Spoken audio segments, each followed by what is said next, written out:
Alright, just gotta wait until the advertisements have gone through and then I'll get started.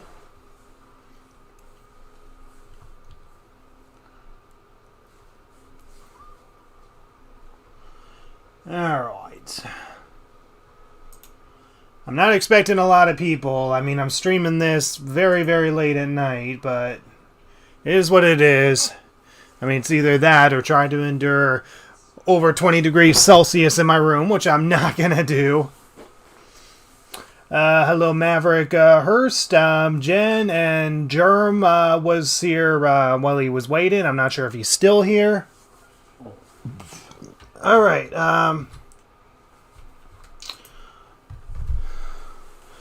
let me just make sure everything is set up so audio is good. You guys can hear me as well. I am also a YouTuber as well. Oh, awesome. Okay, so hopefully my commentary is all good. If my commentary is all good and the game is all good, then I think we're ready to get going.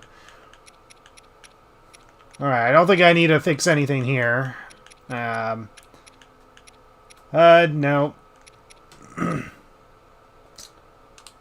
Alright. So, you guys ready to get started? So, we're going to be starting a new game because I would do face cam, but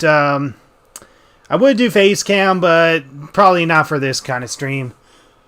Alright, so I hope you guys are ready for some fun. Hold on. Just gotta shut down my noisy thing over here. And let's get started. So, new game. Overwrite previous data. I don't care because this is not on my original file.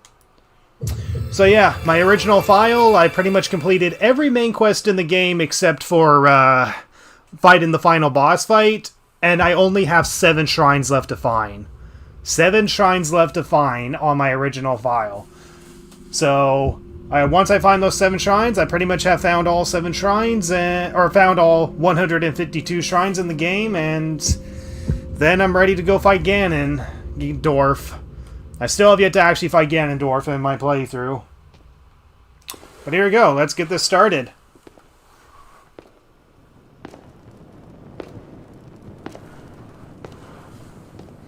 Alright. So who's the one that dared to explore the scary cave? This strange gloom keeps getting thicker.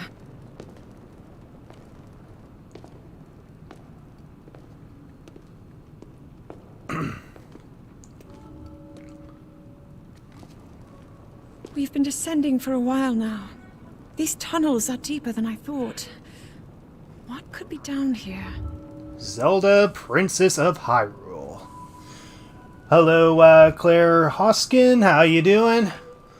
Alright, so here we go. We're just starting the game, so bye, Zelda. Link, has something caught your attention? Whatever it is, we need to plan to look at it on our way back out. Let's continue our descent. But Zelda, I wanted to leave you all alone to face whatever scary thing is down here.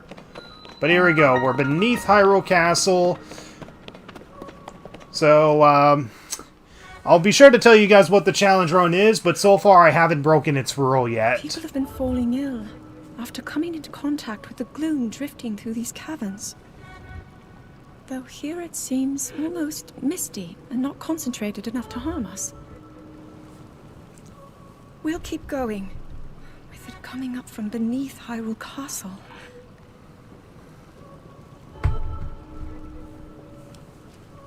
We do not know what waits below, so we need to be ready for anything.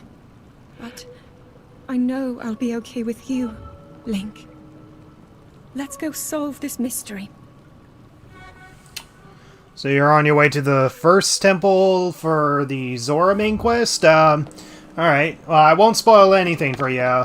And I don't know if I'm gonna actually go to any of the main quests within this challenge run, because I'm planning this to be a partial challenge run, not a full challenge run. And you'll see why later. Huh? What do you want, Zelda? She keeps stopping me wherever I go.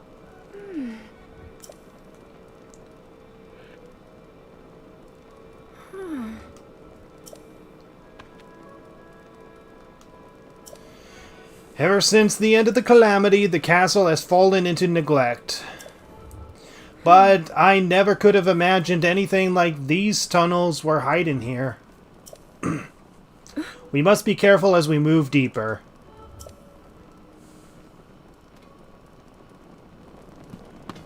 You made a couple videos on the game? That's cool. Link, look!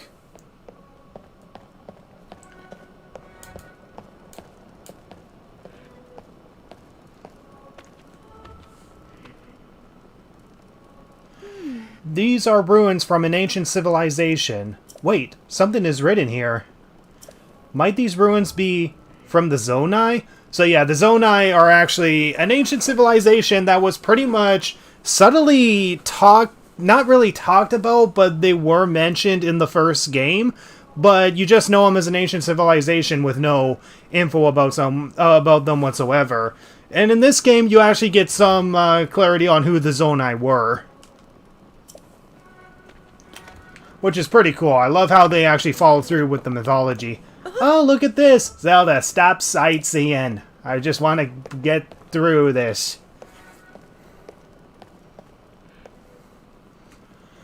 These carvings!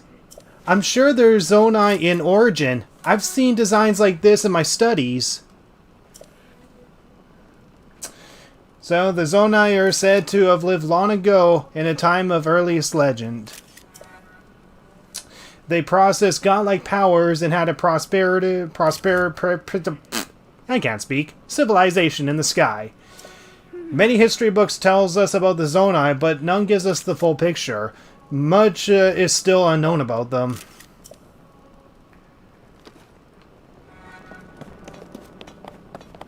Oh my god, Zelda, can you allow us to move? So yeah, here's apparently what the Zonai looked like.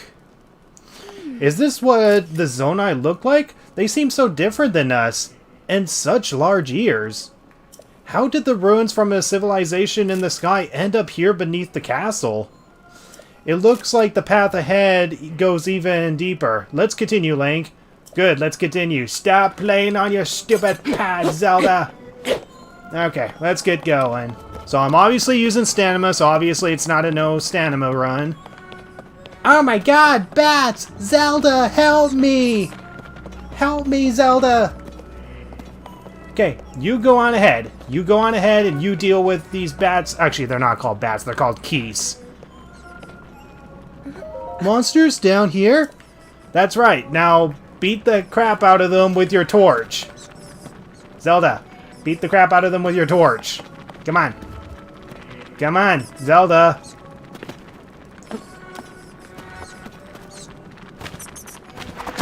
Beat the crap out of them, Zelda. Come on. Come on, Zelda. Beat the crap out of them. Why do I have to do everything? Alright, well, I'm just going to leave these poor keys alone and just continue forth. Good luck getting through them, Zelda. Monsters! Link, take care of this, please! God darn it, Zelda. So, yeah. Sorry, guys. A no attack and run is definitely impossible. You have to kill 3 keys in order to progress in the story. You are not hurt, are you, Link?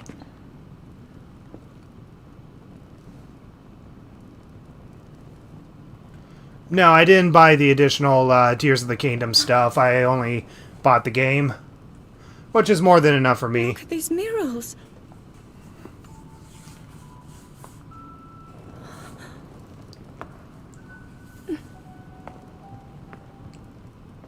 The written histories of the royal family include stories of a great war fought long ago. It was a conflict between allied tribes and someone only ever referred to as the Demon King. Is it possible? Do these murals depict the same legend?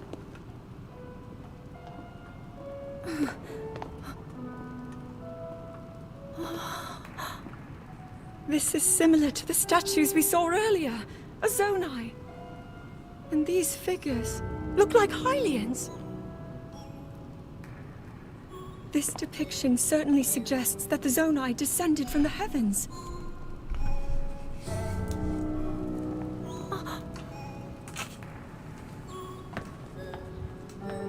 said that my ancestors, the first of Hyrule's royal family, were born from a union with gods who had descended from the heavens. These murals tell a similar story, and if they are accurate, then the gods mentioned were the Zonai. They must have forged a relationship with the Hylians of that time, working together to establish the Kingdom of Hyrule. Da-da-da-da. This figure, he seems to be stealing something of incredible power from the young kingdom. This all aligns with what I've read during my studies. And then this, it shows the Demon King.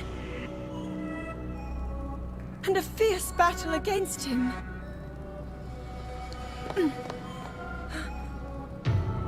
If the creature depicted here really does represent the Demon King, then... Oh. Incredible! I love the atmosphere in This this. must be the Great War recorded in the royal histories. This is the imprisoning war, and the events that led up to it. Link! This is a huge discovery! Gosh, Link is such a gentleman. All right then, now to use this invention of Pura's. I'm glad I didn't leave it behind. It's so easy to record. You point it and click. Oh. It looks like the rest of the murals are obscured. Well, let me use my remote bombs or bomb arrows, which are no longer in this game. Maybe we'll find more answers farther ahead. Link, let's keep moving deeper. The lore. Yep. So yeah, the only brief glimpse we got on the Zonai, as far as I'm aware, were in the Faron region in Breath of the Wild. You are mostly right. They were pretty much straightforward mentioned as the Zonai ruins in the Faron region, where the Spring of Courage is. The only thing is that they were also the same ruins of the labyrinths in Akala, Hebra, and the Gerudo, the three labyrinths, and they were also the ruins of the, I don't know what you call it, but it's the ruins that was in that very, very dark area just above the forest. But here we go. The one thing that we saw in the trailers and had to wait a long time for to figure out what this is all about. Okay, let's do it. I'm sure nothing will go wrong here. What is that?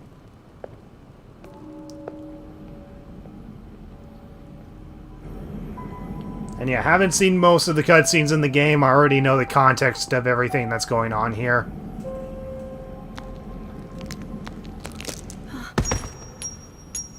Well, it's still too early for the challenge run itself, but so far I haven't broken the rule. But right now this is going to be a partial challenge run. It's not going to be the full game, simply because this is a really long game. But if I do get the demand to do it, I'll probably do a full run in this game.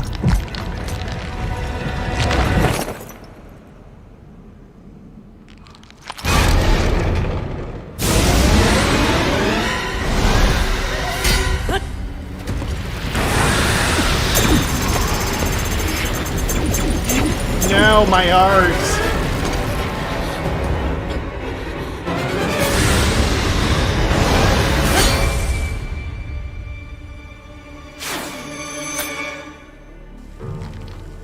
Link!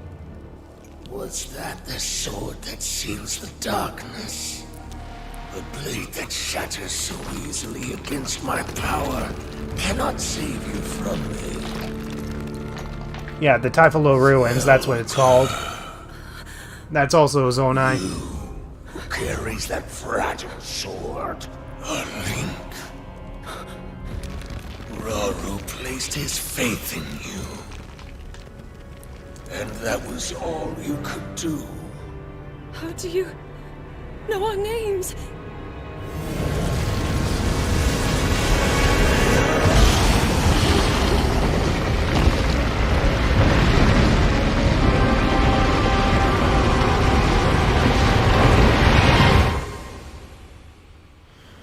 Well, there we go. Ganondorf is back, baby.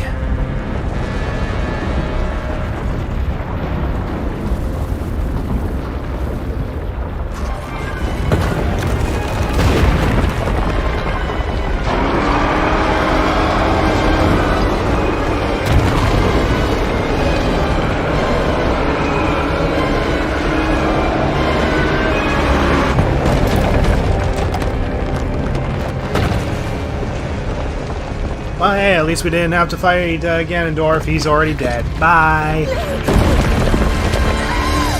Oh, and we don't have to be with Zelda anymore because now she's dead. Bye. Try to grab my inferior hand.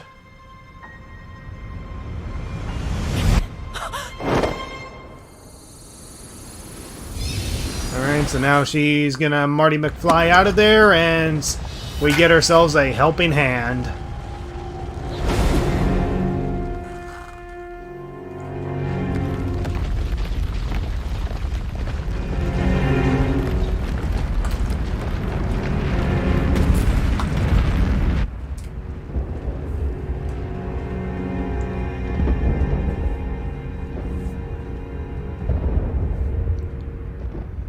Alright, so things have just gone upside down.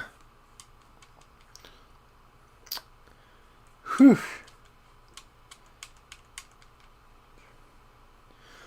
Alright, so Zelda has gone bye-bye, and Ganondorf has gone bye-bye, and we got ourselves a helping hand.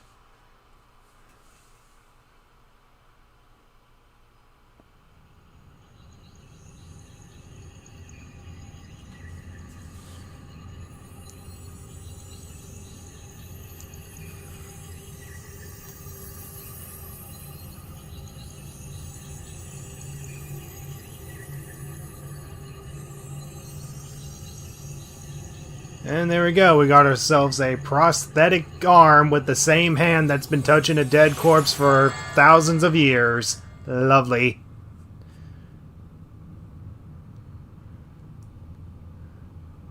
Oh yeah, it's pretty cool that in this game, Link legit loses an arm.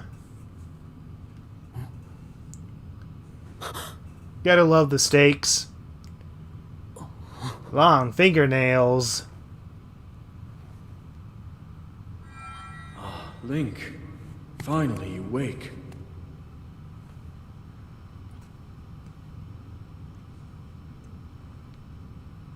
I've heard a great deal about you from Zelda.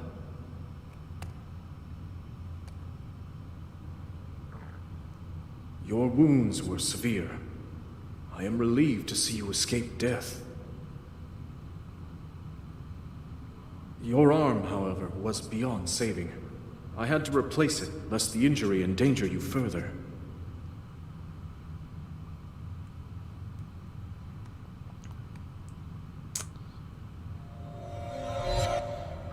Alright, so here we go. You guys able to predict the challenge run that's going to be happening here? Because right now, I still have not broken the rule. So is it a no stamina run? Well, I'm clearly using stamina, so it's not a no stamina run. Is it a no jumping run? Well, I'm clearly jumping, so it's not a no jumping run. Is it a no climbing run?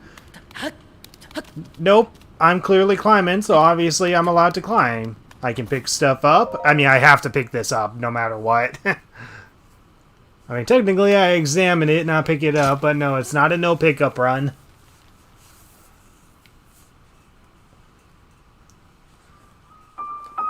You got the Decayed Master Sword, the sword that seals the darkness. Its sacred power has been diminished after being savaged by the gloom beneath Hyrule Castle. Well, that sucks.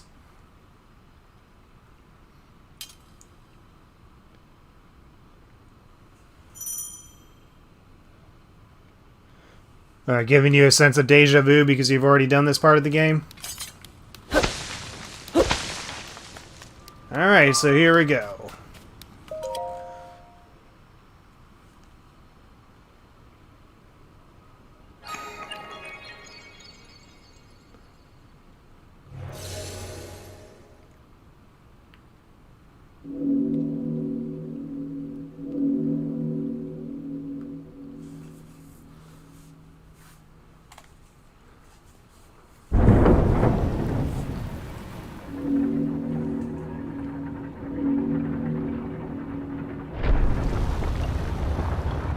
I kind of don't like that the sword that seals the darkness got one-shotted. Well, I mean, you gotta have stakes. You know? Start Link at his lowest, where he loses his arm, is down to 3 hearts and only 1 stamina wheel, and this is all that's left of the Master Sword. Well, thankfully, we have an entire game to make up for everything. So yeah, we can't climb these walls, so yeah. There is a room that's up there, but unfortunately these walls are unclimbable. Like, this part is climbable, but otherwise there's not much we can do here. Yeah. But yeah, we're going to have to come back here later, and unfortunately that's going to be a problem for this challenge run. There's really no walls that we can climb up, and that's an issue. But it's not going to matter, considering that what we need that's up there is not even available yet.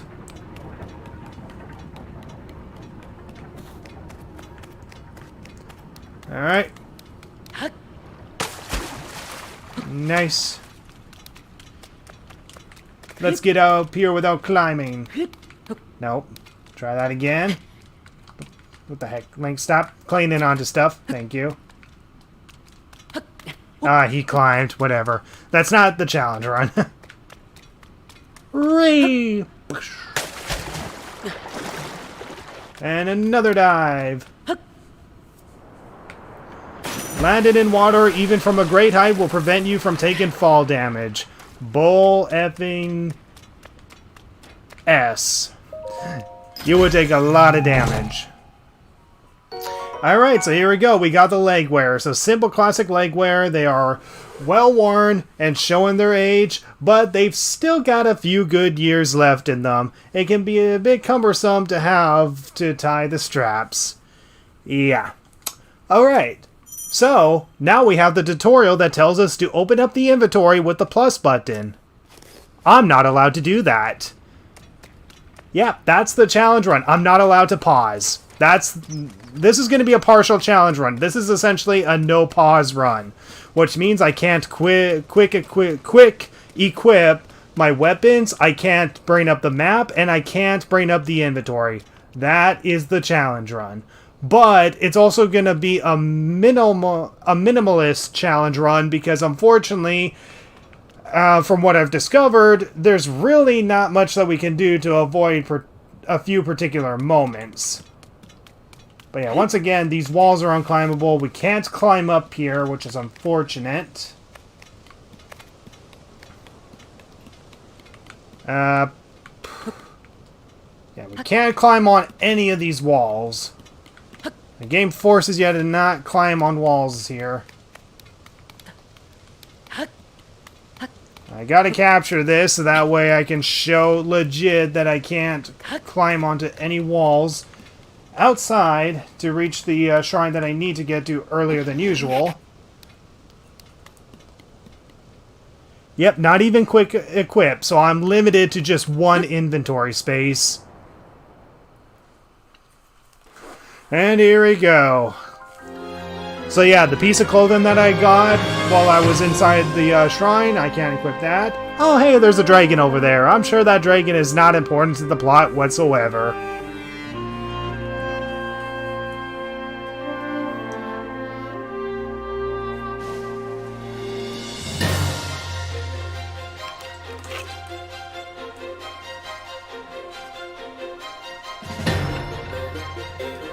Nope, it's not a starting equipment run, because once the Master Sword breaks, then I have a free inventory space that I can eventually fill up. But eventually I want to break the Master Sword. So yeah, there's a dragon over there who I'm sure is no significance whatsoever. Hey, there's something that that dragon has that I might also have as well. I can't quite put my finger on it. So there we go. Link's entire body is shattered into a million pieces, and now we can get this run started. Hey, Yeg Paladin, how you doing? So I'm just playing Tears of the Kingdom. This is going to be a no pause run, so I'm not allowed to pause the game. The only exception is the home menu button, but that's it. I'm not allowed to use the plus button, the minus button, up, left, and down on the D-pad. I can pick stuff up and all that. So even if I'm picking stuff up and it's paused in time, this is allowed. So stuff where the game pauses itself is allowed.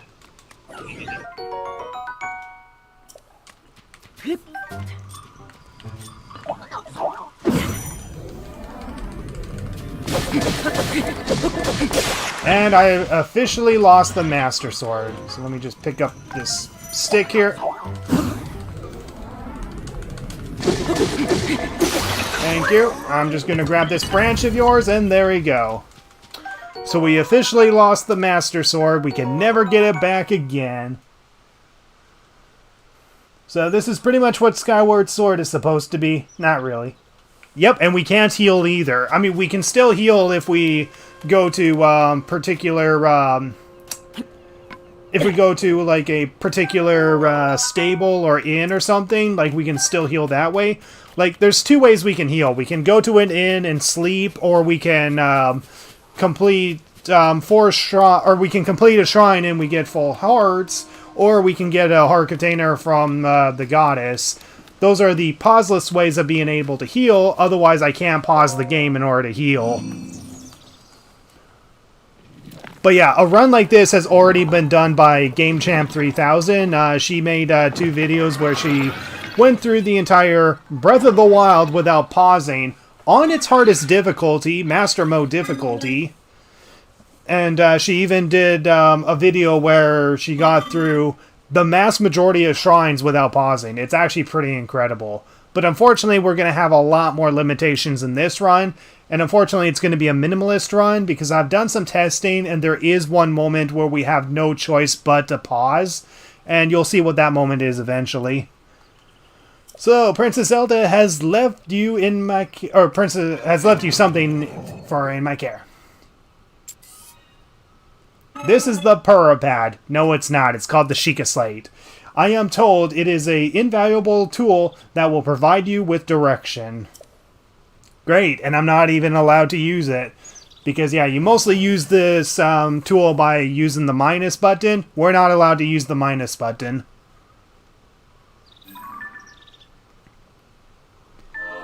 The Sheikah Slate. It's called the Sheikah Slate, damn it.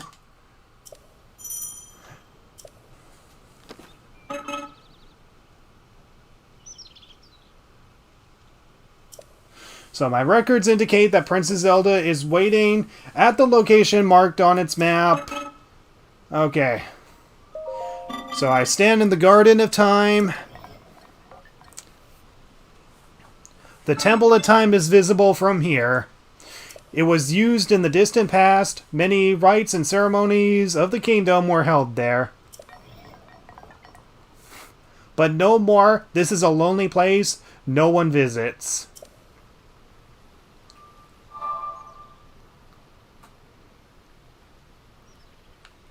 Alright, so now we got our main objective, find Princess Zelda. I already know where Princess Zelda is. I mean, I still have yet to beat Ganondorf in my original playthrough. I mean, I'm trying to get every single shrine completed before I actually complete the main game itself. I'm actually only 7 shrines left to completion. And then after that, it's pretty much just beating Ganondorf, and that's it. Alright, so thank you for the Pura pad. I'm not going to use it whatsoever.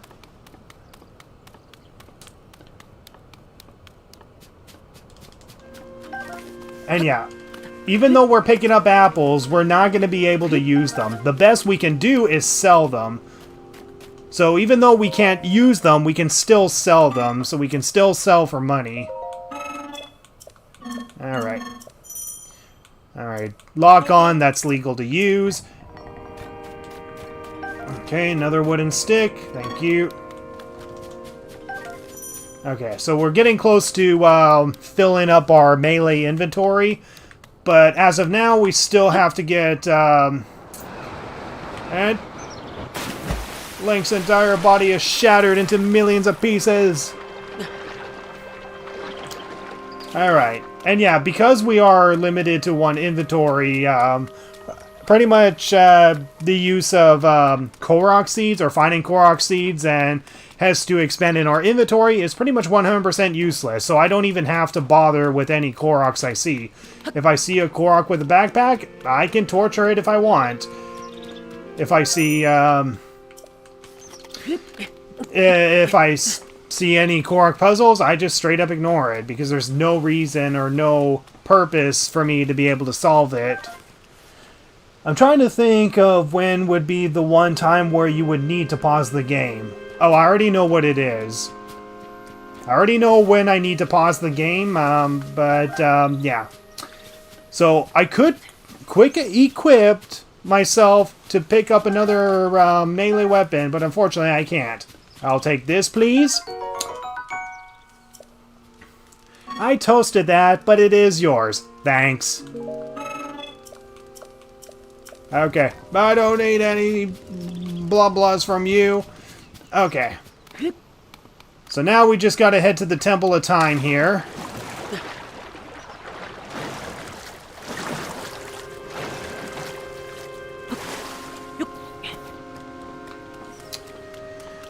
So yeah, this is pretty much the starting area. Now the video that I'm going to release is pretty much just going to be talking about the starting area.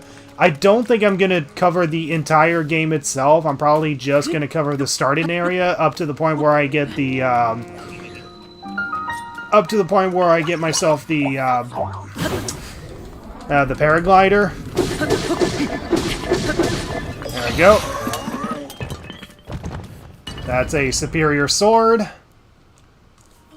There we go, we finally got ourselves our first shield. Nice. Now the thing is that, unlike melee weapons where we can throw it, so we can exchange for another melee weapon, shields we can't drop. The only way to get rid of our current shield is to break it. And yeah, we can't pick up any more melee weapons. So we're permanently stuck with the one inventory. So if we want to switch, we have to throw away the weapon or break the weapon in order to pick up another weapon.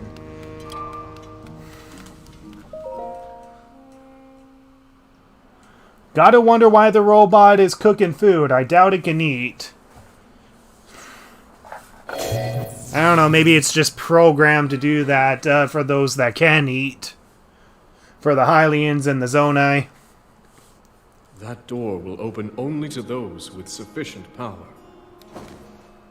I'm sorry. I did not intend to startle you. It was I that spoke to you earlier. That arm originally belonged to me. I am Raru. Hi, Raru. I really like this new character. And so do the furries too. Forgive me for appearing to you in this manner. Unfortunately, I no longer have a physical form.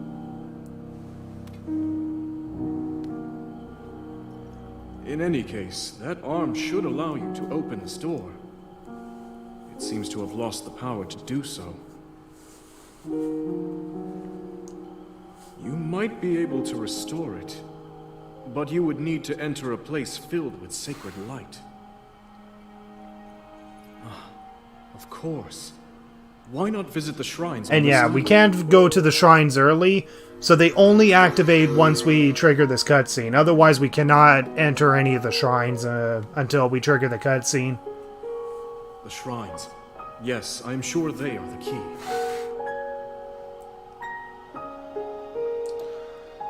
Alright, see ya, Raru.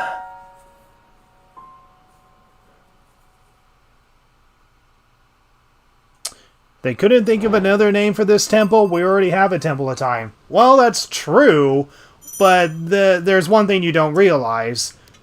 Directly below us, we can't see it because it's all cloudy, but directly below us is the Temple of Time that is on the surface. At least I think it is. I could be wrong, but the Temple of Time that's on the surface is the ruined Temple of Time. This is the OG Temple of Time, apparently. Now, mind you, the timeline itself is a little confusing, considering that we still have things that take place before the events of stuff that happens in the later games. But for my best guess, the whole past with Rauru and all that takes place after most of the stuff that takes place in other Zelda games. But I could be wrong on that. Oh, crap. I was going to sneak up on ya. Alright, already my rusty sword is badly damaged, and here we go. We got our first bow. So here we go. So we can use our bow. Now, another thing we can do is do bullet time. Bullet time does not count as pausing, so bullet time is allowed to be used in this run. But fusing materials to our bow is banned. Like, we don't have the ability yet, but fusing our materials to our bow is illegal for this run. Now, the thing is, we can do these shrines in pretty much any order. So we can go up to the mountain, and there is a secret path that will lead you up to the shrine that is way up there. Don't worry, this does not count as pausing. I can do this because this does not count as pausing. Wait, where am I? So this shrine right here, we can go to that. We can do these shrines out of order. But the thing is that Nintendo has designed this in a way that kind of forces you to do these shrines counterclockwise. And unfortunately, that's what we're kind of stuck with. We gotta do all this counterclockwise around the Great Sky Islands, because unfortunately, unlike the Great Plateau, the Great Sky Islands is a lot more linear in comparison. So yeah, even though it's useless to grab materials since we can't cook them, we can still grab them and sell them, or we can keep them to upgrade our armor at the Great Fairy. But here we go. Here's our first shrine of the game. Got another dead cane that tutors us on surviving, crafting, and finding shrines. Yeah, that's the irony, is that for as much as this game does everything from Breath of the Wild, but better, it does pretty much repeat Breath of the Wild's setup. Having to complete 4 shrines on a starting area while being unable to leave the starting area until you trigger a certain event within the story. Okay, so there's where we gain our Ultra Hand ability, which unfortunately we're going to need if we have any chance of being able to visit that shrine, because that shrine is covered, or being... that shrine has a lot of water that's in the way, and that water is going to be a pain to be able to cross without Ultra Hand. So we're essentially going to be doing these shrines counterclockwise. The problem is being able to reach every single shrine and get back to the Temple of Time without pausing. Now, you are intended to do this without fast traveling, because you don't have fast travel unlocked until you have to go to the 4th shrine. But yeah, here we go. We get to learn a really darn useful ability, and probably the most overused ability of the entire game.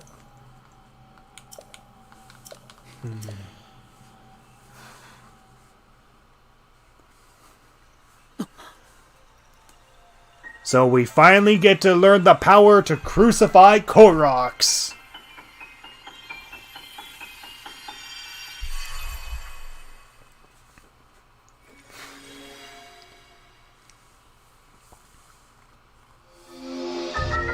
Ultra Hand. So the Ultra Hand ability allows us to move objects freely and attach them together. So yeah, this is without a doubt the most useful ability of the game, and chances are we may not even be able to use it. So yeah, it's auto-equipped. Now the thing is, I can't hold the L button. If I hold the L button, then that's a reset, because holding the L button pretty much pauses the game. So every single time I use these abilities, I have to make sure that I don't hold the L button. If I do, then I pretty much screwed this up.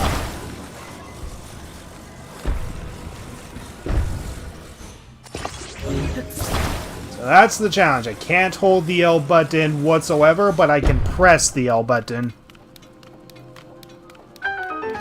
Alright, easy puzzle. Now let's get ourselves up here.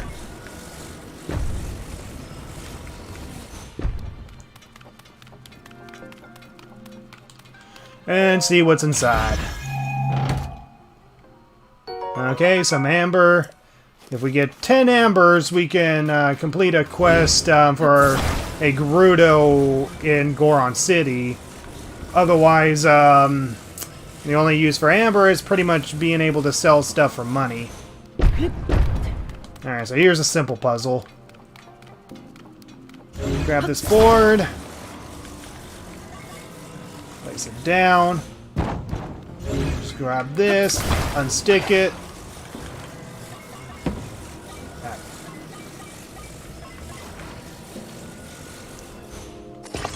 Okay, there we go. And we just put this here, and there we go. And now we slide down.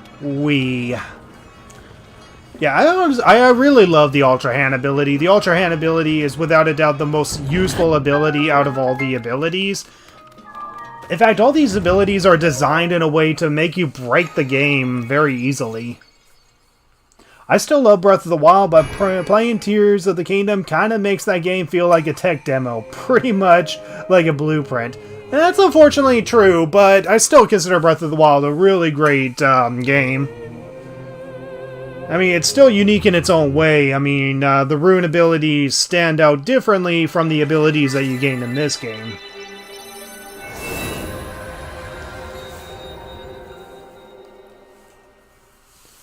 But yeah, unfortunately, unlike the Breath of the Wild pauseless run that Game Champ 3000 did, there's no way to auto-equip the other abilities later in the playthrough through upgrading, because that was one thing that you can do in Breath of the Wild, is that whatever ability or shrine that you go with, you will auto-equip that said ability. And in a pauseless run of Breath of the Wild, it was pretty much ideal to leave the Great Plateau with the Magnesis ability, because later in the playthrough, you can upgrade the stasis and bombs from the Hiteno Tech Lab. And by upgrading them, you can also auto-equip them. So it was pretty much ideal to leave the Great Plateau with Magnesis. But in this playthrough, in Tears of the Kingdom, it doesn't matter what shrines we do. We're gonna be pretty much leaving with Recall last, unfortunately. Recall is the one ability that you're left with last. You did very well getting through that shrine. You've restored an ability. This is wonderful. If you visit and complete 2 more shrines, you should be able to open the door to the Temple of Time. You may want to mark the shrines in the distance with pins, then you'll never lose track of where they are. The Pura pad offers you very useful scope, which I already did. I did that prior. I'm pretty sure you should have seen me do that, Raru.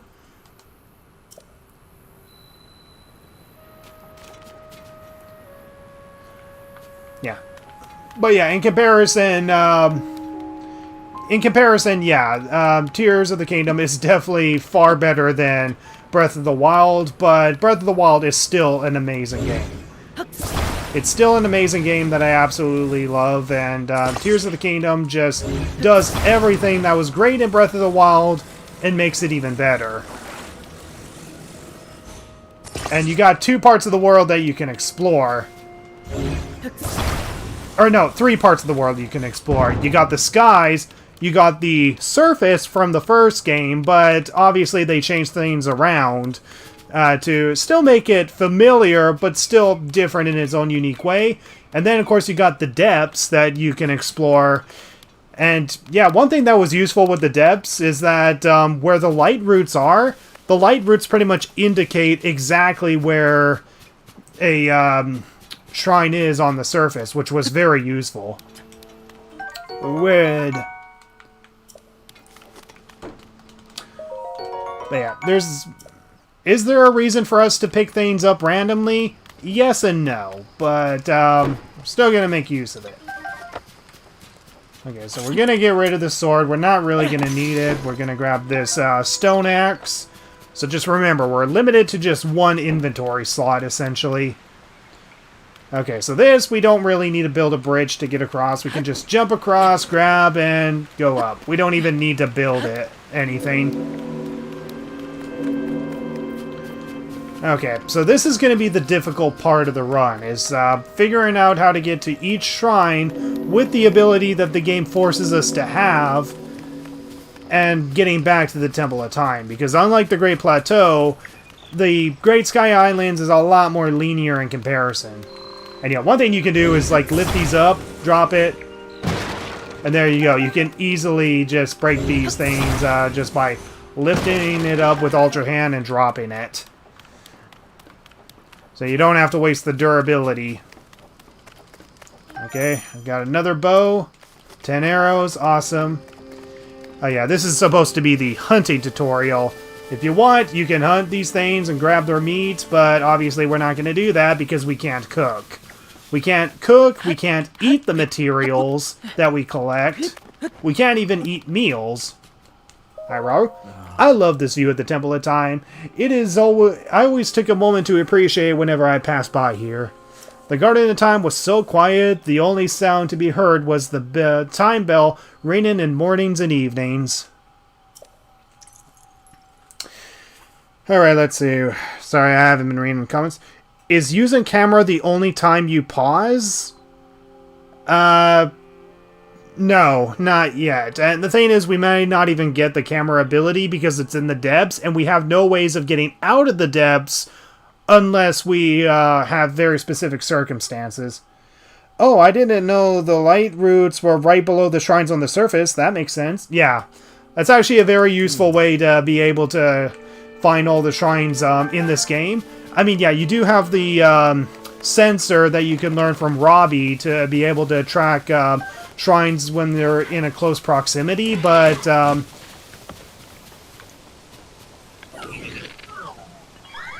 yeah, apparently apparently the light roots actually indicate where a shrine is located on the surface. Okay, so we don't really need to deal with these guys, we can just walk past them. Gotta find a safe way down. I guess we can climb down. Yeah, poor Link's feet. Poor Link in this run, getting hungry and only wearing his boxers. Exactly. But thankfully there are ways to equip gear in this game. If you've seen the Breath of the Wild playthrough of this game, you would know that you can still... Come on. Die. If you've seen the Breath of the Wild pauseless playthrough, apparently in order to change equipment in this game, what you have to do is go to the Hiteno Dye Shop. The Hiteno Dye Shop apparently offers you the ability to have a pauseless way of being able to quick equip whatever you're equipping. Or you can change gear at the Hiteno Dye Shop. That's what I'm trying to say. So yeah, right now we need to create a raft. But yeah, this is the point where it's clear that the game developers want you to go counterclockwise around because, yeah, you look at this big pond, you're clearly meant to use the Ultra Hand ability here. And obviously the only way that you can get across is if you've learned the Ultra Hand ability from the shrine that you just came from. So even though you can complete these shrines out of order if you find the way to get to them, the game developers designed the entire, what the heck? Why did you do that?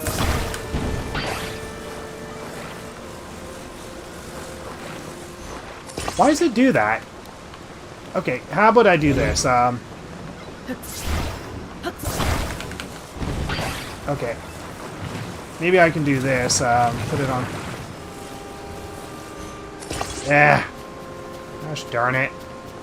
Okay, I'm just gonna get rid of this axe and then grab this one. So we want to make sure that we enter this shrine with a wooden weapon, and you'll see why soon. We gotta enter the next shrine with a wooden weapon because it's the only way to get past a certain puzzle pauseless. So there we go, we create our makeshift raft and slowly make our way to the other side. I went to the Ascend Shrine second. Yeah, that is possible. You can go to the Ascend Shrine second. But the problem is that if I go to the Ascend Shrine second and then come back to the Fuse Shrine, I still have to find a way back to the Temple of Time. And while it's no big deal in a normal gameplay because you can swap between abilities, swapping abilities counts as pausing. So whatever ability that we gain from these shrines, we have to stick with until we auto-equip another ability. And it doesn't matter what shrine we do it in, as long as we're able to get to all the shrines and get to the Temple of Time without pausing. And unfortunately, when we get to the Temple of Time, we learn the recall ability, and that's where the problem of the game starts, is because the recall ability is what we're stuck with, and we have no way of switching to the other runes without being able to pause. But thankfully, there are some saving graces, and you'll see what they are eventually. Again, I've done some test runs to see what is feasible and what is not.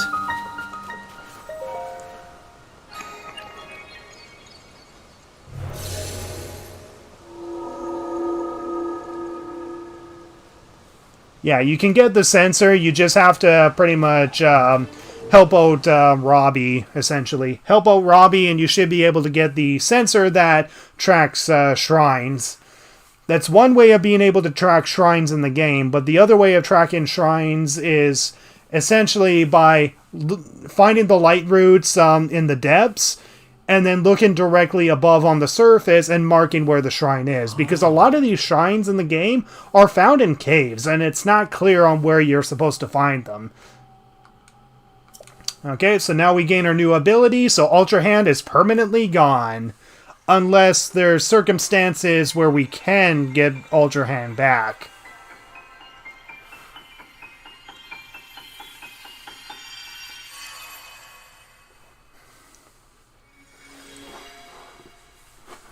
But yeah, it's no problem if you got the Ascend Shrine second and the Fuse Shrine last. The game is designed in a way where you can still get the shrines out of order, but the thing is that the starting location pretty much forces you to do the entire shrine. Oh, okay, here we go. So first we're gonna throw our wooden axe up here. We're gonna grab this. We're gonna grab the rusty claymore, and then we're gonna use the fuse ability to put a rock to it. There we go.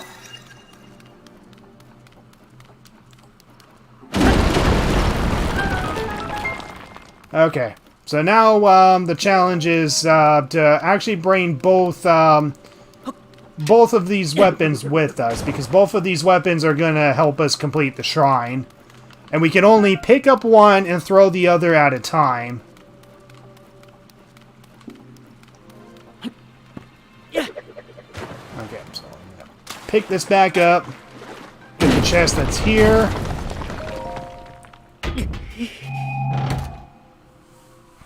Okay, so here we go. 5 arrows, that's good. Okay, so the dev intended method of completing this is to fuse these fire fruits to your bow. But the problem is that fusing arrows to your bow counts as pausing. So how the heck are we gonna get past this? Well, it's actually pretty simple. All you gotta do is just grab your wooden weapon.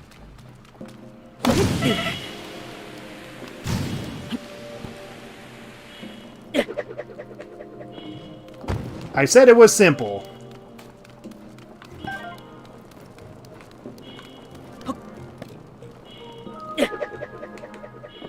Oh, crap.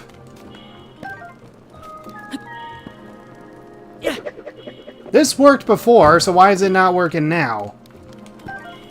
The only reason it's not working now is because, oh, crap. I think I screwed this up, guys. Actually... I have an idea. Let's see. Oh, there we go. We just light an arrow on fire. Now we shoot. Okay, so there you go. You can set your arrows on fire without pausing. That's great. Okay, awesome. I was stuck there, but I found an alternative solution. Nice. Because what I'm supposed to do is use the wooden weapon, but apparently, because I grabbed a longer one, it doesn't throw as high.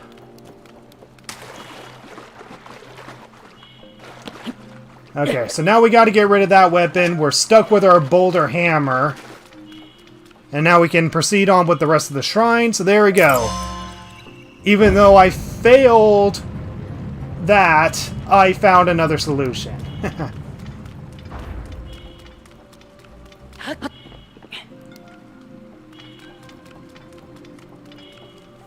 Okay, so now this guy is going to be problematic because he's going to try to kill us. Thankfully, it is optional to deal with him, but because we're down to just half a heart, we gotta probably deal with him.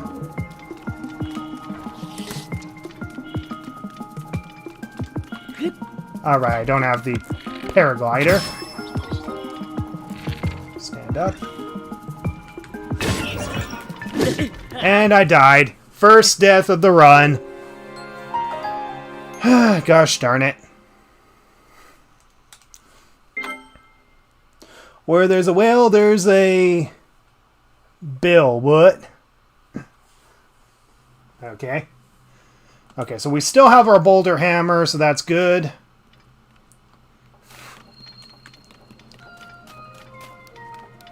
We just gotta make sure we don't lower its durability. Already got the chest that's up there. And I guess while I'm at it, I might as well collect these things just in case. I mean, even though I can't fuse, I can still sell these.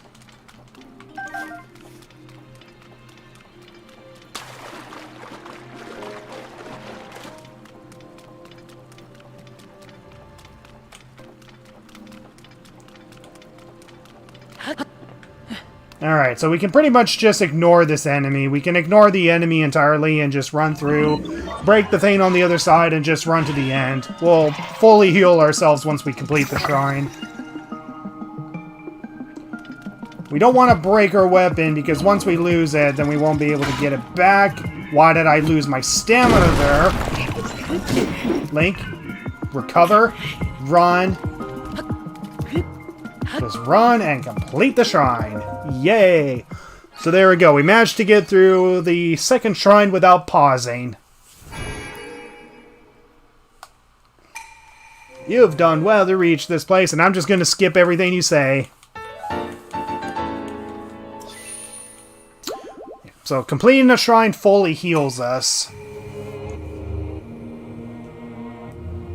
Oh yeah, the new shrine music is pretty good.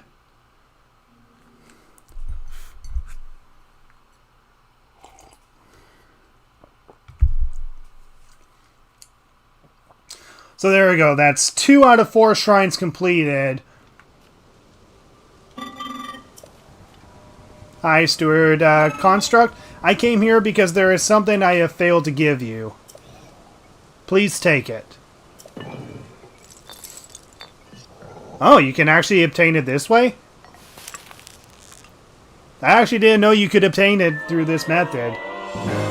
You can actually talk to some robot that is in the frozen area. That's how I got the energy cell before, but apparently you can get the energy cell after you complete the second shrine. I actually didn't know that. So yeah, essentially it's my battery, It's my battery to use Zonai devices.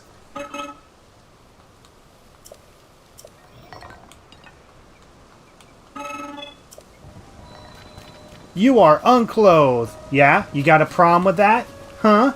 You got a problem with that? You have a problem with natural beauty? Huh?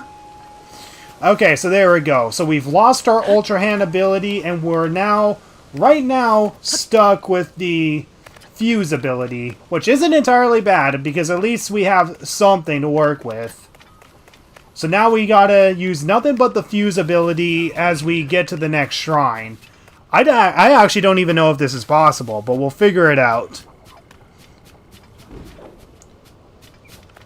There we go. Looks like you guys figured it out. You guys figured out where we need to pause.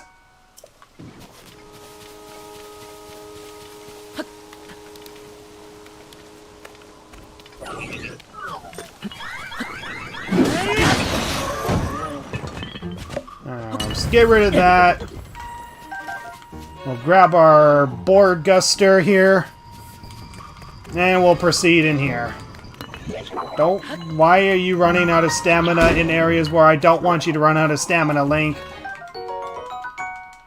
Okay, so right now it's useless for us being here. But I just want to proceed in here just so I have the footage to show why it's useless.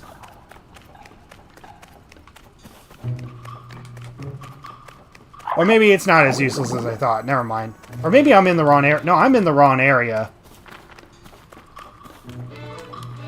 Oh no, I am in the right area. Never mind. And there we go. We got our tunic. Alright, so, I mean, the robot doesn't look clothed either, so take that, robot.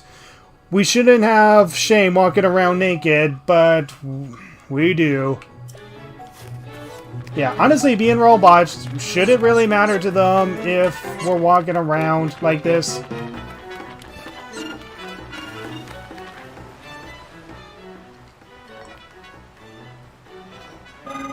We may need these parts. There are more materials near the water available for your use. It is difficult to rest peacefully with with things like this happening. Okay. Alright, we got rid of these guys. Awesome. Get some keys, and yeah, the keys eyeball is actually very useful if you're able to fuse. There we go. Has the danger passed? Yes, it has. How you doing, Raru? The steward constructs were the first to be built. After that, we crafted others suited to different roles. The culinary constructs, baker constructs, you'll find all sorts of them still active in this place.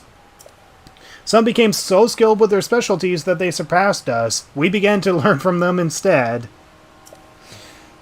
You should take time out to talk to them. They can teach you many things you might not know yet. Interesting.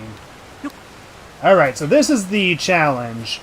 Now, the thing is that if we go and do the Fuse Shrine last, we still have the problem of being able to cross that huge body of water, like this body of water right here, in order to get back to the Temple of Time. But we also have another problem. This is another area that requires us to use the Fuse ability. So how the heck are we going to be able to get across this if we can't even fuse anything? Well, I do have a couple of ideas, and the thing is, I have not tested these out at all. I have not tested these out, so what you're seeing right now is my blind playthrough of figuring out how to get to the other side without using the Ultra Hand ability. So right now, my first thought is to push a log into the water, and hopefully that might work, but I don't know. I don't know if this is going to work, but my first thought is to push a log into the water.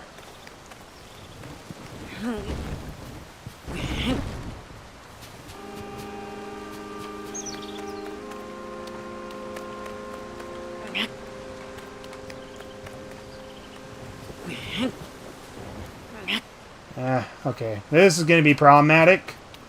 Actually, is there an axe around here? Oh no, I just realized that we can't throw this weapon out of our hands. Once we have it, we have to use it. We have to use it until it breaks, so unfortunately we can't switch weapons until we get rid of this current weapon that we're using.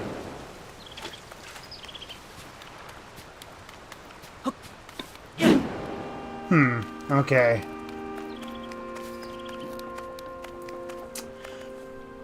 Alright, hello Nitsua. I'm just hanging around for a bit since I got some Euro truck business to do. What kind of challenge do you have here?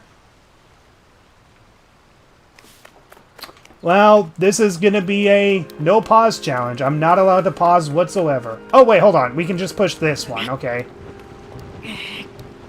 So I have a few ideas in mind of being able to cross this without having to use the Ultra Hand ability. So the first, we got to push this log into the water until it's fully submerged. There we go. Now with this board that we got,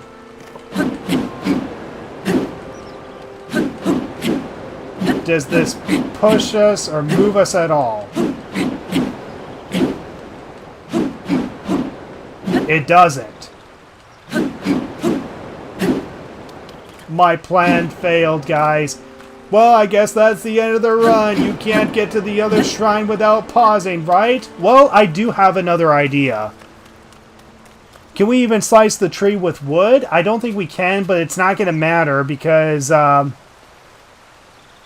you can still save. You just have to autosave. Now, there is another plan to get across. If we can't build logs to get across, and we can't use this... And obviously, this is too high to climb. Like, this is an area that clearly requires us to have the Ultra Hand ability. But thankfully, I do have another idea of how we're going to get across. It's just going to be painfully repetitive. We have to climb. Just climb across. That's all we got to do.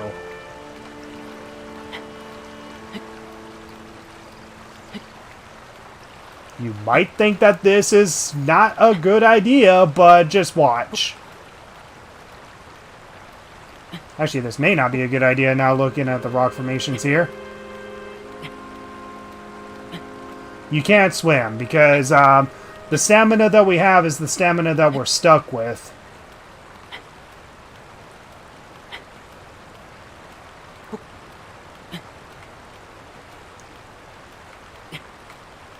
So this is gonna be interesting.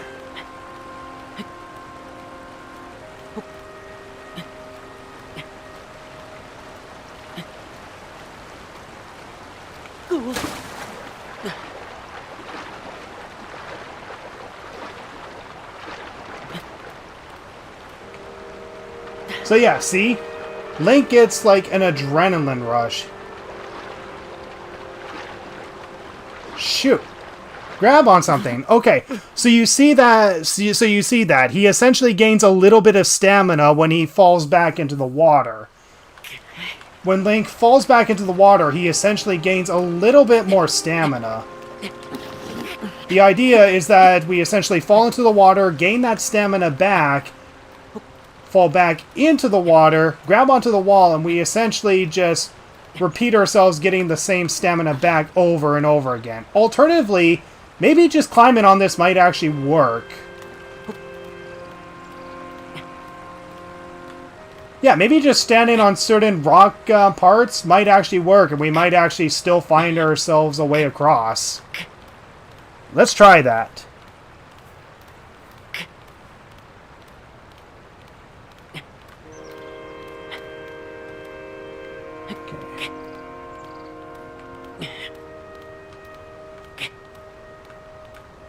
Okay, this is problematic. This worked better in my head than it did originally. But we're gonna find a way, gosh darn it.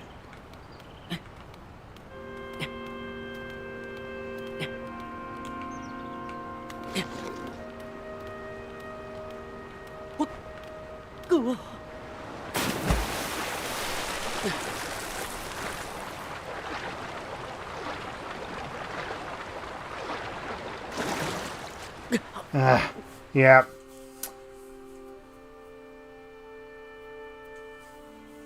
Okay, so this is problematic. This is clearly possible. There is a possible way to get across without the Ultra Hand ability. The problem is just figuring it out.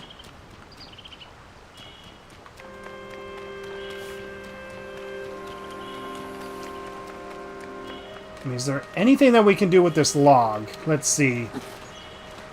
We can kind of push this log.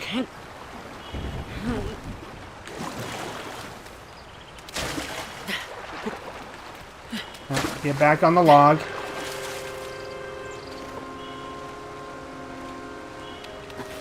Stay on the log, Link.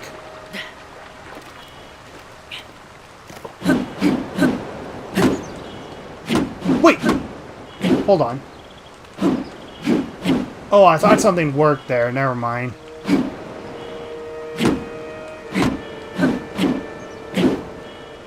I thought something worked, but it didn't.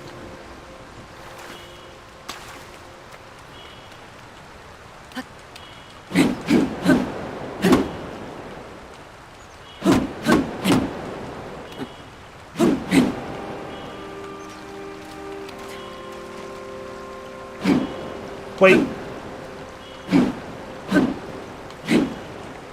Okay, something is working here. Something is working here.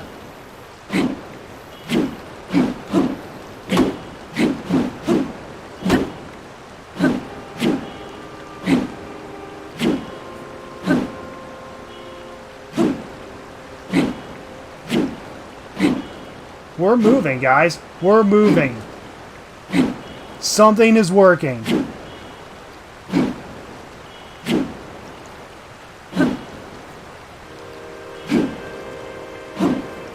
Okay, we're moving. Okay, let me just read the comments. So, that's crazy, though. It blew me away when I figured out that's a thing you can do. I wonder if that was an oversight. It's a possible oversight. I don't know. Yeah, you can. Just swim and push the log and then regain stamina, or just fight the air till you get to where you want.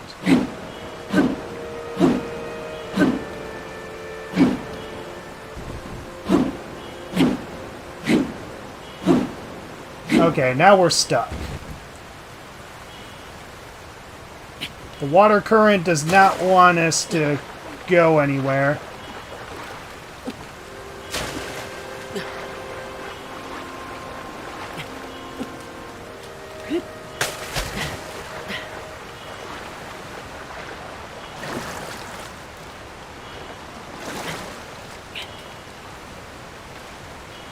Okay, so we were onto something. We were onto something, but the problem is that the current is pushing the log over here. So we were able to get some sort of distance with the log, but just not enough.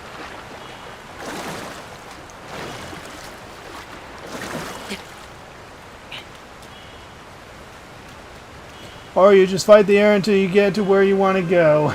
Pretty much. Okay, so we got to think of a new strategy here. Again, this entire thing requires us to use Ultra Hand to make it possible. I'm just thinking of possibilities here, guys. We're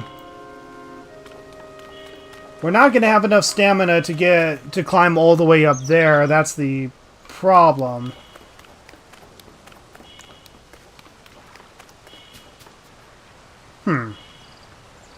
I wonder.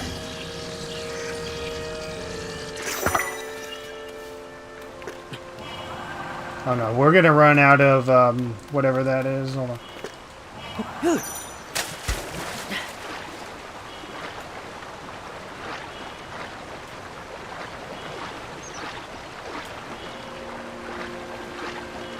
I thought something was gonna help, but apparently not. Yeah. Can't shield surf while I have this on, so that was a waste of time. Actually, what if... Okay,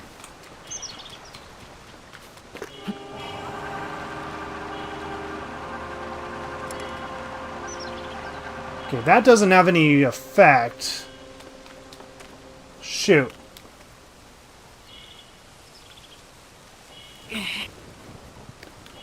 Okay.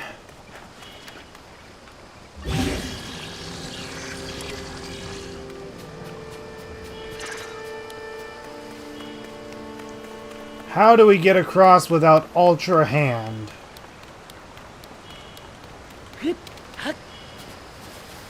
Because that's the problem, is that you either cross that river and then somehow figure out a way to get to the Ascent Shrine, or you cross this river, and that's the thing, is that the Fuse Shrine is between two big ponds.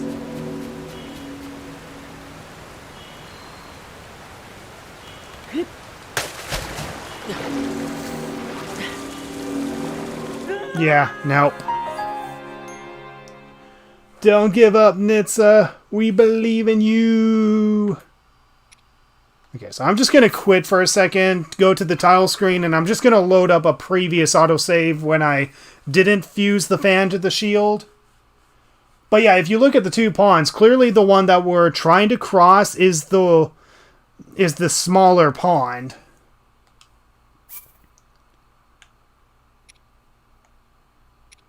Okay, so pond size cave, so here we go. This is our latest autosave, so that's fine. We're going to load that up. Try climbing across the fence. You can't do that. You can't climb the fence. I don't know if you can stand on it, but you can't climb it. I mean, I suppose we can give it a try, but...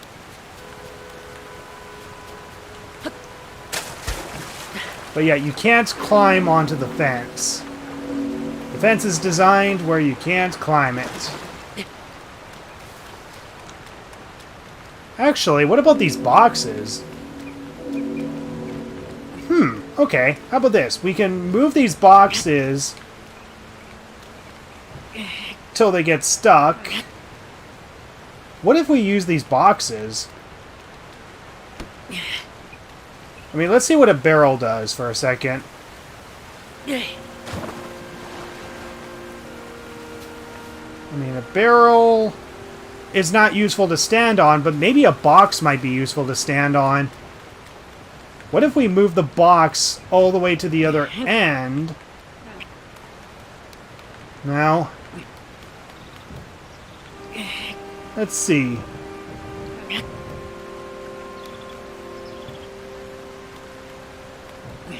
Okay, there we go.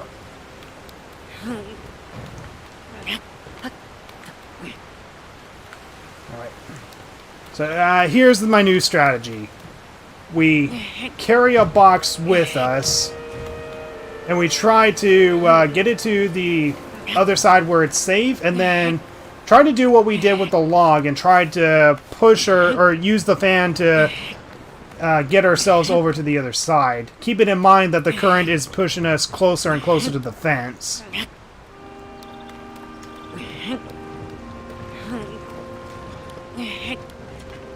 Alright. Us challenge runners say no to the impossible and figure out how to make it possible. Unless it's too insane to do something about it. Okay. Let's push this log out of the way. Gotta make sure we don't accidentally push this box into the pond. Okay.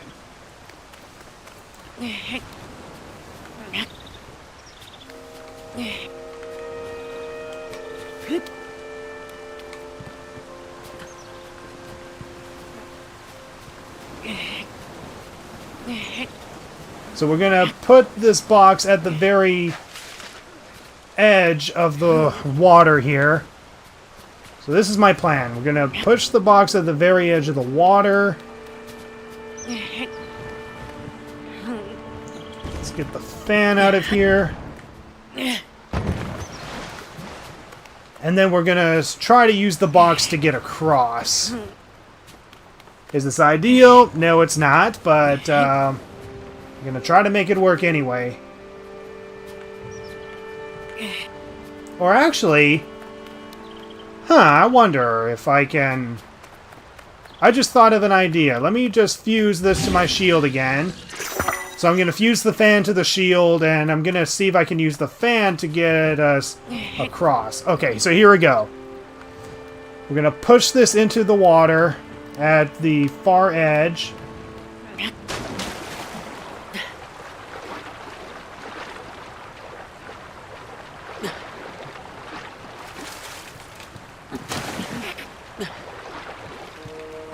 No, okay.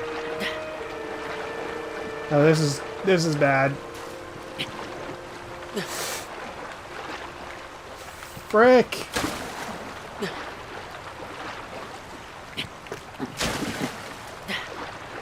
This worked much better in my head, but the physics are messing us up.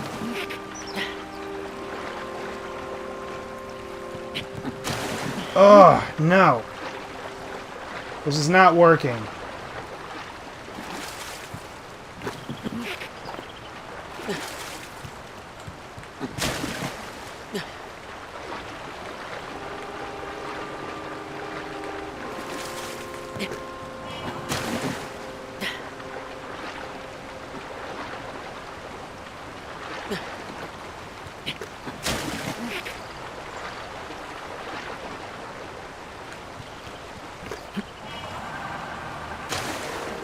Okay, something is working here, but... Oh my god.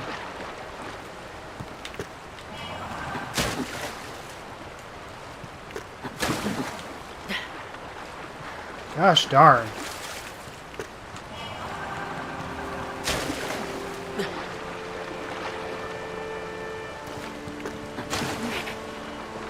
Oh my god. Okay, get on the box. I'm just trying until something works, guys.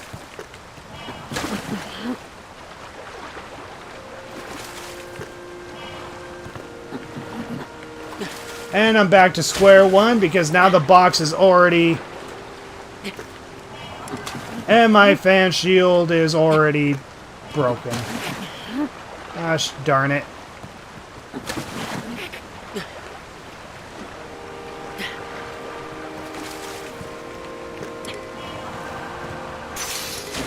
And fan shield broke.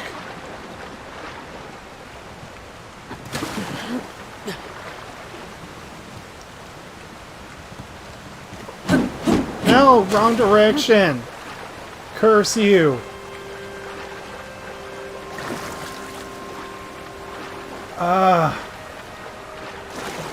Why is it whenever I think of a solid plan, Nintendo is like giving me the haha, nice try. And I've already drowned. Yeah, this entire thing is designed literally for you to switch back to Ultra Hand.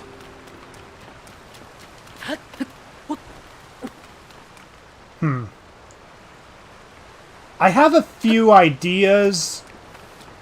What am I saying? I have a lot of ideas, but neither of which are going to work. Actually, can I use these logs? I thought they had a problem with me using these logs. What if I make a bridge of logs just by pushing them into the water?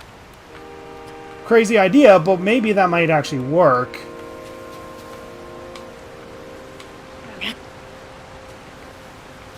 We could be stuck here for a while, guys, but,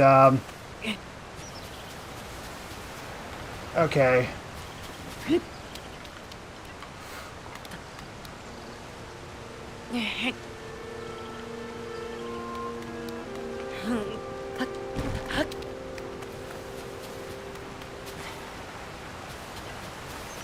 I mean, we could create a partial bridge or something without using the... Yeah. That's the problem, is that the Great Plateau was much more better because you could literally go anywhere you want, but the Great Sky Islands is much more linear in comparison. I mean, unless there's something that's over here that I'm completely missing. There's a chest there.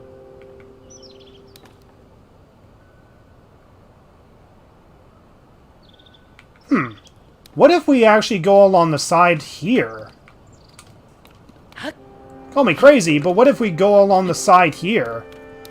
Instead of going across the water, we just go across this unintentional side.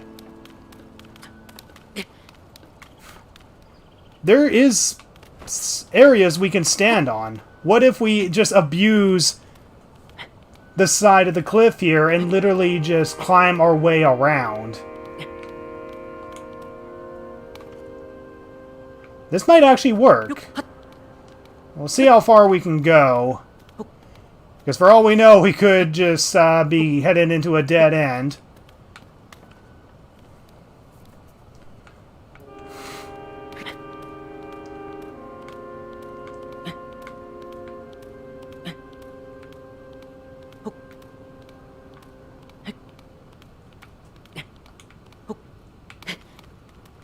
Let's recover our stamina.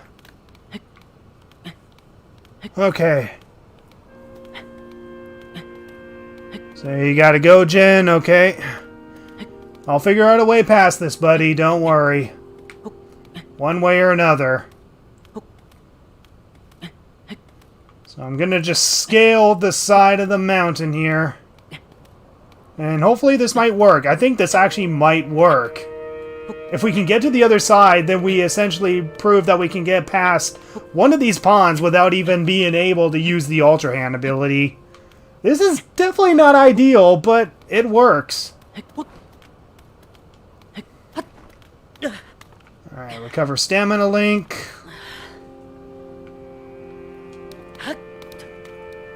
Alright. Because, yeah, the reason why I picked up this board from the enemy is just so I could possibly use it, so I can use it as a wind guster to essentially get a log to the other side, but clearly that doesn't work.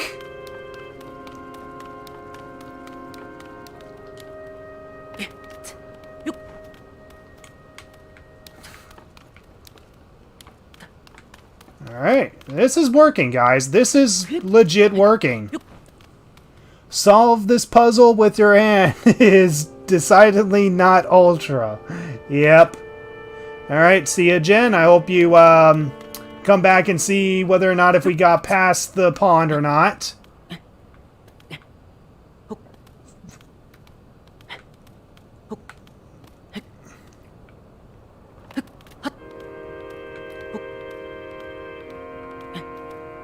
Okay, this is working, guys. This is working so far. We'll see how far this takes us.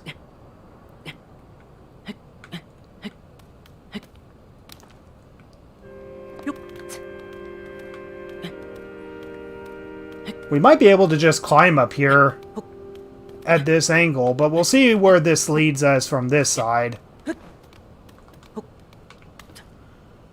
Okay. Slow and steady, Link. Don't look down. I look down. Ah. Uh-oh. We might be at a point where we can't progress. Can we progress?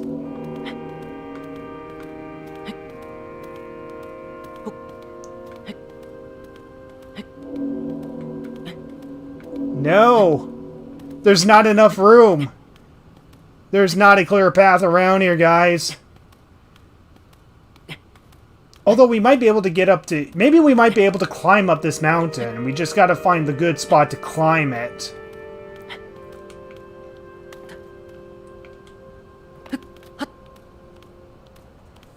Yeah, we might be able to climb up this mountain. Let's try that. Maybe if we just find the right rock formations that we can stand on to recover our stamina, we might actually be able to just climb up this entire mountain.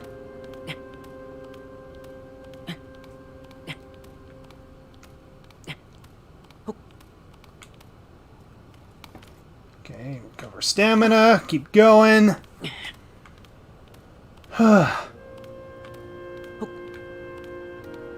So yeah, it kind of sucks that we don't have the fuse abilities on separate buttons, but that's how they designed the game. And hey, that's how the runes were designed in the first game as well. You had to switch to and from.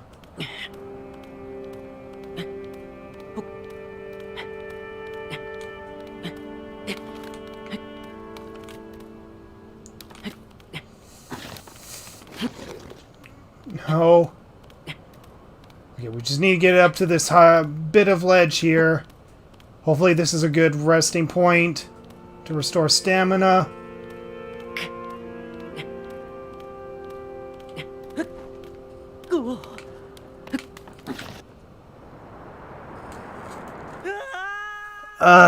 Darn it.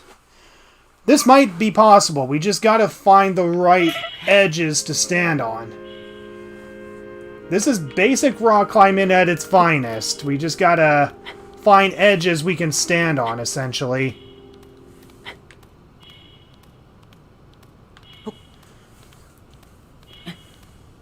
Making Skyrim horses proud. Wish I played Skyrim to know what you're talking about, but, yeah, hopefully I'm making them proud.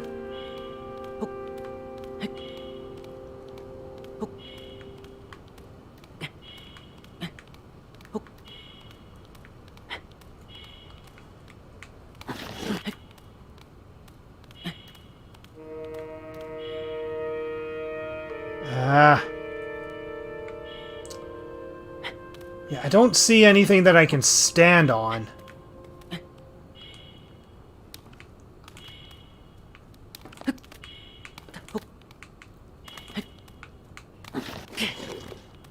I'm trying to recover stamina on this little slope here. That's what I'm trying to do. Because it's possible if Link is just simply running up a slope, he can recover stamina. But right now it's not working.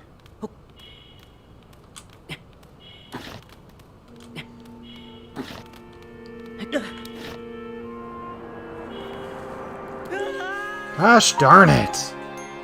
Nitsua, the only guy who is on the planet who has never played Skyrim. I mean, I'll play it eventually. I'll likely play it eventually. I just haven't actually played it. So where's my last autosave here? Ow, right at this spot. Lovely. But maybe I can find myself another spot that is a little better?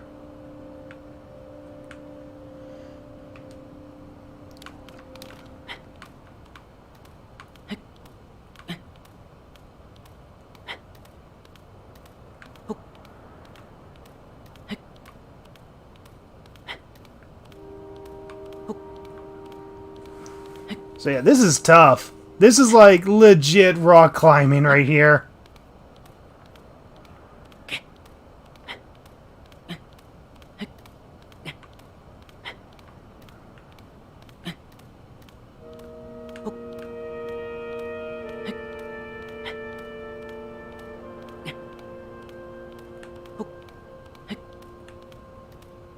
We just gotta find the little areas that we can stand on to restore our stamina.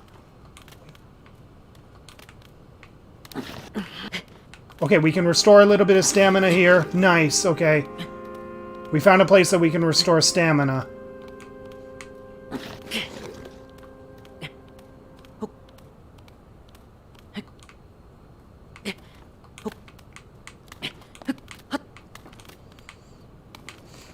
Okay, come on.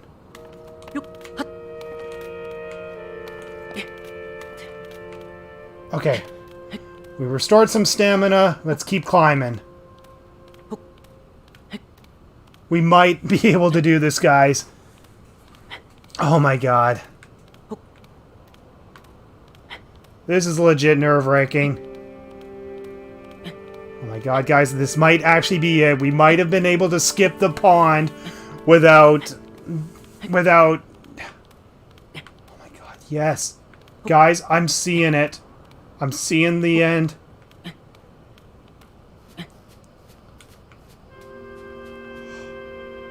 Oh my god, yes!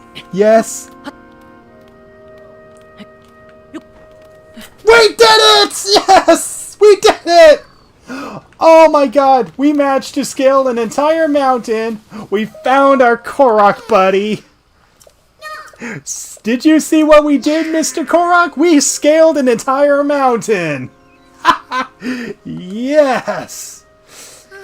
Oh my god, that was so hard. The light at the end of the tunnel. Yep. The light at the end of the tunnel finally achieved. Oh look, there's an optional boss we can fight and we're not going to. And actually, looking down, I think we just skipped an entire tunnel. We just skipped an entire tunnel that we could have explored, but are not going to explore. Okay, so now it's... We're doing good, guys. We're doing good. So yeah, we just skipped an entire tunnel where there's a mining system. Alright, so from this point, we just need to get all the way to the shrine. I just don't exactly remember the path. I think it's through here. How you doing? The snowy mountain above us is extremely cold. I'm all set. That's right, I am all freaking set. Okay, spicy pepper.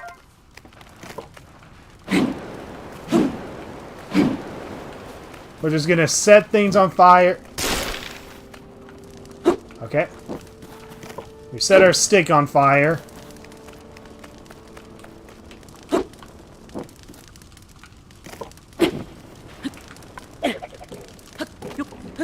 No, our stick. Stick. Bring. I want my stick back.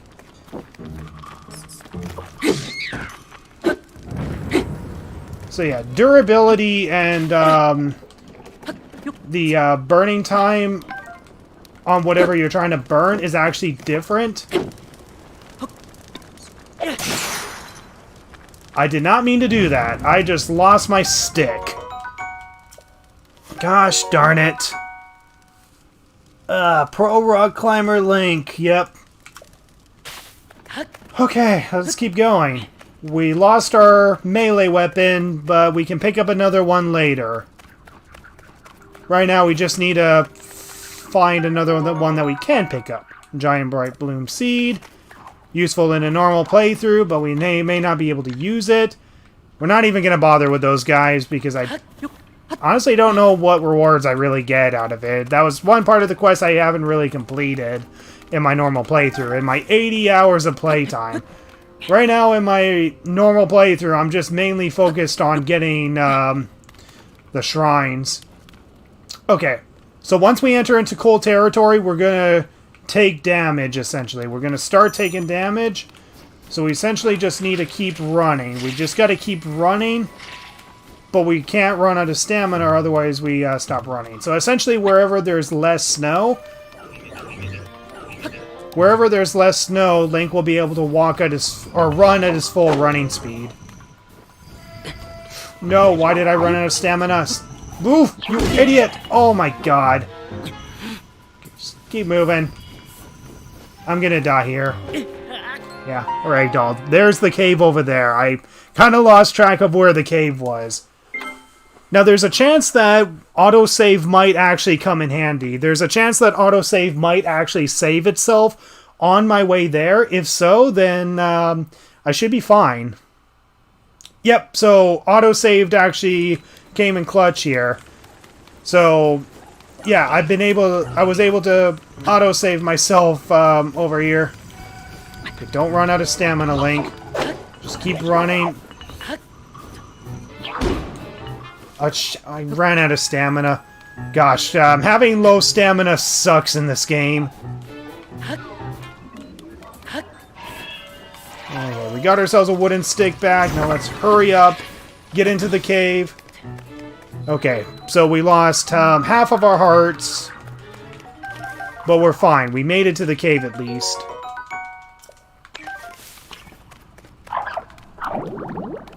But now we're running into another problem. The other problem is that we're going to need a shield or something. A shield so we can actually get through this cave. Unfortunately, getting shields on the starting location is not as available as it seems. Okay, we got ourselves amber. Good.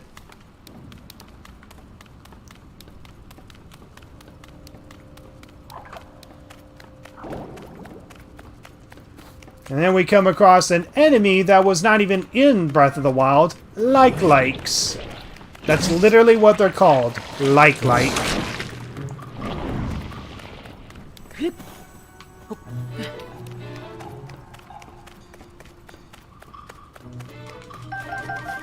Alright. I need to find myself another shield. Because if I have to shield surf down the mountain in order to escape, then that's my best shot at being able to escape alive. Oh, wait, there is a shield. Nice. Oh, no. It has a flame emitter on it. Or maybe that might actually work to my advantage. I wonder if using the flame emitter actually saves us from being burned. No, the flame emitter doesn't save us from being burned. That's problematic. Okay, so the moment we get out, we essentially have to climb. We gotta climb all the way to the top. What we're gonna do is we're gonna burn some grass over here. That didn't work.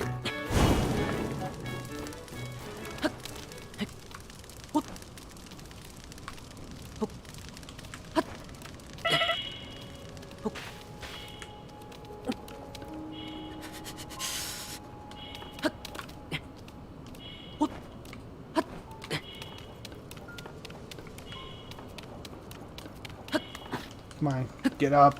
Get up. There's the shrine. And I just died before I even reached the shrine. Lovely. Whew. Wow. We got so close to the shrine, but hey, at least we're proving that everything is possible pauseless.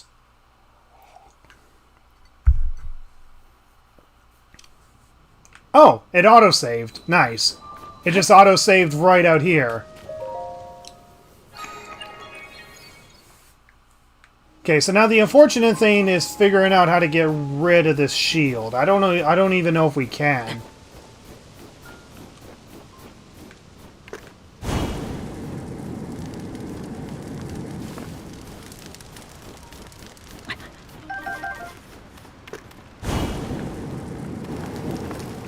Okay, so we're at a temporary save point right now. I mean, yeah, I know the shrine is there, but I'm not concerned about getting into it yet. I want to see if I can find another shield that doesn't have anything attached to it. And so far, I'm not seeing it.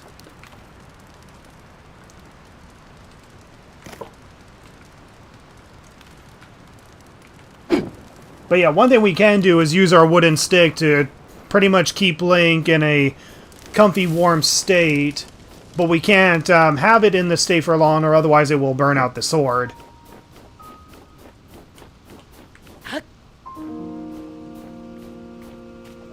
Let's enter the shrine. Whew, there we go.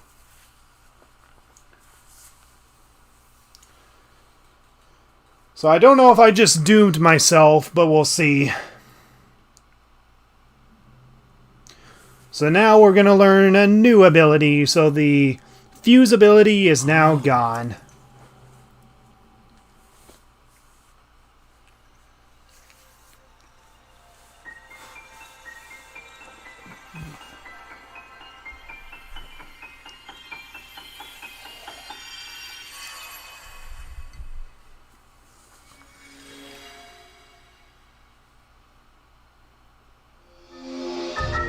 Ascend. So there we go. We got our third ability.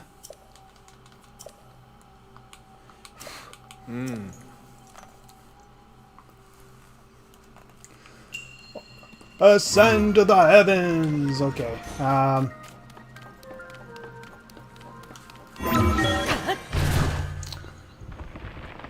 So yeah, we should actually see what the ability is here that we actually use, or what the chest is here that we use, because if it's a shield, we want to actually gain that shield instead. Here's the chest. Let's see what's in the chest. Stone axe. Definitely not useful, and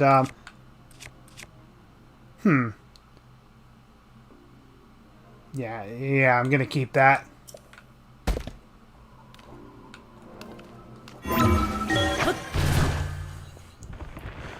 So, lighting a sword on fire and holding it in your hand in your bare feet from the freezing cold while walking through the snow. Yep.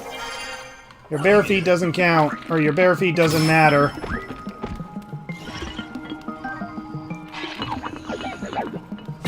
We don't want to break our sword, so we don't want to do that. Oh no, how do we move these boxes? Wait. Oh, okay, we can just push it forward. Okay, so no big deal.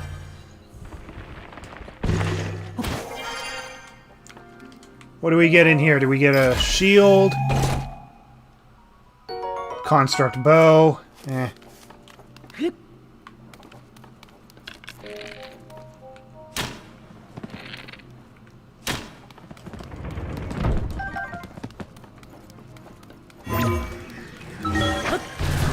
Alright, so far so good.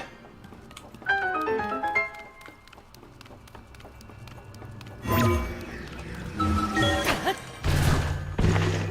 so now I just gotta wait till it gets its little A over here. Move, please. Alright, so now the challenge is getting back to the Temple of Time with only the Ascend ability, and while we're trying to get off a freezing cold mountain. And trying to go back the way we came is not really a valid option because we have that big pond that is in front of the Fuse Shrine that we can't go that way for. So we have to legit go counterclockwise towards the Temple of Time.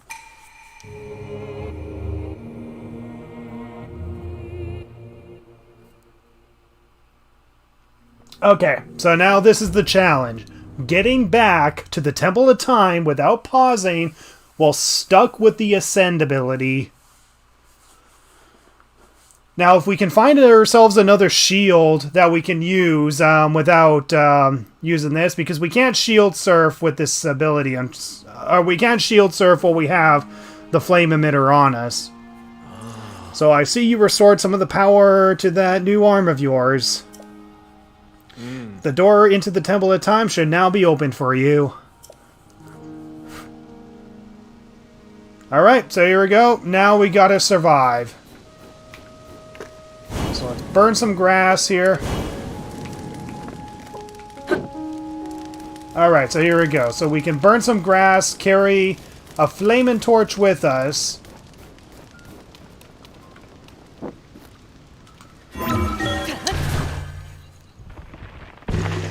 Alright, so here we go. Wait. I just paused. Guys. I have to close down the darn game. And I gotta restart again. Shoot. I just paused the game. No. That's the thing. You gotta press the L button. You can't hold it. If you hold the L button, then, well, that's a reset. Okay, so let's continue. So just out of the shrine. Darn it. So if I pause, then I have to exit out of the game and load up the last autosave from before the pause occurred. So yeah, it is possible to accidentally pause by holding the L button. Otherwise, if you just press the L button, that's legal. I just got to remember to press it, not hold it. Okay, so here we go. So the flame emitter will give us the flame that we need, and we can temporarily use our sword as a way to keep ourselves warm, essentially. Okay, ascend. Alright, now we just gotta burn some grass. Oh, crap, the flame emitter shield is gonna go out. Okay, let's set ourselves up a campfire. Open up this chest. Alright, so we got some warm greaves. Nice. Zonai charge. Also nice. Okay. So now the challenge is to get off this entire mountain without dying or freezing to death. This is going to be easier said than done, guys, and I don't know how I'm going to do it.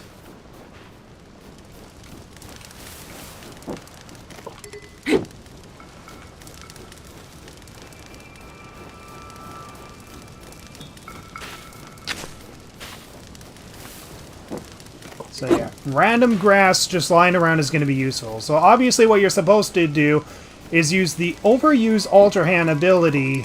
Hi Raru, how you doing? Sorry I can't talk to you, or otherwise my flaming sword's going to go out.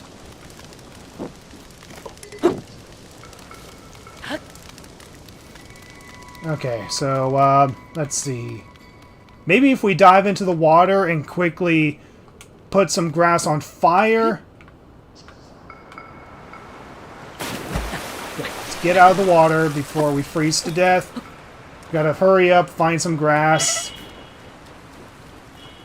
Where's some grass? Oh my god. No! No! The...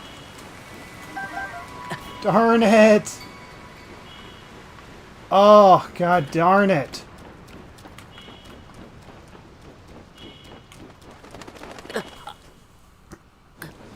Okay, so I'm already onto something. No, Run's not dead yet. Run's not dead. As long as I can make it off the Great Plateau, the Great Sky Islands Mountains, and make it to the Temple of Time, then I'm all good. Unfortunately, I can't stick around because 6 a.m. and I need to sleep. Yeah. Sorry that I'm streaming this at not a great time, guys, but fortunately, that's just the best time for me. Okay, so I think I got a strategy. I just have to kind of wing it, essentially. But yeah, we can't really use those things because, unfortunately, that requires us pausing and switching to the Ultra Hand ability. So I think I got a strategy down. It just requires us...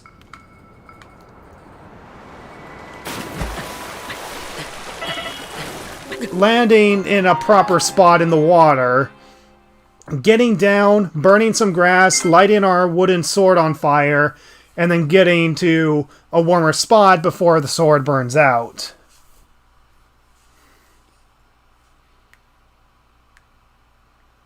So I think I do have a strategy. So,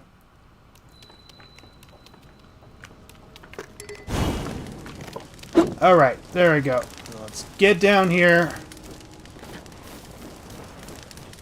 Because, yeah, we're on a very high point of the mountain, and just climbing down is not going to work, because that means we have to put out our fire, which is protecting us.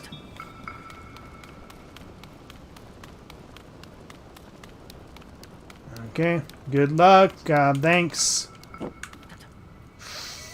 Come on. Get up there, you idiot. Okay, good, good. Oh, grass, grass. No!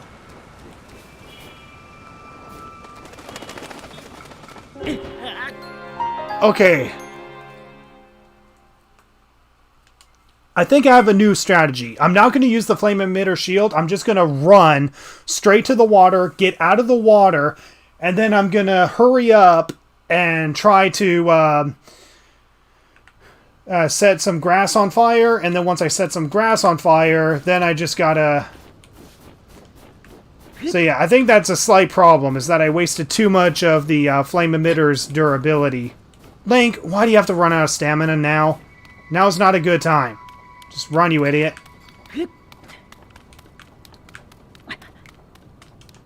So I just gotta jump at a good spot. Okay. Oh, that was actually a very good spot. Now I just gotta get out of here without dying. Okay, Link, hurry up. You're gonna friggin' die, dude.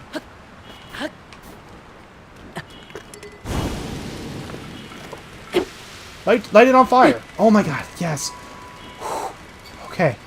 Now I just gotta make it safely off this mountain with only a quarter heart left.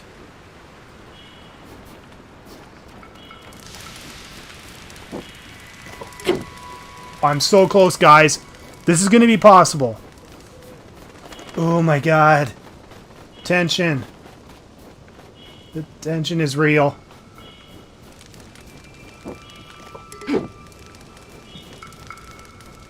Oh my god, we did it. Only half a heart left, but we frickin' did it. Oh my god. Yes. Please, I don't want to fight you right now. I'm in such a bad situation.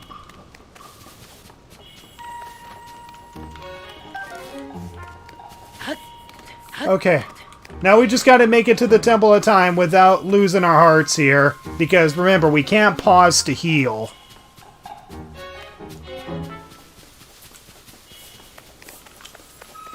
Okay, where's the Temple of Time? Jeez. Oh my god, where is the Temple of Time? Oh my god. Okay, over here, over here. Now we just gotta make sure we get over there without taking any hits or damage once, or otherwise we may have to get down that mountain again.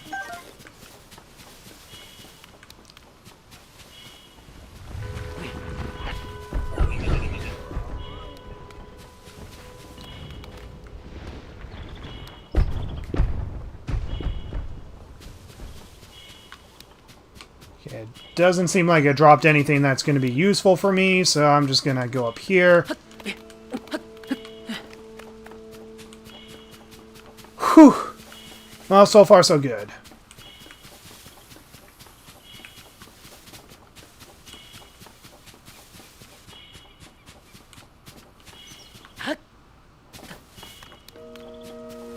Alright, there we go. We did it. We made it back to the Temple of Time. Let's dive on in and just get back up, and there we go. We managed to make it, do all 3 shrines, and make it back to the Temple of Time without pausing. So yeah, there were pretty much 2 difficult sections, but it is possible if you find a way.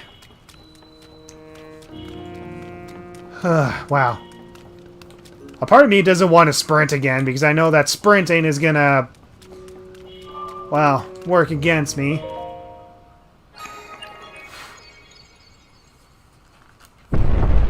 Alright, there we go. We managed to open the Temple of Time, but we still got one more door that we gotta open in order to progress.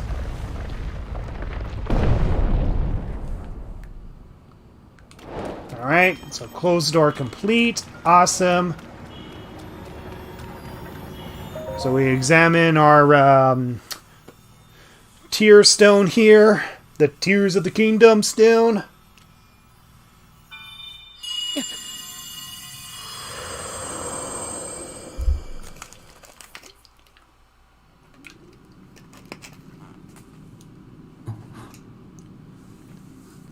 Hi, Zelda. Why are you floating?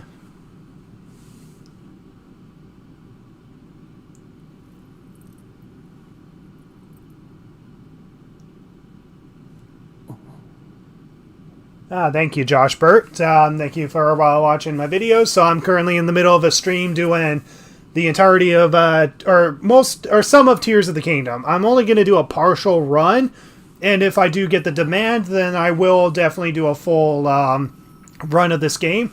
Essentially, I'm trying to get through the entire game without pausing, and so far it's been possible.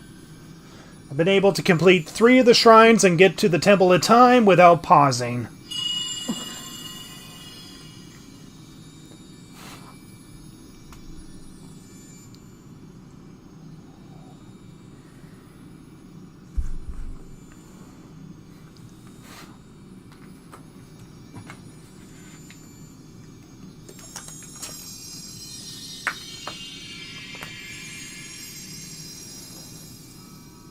Alright, so we got 1 out of 6 vows with us.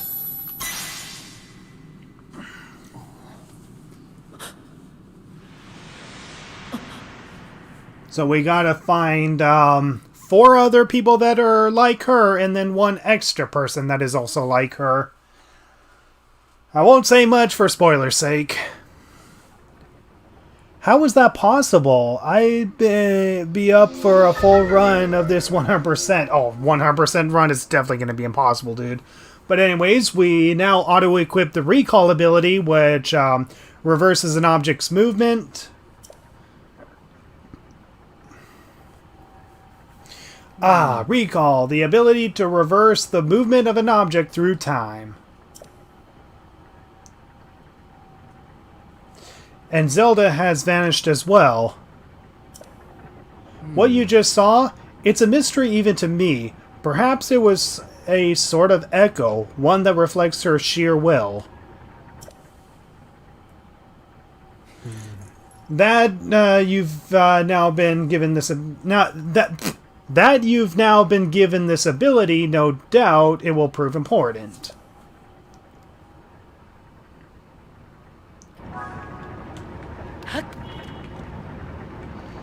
Alright, so pretty basic ability that will help us. The whole purpose of it is to pretty much reverse time. Or reverse the movement of an object. So this is the recall ability. We can just jump up here and we can just skip that wheel entirely. Alright, so we'll try to open this door and find out we can't.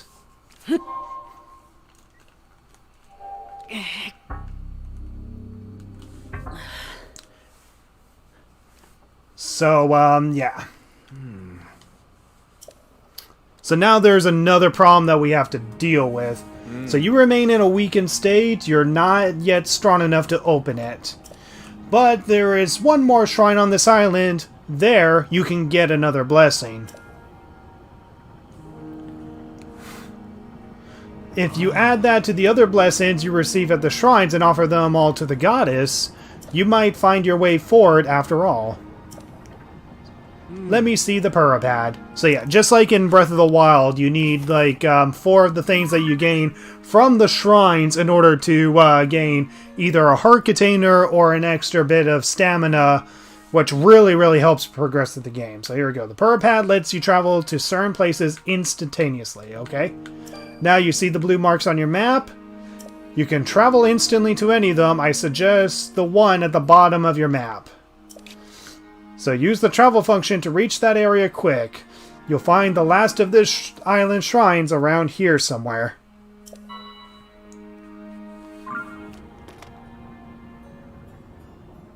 Okay, pretty cool, but we have one major problem. One major problem that we unfortunately have to try to figure out. And that's how the heck we even get to that shrine without pausing. And the thing is, I think this is the moment where it's actually legit impossible. Because where we're supposed to go is all the way back up there. That's where we're supposed... Oh, no, not there. There is where we're supposed to go. We have to go up, not just there, but all the way up there if the clouds would move out of the way so I can properly demonstrate where I need to go. Yeah, I have to go all the way back up there, but it's way too freaking high. Now, one obvious solution is to probably fuse something with the Zonai gears, but the problem is we're automatically stuck with the recall ability. There's no rocks that, as far as I know, fall from the sky that lead back up to that area. Otherwise, the only thing that we have to do is pause. So yeah, this is unfortunately a minimalist run. You can't pause and you can't beat the game without pausing, unfortunately. So obviously this is going to be a minimalist run. This is going to be a minimalist run because Nintendo wants you to use the goddarn fast travel ability because the shrine's all the way back up there where we started off from. And unfortunately, we have no means of being able to complete that shrine or even get to it with the limited abilities that we had. How you doing, Construct? Okay, so right now we just need to find ourselves a better shield to work with. But yeah, unfortunately, you cannot beat The Legend of Zelda Tears of the Kingdom without pausing.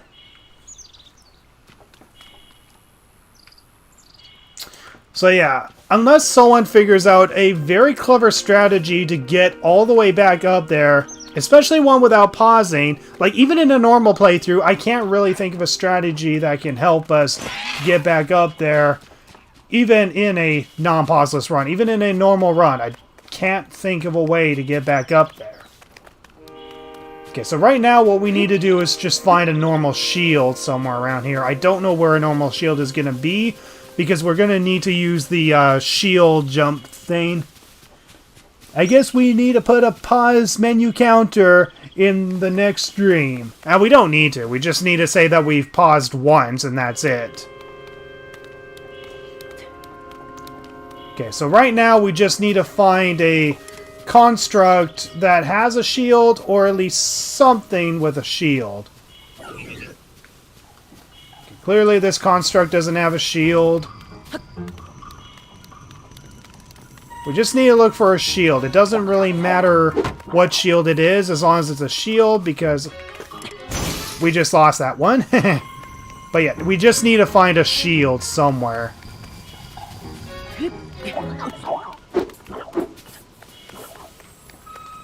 Problem is, I don't know where to find one.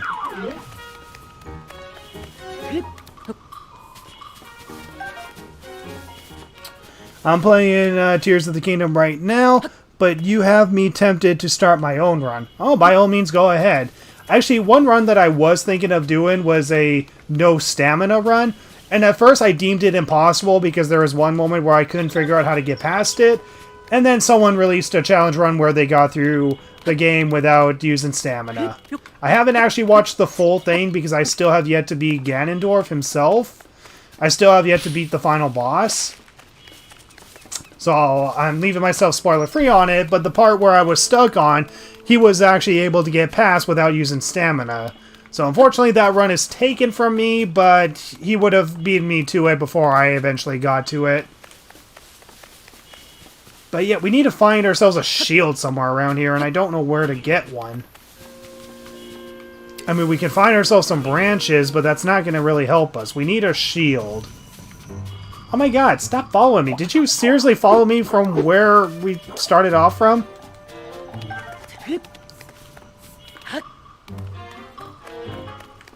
I mean, I don't know if it's actually possible because I haven't actually watched the run itself. I mean, I watched part of it, at least the part where he got up, got the paraglider and all that, because, yeah, in my main file, I've pretty much completed all the main quest storylines, and I only have 7 shrines left to find. I only have 7 shrines left to find, and then after that, I have to. So after 7 shrines, sorry, I'm blanking out here. After I find the 7 shrines, then I go and fight Ganondorf. Otherwise, I've completed the entirety of the main story that doesn't revolve fighting in the final boss fight. Okay. I'm back to the Temple of Time, and I still haven't found myself a shield. I'm just looking for a construct around here that does have a shield. I mean, I know there's one that spawns next to the Temple of Time, but I've already used that shield and broke it. More stupidly now I think about it. But yeah, unfortunately, while it is possible to climb around into the back, unfortunately the light that's at the end where we have to deliver the Decayed Master Sword does not trigger unless we open the door that is inside the temple. So unfortunately we can't sequence break our way out of the Forest Shrine. Unfortunately it's designed for us to complete it in order for that light to appear. So we can't just let it appear and then get over there with the Ascend ability. That's not possible, unfortunately.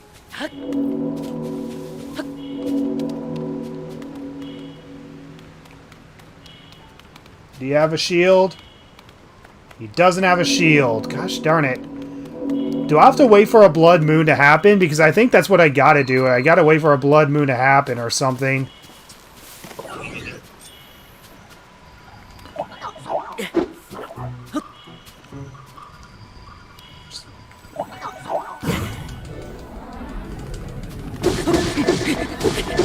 Alright, there we go. New stick for me. So I can just throw the old one out and grab a new one. Gosh darn it, I need to find a shield. That's what I need to find. I've watched the first video while playing Breath of the Wild 1 last time before Tears of the Kingdom. Yeah. Oh, and not to rush you, but do you know when the next Persona 3 Mandatory Battles video will come out? I'm not entirely sure. It's definitely not going to come out at the start of the next month. I mean, I've been pretty much sick, so I haven't really been able to record much of the footage, unfortunately, due to me getting sick. But I should be able to get around to recording it eventually. Now, part of me is just hoping for a blood moon to happen, because if a blood moon happens, I should be able to get that one construct near the Temple of Time with a shield to spawn back in. And if I can do that, then I can get myself a shield back. I need the shield if I'm going to be able to get to the next shrine. Because in order to get to the next shrine, you got to fast travel there, have the Ascend ability out, and then go back to the Rewind ability. But we're going to essentially skip the part where we have to use the Ascend ability, and the only way to do that is to do a precise shield jump with our shield but I don't have a shield in order to do that.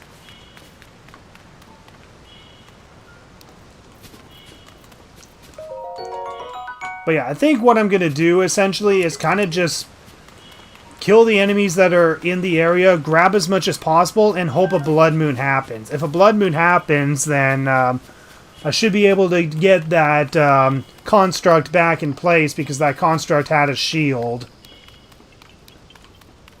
But right now I'm just searching every possible area. There's no point of getting Korok seeds in this run. But you know what? What the heck? We'll just collect one piece of Korok poop. Hopefully that just adds more to the data cache, so that way I can cause a blood moon to happen. Let's see, where's the moon? Is a blood moon gonna happen?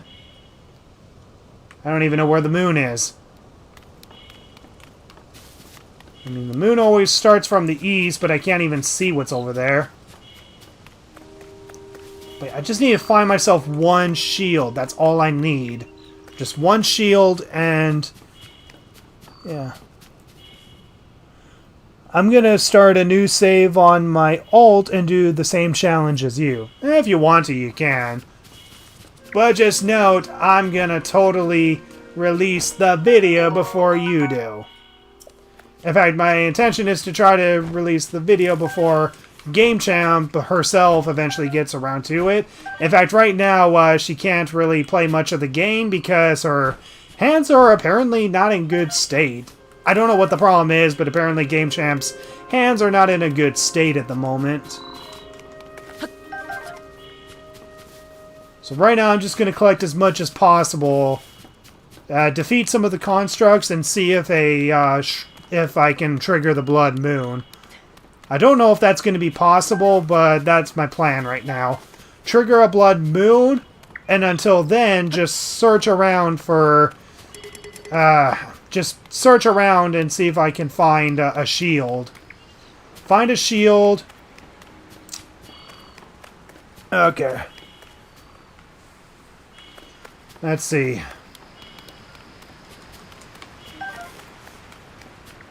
Part of me is hoping that a blood moon's going to happen, like, right now, because I really need a blood moon to happen.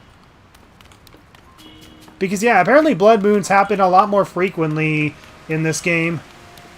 At least compared to Breath of the Wild. Breath of the Wild, you had to do a lot of things in order for a blood moon to appear, but apparently in Tears of the Kingdom, blood moons actually happen a lot more often, which is actually pretty convenient when you're trying to collect stuff.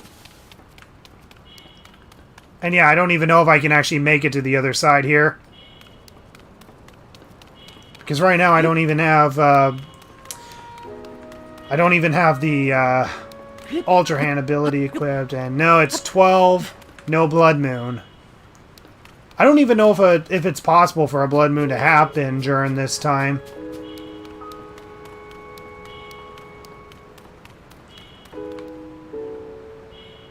There's a Dwagon. I'm pretty sure that Dwagon has no plot convenience whatsoever. But, look at her hair. Nice. Okay. So, I don't see another shield that I can pick up. The only shield that I can think of that I can pick up is that one construct that appears at the start of the Temple of Time. But the only way that I'm going to have that construct appear is if I have a blood moon happen. And I don't even know if it's possible for it to happen while I'm still on the starting area of the game. And unfortunately, I can't even leave the starting area because there's a there's a box that essentially surrounds the entire starting area that voids me out if I try to escape it. It's actually the same thing that happens in Breath of the Wild. There's essentially a cylinder that surrounds the Great Plateau, and if you try to leave it, you void out. Alright, here's some keys. Maybe if I kill some keys, I can maybe get a blood moon to happen.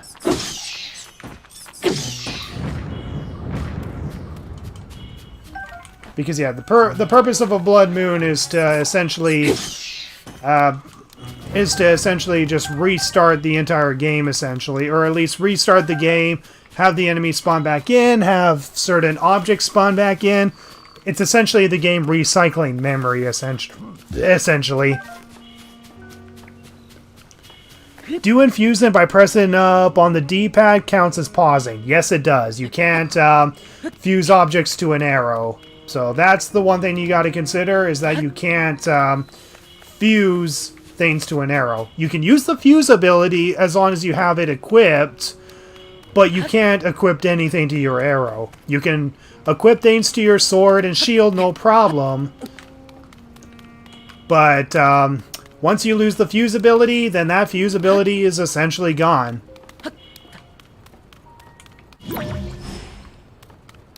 So yeah, right now my plan is to just get a blood moon to happen. That's pretty much my plan. Just get a blood moon to happen.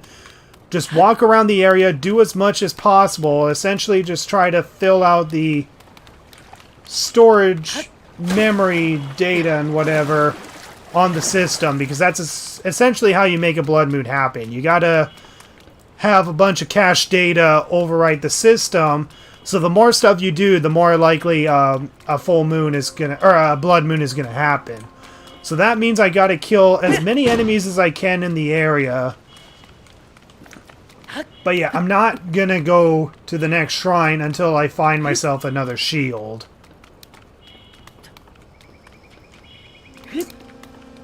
Thank God scripting things will go smoothly. There's some fireflies up here, so let's catch some of these guys.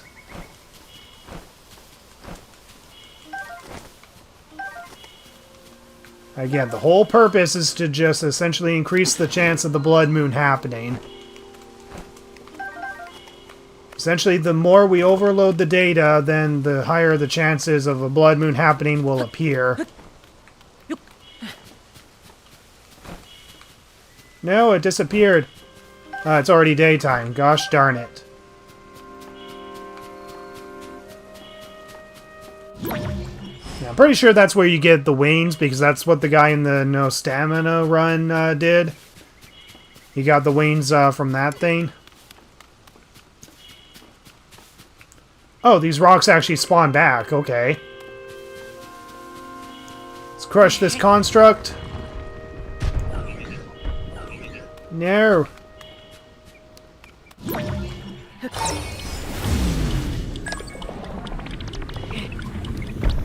Die, construct.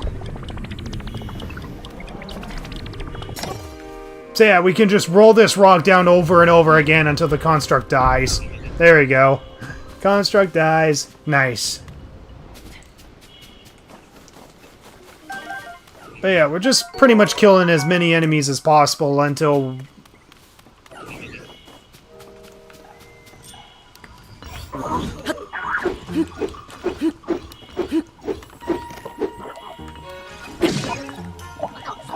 Okay, flurry rush, good.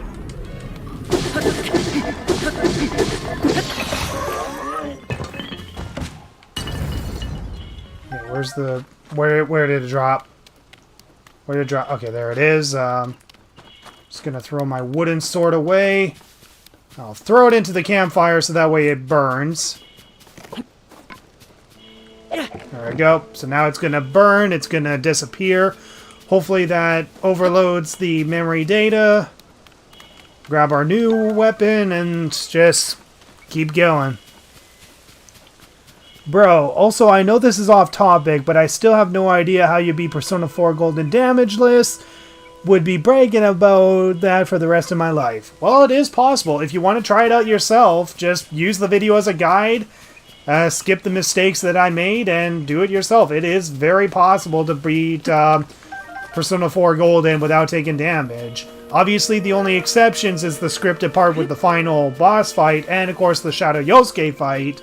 But aside from that, the entire game is possible to beat without taking damage. The only aspect that I still need to prove is pretty much the fight against Elizabeth, but, well, Elizabeth is only possible on New Game Plus. Okay, Restless Cricket. Just throw this off. Just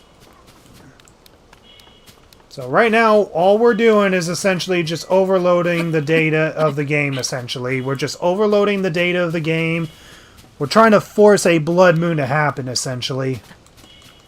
Just collect as much as possible and kill every single enemy that gets in our way.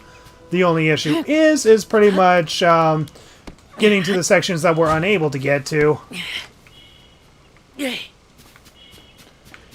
And I don't know if collecting Koroks actually works towards filling up the data cache. If so, then I guess I might as well collect Korok seeds as well.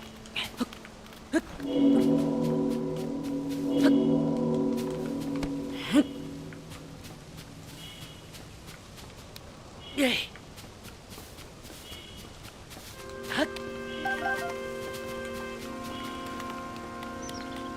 let's get this frog. Hot-footed frog, nice.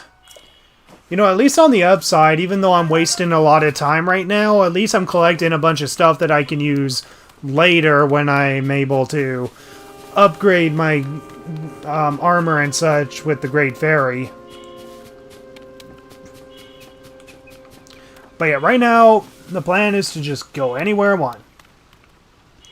Oh, I just realized changing runes counts as pausing. That's like most of the challenge. Yep. Are you doing Tears of the Kingdom or Breath of the Wild? Because if you're doing Breath of the Wild, there's already a brilliant challenge run of Breath of the Wild without pausing by Game Champ 3000. She did an excellent run on that. I highly recommend watching it in its entirety if you haven't seen it. It's probably one of my favorite challenge runs ever, and it's definitely the run that inspired me to do this kind of run myself. But again, I'm going to do a partial challenge run, essentially just show the starting area first.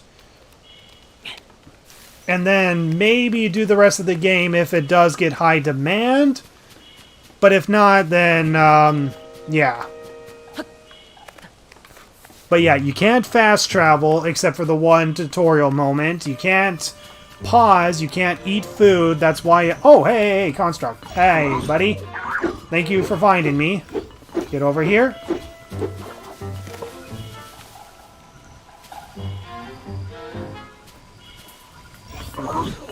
Okay, I need you to do the move where I can flurry rush you to death, buddy.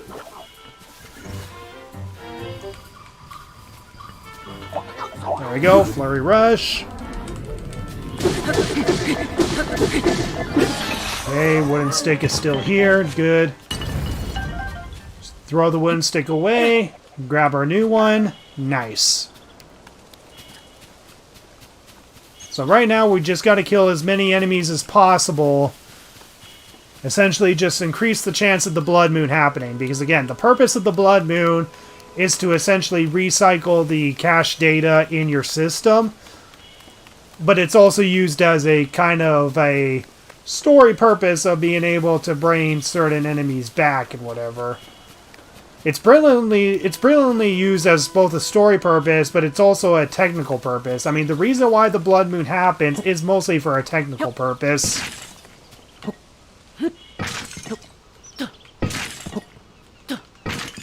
Alright, we got ourselves an apple and an arrow. More sky shrooms. Zonai charge, good.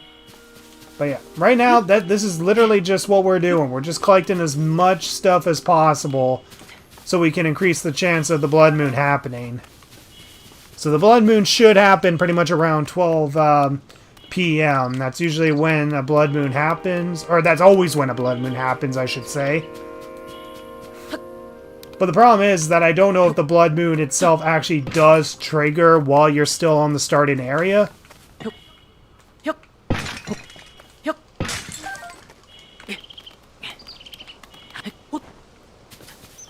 That was weird. I guess while I'm at it, I might as well get another Korok here.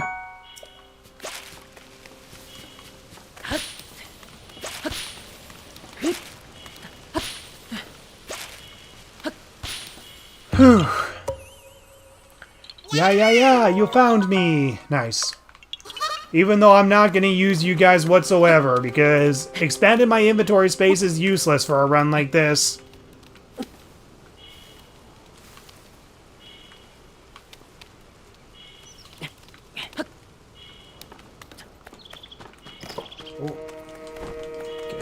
cricket. Good.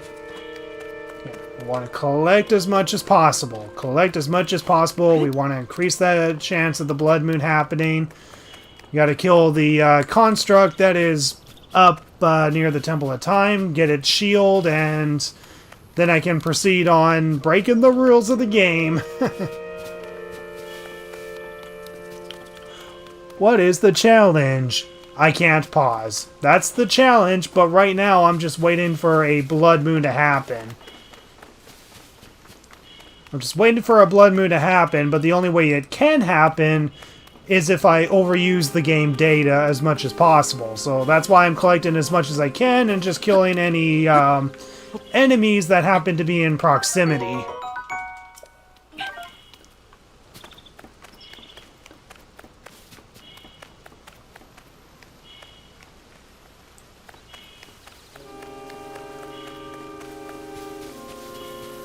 Okay. I don't know if this works towards making the blood moon happen, but why not? I don't think I've been down here. Let's check down here. Yeah, I don't think I've been down here, so let's check down here.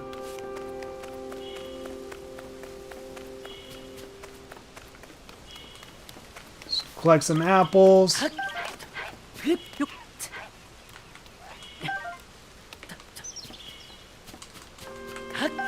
Nice. I really gotta do my homework. Hey, it's fine. Yeah, you'll be fine. Who does homework anyway? I never did homework. I only did the homework that I liked, not the homework I hated. Let's throw that. Grab this branch. Throw it out of existence. Pick this back up. So yeah, the only thing I'm doing is pretty much just overloading the game memory. So I have another 11 hours in game before the next blood moon happens.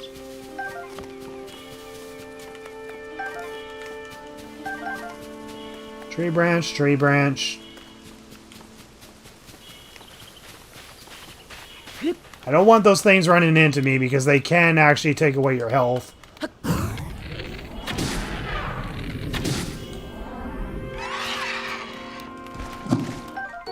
Okay, raw meat. So yeah, I'm just overloading the game's memory, essentially. That's pretty much all that I'm doing, is overloading the game's memory, so that way there's the high chance of the blood moon happening.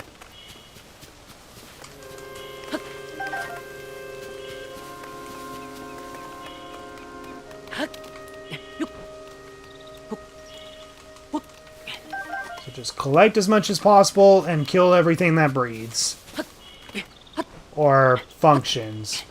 In terms of the construct's case.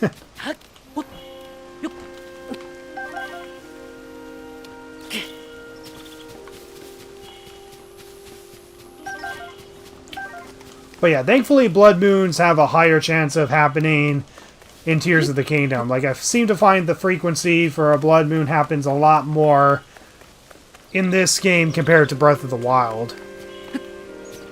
But I'm pretty sure a part of that is probably because of the size and scope of the game. A headshot always one-shots animals. And it's a possibility.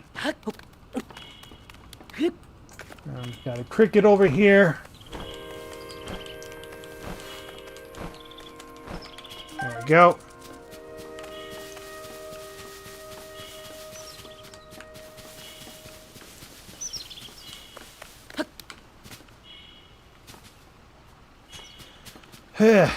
Sorry guys, I was hoping that this would be a much more entertaining run, but yeah. Yo, never realized you had a Discord server. Yeah, I do. Unfortunately, I don't use it as much, but it is available if you want to join it. I mean, I think if more people join it, then I might actually use it a lot more often. But yeah, I do have a Discord server and a Twitter page that I do use. Though I mostly use Discord just to talk to my friends, not really use my Discord server, per se. Okay, more sky shrooms. Oh, is that an enemy over there? Oh, I thought that was an enemy over there, but I guess not.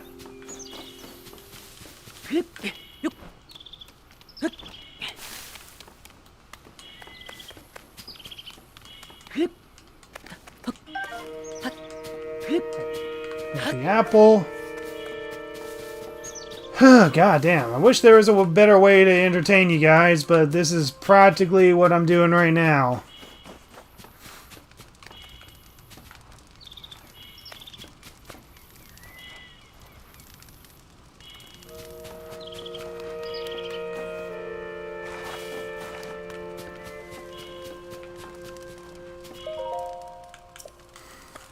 Pass the time till night so we can have the keys come out.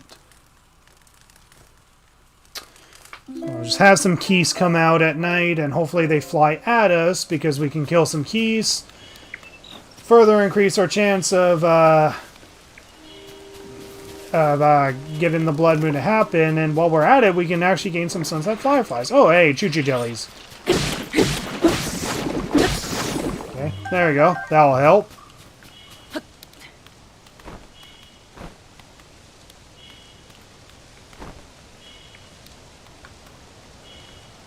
Get down here. Get down here. Gosh darn you, you stupid firefly. There. Darn it.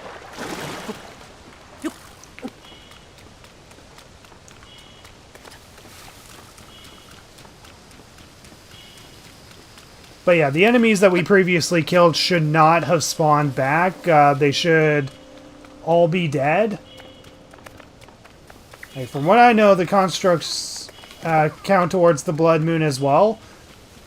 Like, pretty much every single enemy, even if they're not directly affiliated with Ganondorf, do only come back when they need to, or when the blood moon happens. Like, they're all connected to the blood moon.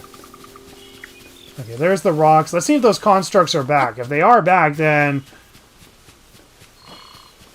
yeah, they're not back. I still haven't killed the construct that is over there, so I'm going to deal with that.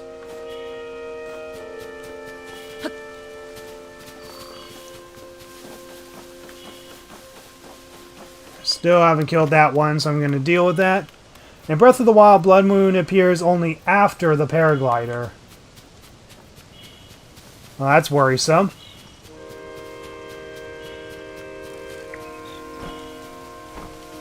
I mean, I suppose I can still find a way to complete the 4th shrine without the shield, but I'm pretty sure I need the shield.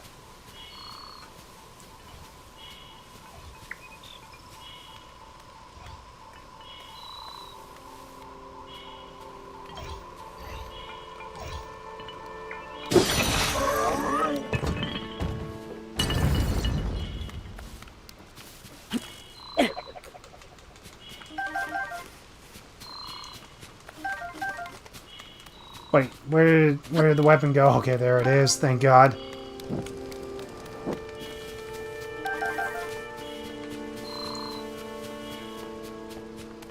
Alright, is the blood moon gonna happen? And no, it's not gonna happen. Gosh darn it, let a blood moon happen. I need a shield. That's all I need, is just one shield. And I can progress through the game.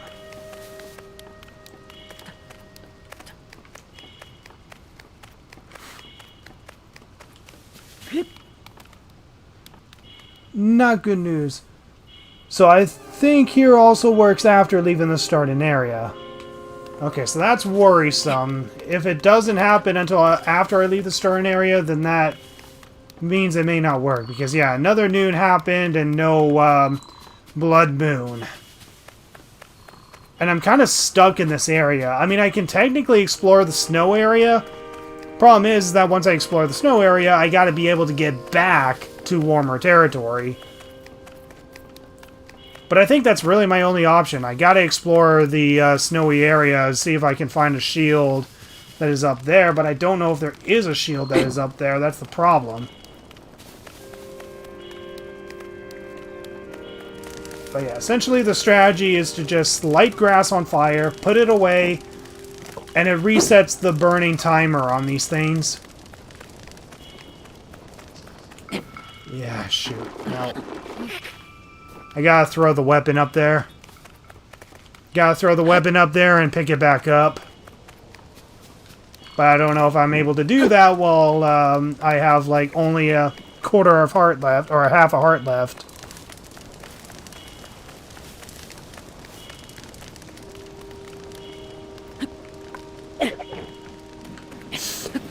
Oh my god.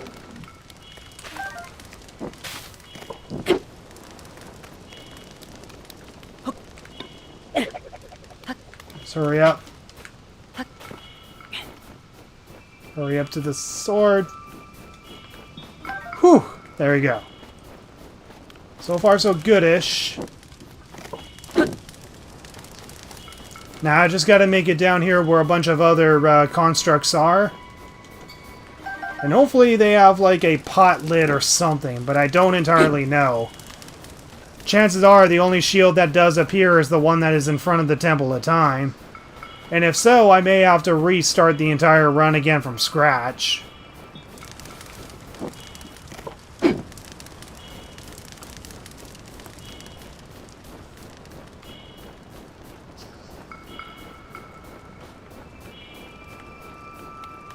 Okay, there we go. So I'm at a safe temperature here, so this is good.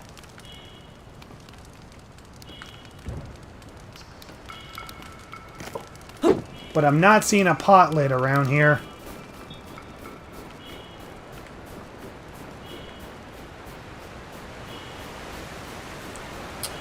So you're starting your own run now. I'll let you know if I make any breakthroughs.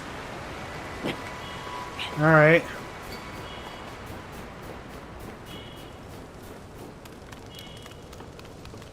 But yeah, I'm not seeing any shields here. I just paused like an idiot. I just paused like an idiot. Gosh darn it. Okay, close software and load it back up. I just paused like an idiot. Yeah, speedruns on the game are already wild. It's pretty amazing what they can do. So you're starting your own run now. You'll let you...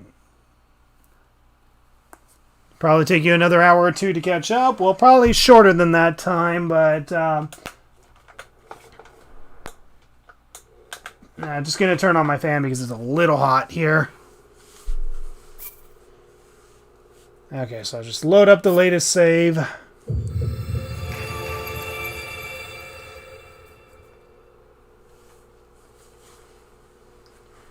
But yeah, this is a problem, is that I have no shield that is within the area.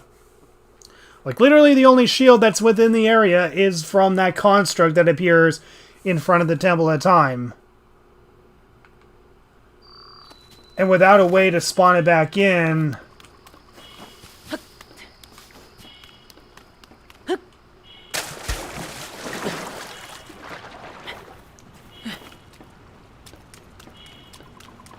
But yeah, I'm pretty sure there's nothing on top of the Temple of Time. I mean, yeah, there is something on top of the Temple of Time, but there's no shields up there that you can just grab.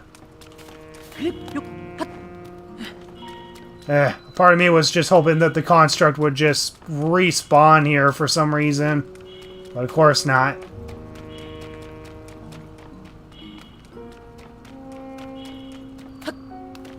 But yeah, we need the shield in order to do the shield jump. That's the problem.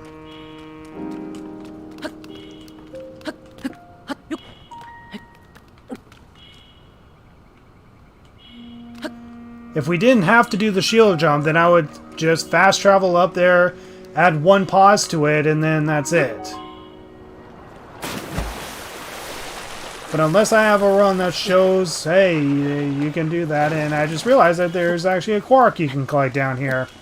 First time seeing that. I'll have to remember to collect that in my initial playthrough. Didn't know there was a quark you could collect down here. Why do you need the shield again? I need the shield to do a shield jump on the wheels to avoid using the ascend ability. Because I'm going to have to pause no matter what to get back up to the Room of Awakening. And then there's the wheels, and while I can spin them backwards using the recall ability, which I do have auto-equipped, I have to get on the wheels somehow, and the way that you're supposed to do it is use the ascend ability so you can get to the higher area. But with the shield jump, you can essentially jump on top of the wheel and skip the ascend ability entirely.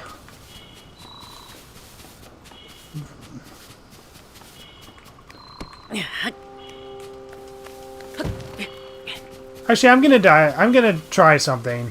I'm gonna die on purpose. I'm gonna die on purpose.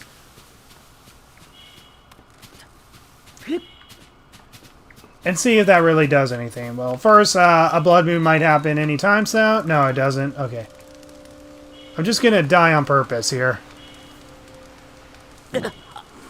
I'm gonna die on purpose because I think when you get a game over and then you continue, you actually have 3 full hearts. I want to take that advantage while I explore the frozen mountains. See if I can actually find a shield while I'm up there. It's not near where those constructs are. So yeah, I'm back to 3 full shields. So that's great. Okay, so now I just got to go back to the frozen area because there's areas that I can still explore. Maybe I can find a shield in another place.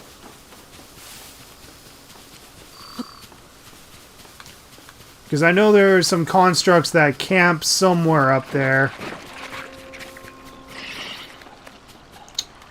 So I'll do that while I still have like 3 full hearts on me.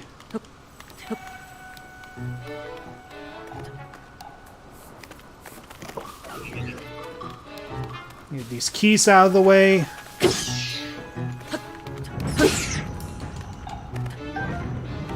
Ah, gosh darn it.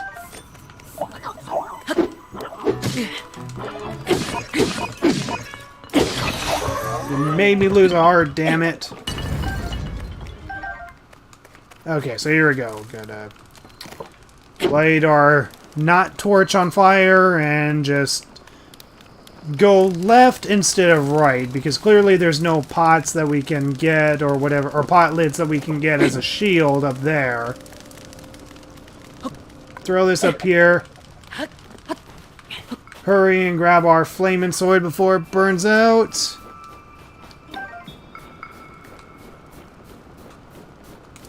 So essentially we're just gonna light our sword on fire, light some grass on fire, and grab the fire again, because essentially the burner timer is different from the durability.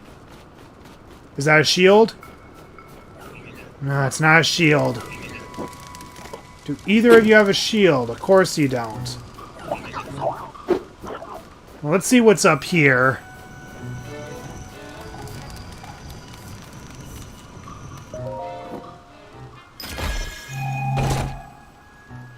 Arrows. Not useful. Got our flame back. But yeah, if there was like another shield we can get, then this would technically be possible, but it seems like the only shield that seems to spawn is the one that is just outside the Temple of Time. So next time I do my run again, I have to remember not to get that shield.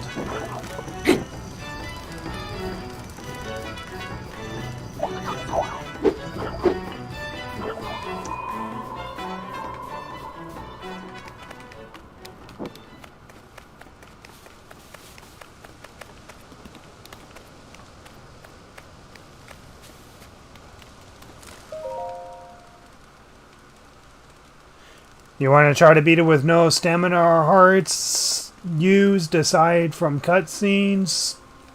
Well, good luck with that. I don't know, maybe if I keep passing time or something, then maybe something might happen.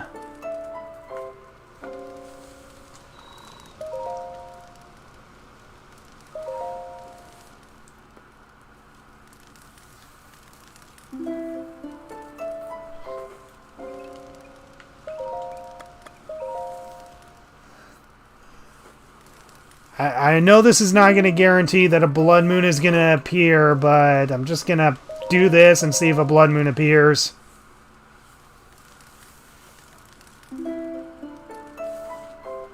Yeah, I'm pretty sure it's not going to appear, but it's going to do it anyway.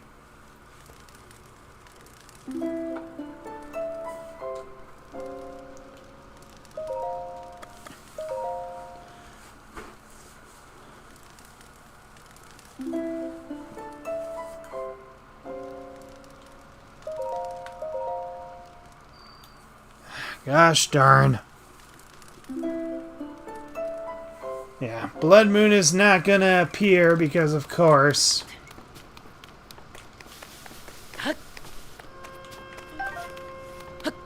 So this is a problem. Okay, well, let me just show you guys what I mean. So we're gonna essentially do our first pause of the run. We have to press the minus button, so this is the first pause of the run. Unfortunately, this is unavoidable. We fast travel to the Room of Awakening. This is what you have to do in normal gameplay. There's no way back up to the Room of Awakening without having to do this. But essentially the point of the shield is to do a precise shield jump so we can get up here. Because what you're supposed to do is use the ascend ability right here to ascend up. Let me see.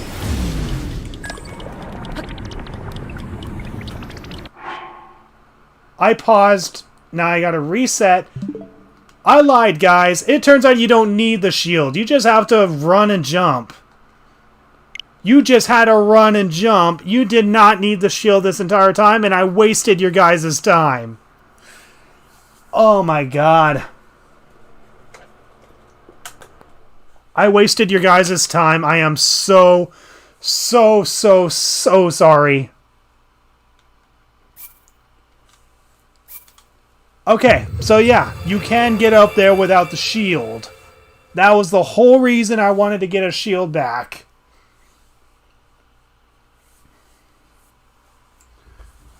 Gosh freaking darn it. A no shield run hype. Man, that might be possible. Actually, I'm pretty sure it is possible doing a no shield run. It's definitely not possible doing a no melee run because you gotta pick up the Decayed Master Sword. Okay, so never mind. You can do this without the shield jump. Okay. Gosh darn it. I am so sorry I wasted your guys' time. But that's what happens when I'm an idiot. When you have an idiot playing for you guys.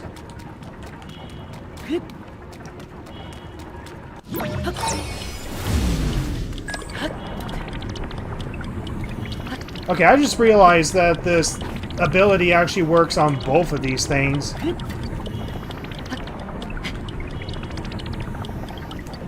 Okay, jump across. Okay, so we had to do one pause, and that one pause was just to fast travel. Otherwise, we're still going. We're stuck with the recall ability, but we're still going. Okay, we come across a construct that is not going to help much. Actually, let's just see if he gives us free stuff. I don't think he does, but let's just see. So yeah, pause counter 1. So yeah, I don't even know if I'm going to be able to upgrade my energy wells in this run. So here we go. We made it to this shrine. So unless there's another way to get to this shrine without pausing, or at least getting up here without getting the recall ability, we're pretty much stuck just having one pause in this run.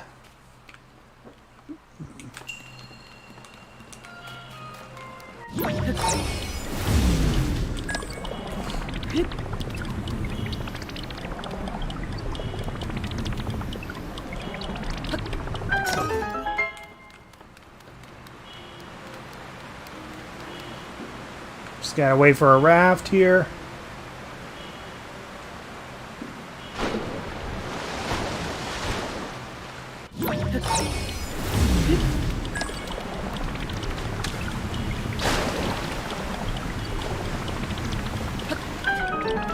You are so no idiot.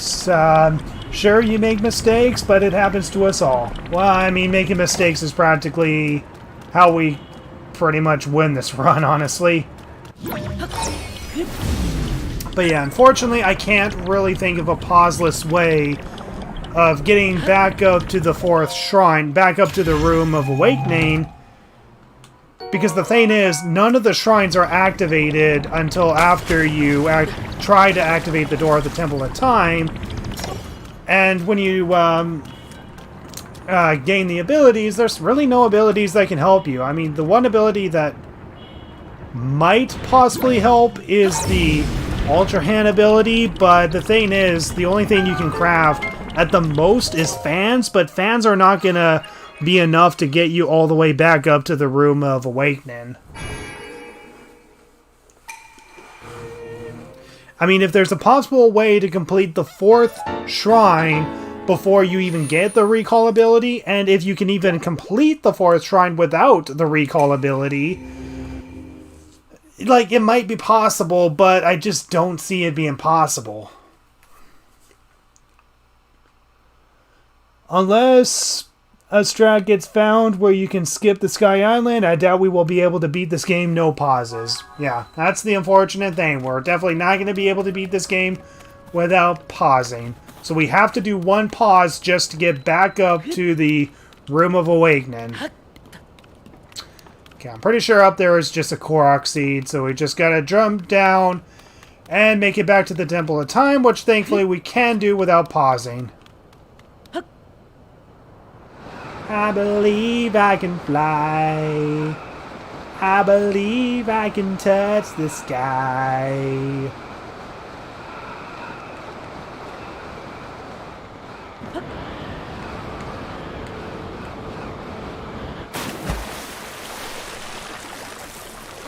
Alright, so we just have to head all the way back. I mean, obviously you're supposed to use the bird that was up there. What are you doing? Oh, hey, Zelda Queen Bee. How you doing? You have given me an idea. Well, if you guys are able to come up with a strat of being able to reach the island, particularly one that doesn't require pausing, then by all means, do a strat, show it to me, and we can essentially save one pause in this entire run. But for now, I just don't see it being possible.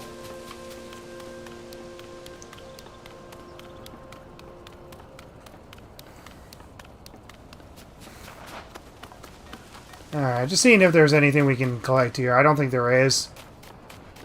Okay, so we got ourselves a bow. We got no shield, but we can pick up pot lids when we reach the stables.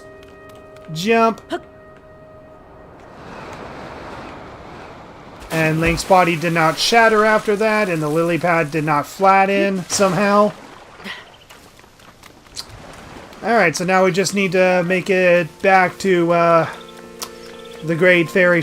Or not Great Fairy, the Goddess statue. Get ourselves our 4th heart container, open the door. And once the door opens, the light appears, and then we run into another problem. And that's figuring out how to get to the light itself without pausing. And this is another case where I don't think we're going to be able to do it pauseless. But we're going to think of a few strategies before we say it's impossible.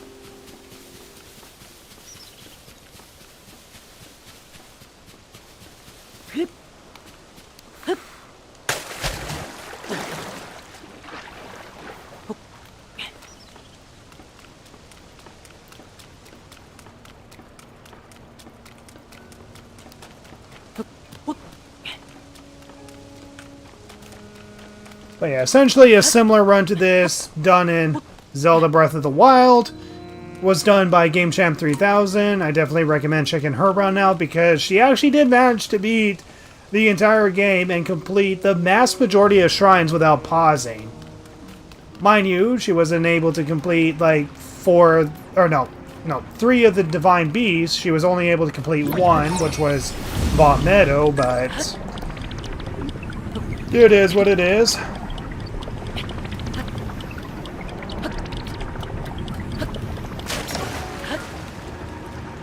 Alright. So now we get our 4th heart container, so this is something that's mandatory.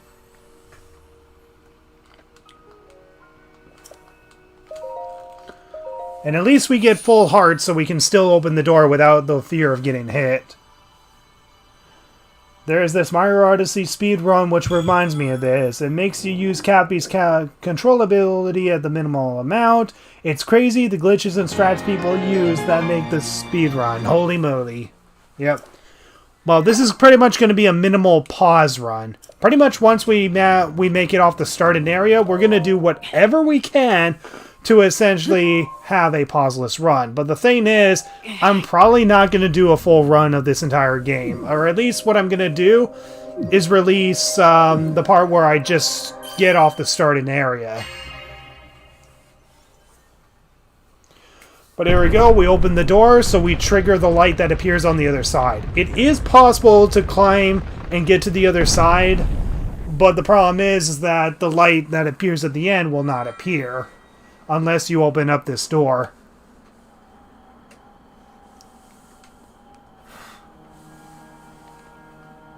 Ah, good. I see you have managed to open the door. You haven't fully recovered yet, but that is to be expected. You were almost beyond saving. By visiting the shrines and receiving their blessings, you have mitigated some of the corruption's effects. Though our time together has been brief, I am so happy that we finally... Feelings mutual, man. Exactly as Zelda said. A clothless man running in his underpants and only checking his iPad once. I've done everything I can for her. Now it is up to you. Kingdom Hearts without jumping? I still need to play Kingdom Hearts. I actually do have the games. One of my sisters actually got the games for themselves, or someone got it for them for Christmas or something. I don't know which, but here we go, guys. So we're home free, right? Wrong. Dead wrong. Here's the thing. We're stuck with the recall ability, and here we're at a section that begs us to switch to the ascend ability. And not only do we have to do it once, we have to do it twice. Now, it's actually possible to skip the second one by using a shield jump, which we don't have.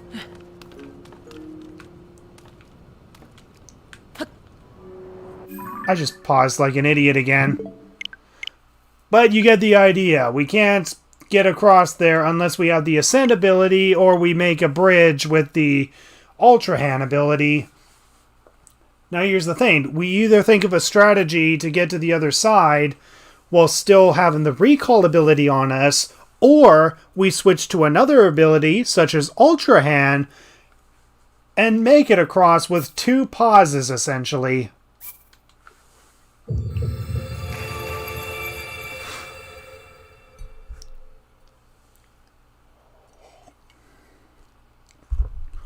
But yeah, so far this run is actually surprisingly a lot more challenging than I thought it was going to be.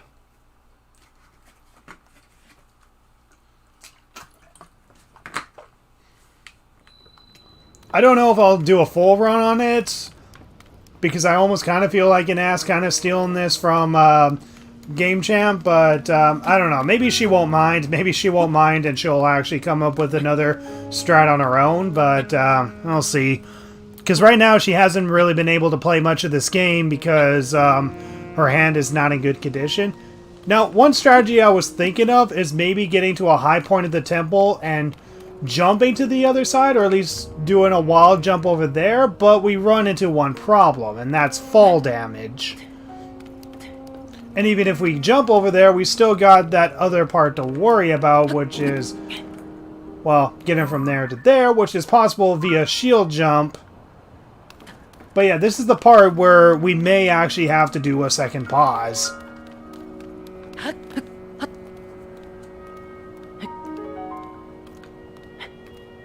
I'll see how far I can get. But right now I'm just going to climb up the temple at a time.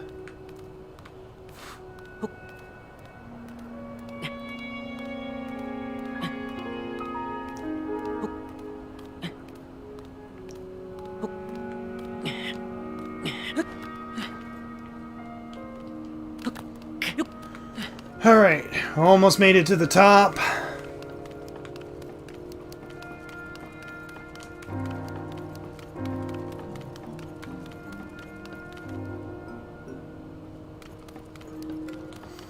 Okay, so yeah, we run into one problem. Even if we were able to get to the other side over there, we still have to consider the fact that we have to deal fall damage, or we have to take fall damage. So if there's a way to not take fall damage, and without pausing, because I know there's a glitch in Breath of the Wild where you can avoid fall damage by throwing an item and then unequipping it when you're about to hit the ground. Like, it's a pretty cool glitch that allows you to not take fall damage, but unfortunately that's not going to be possible because that's a glitch that is not in this version of the game. Trust me, people have tried to use the fall cancel glitch, but it's not available in this version. So I can't seem to climb any higher. But let me just test something first. I'm happy you're making Zelda more challenging. Oh yeah, absolutely. I'm absolutely happy to do a challenge run of this game. So let's see, can we actually make this jump?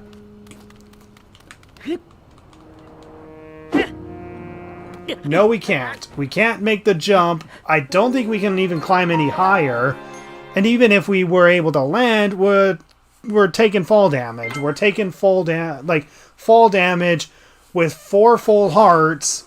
So, run over, right? Well, pretty much. I mean, we've already failed the run because we had to pause once.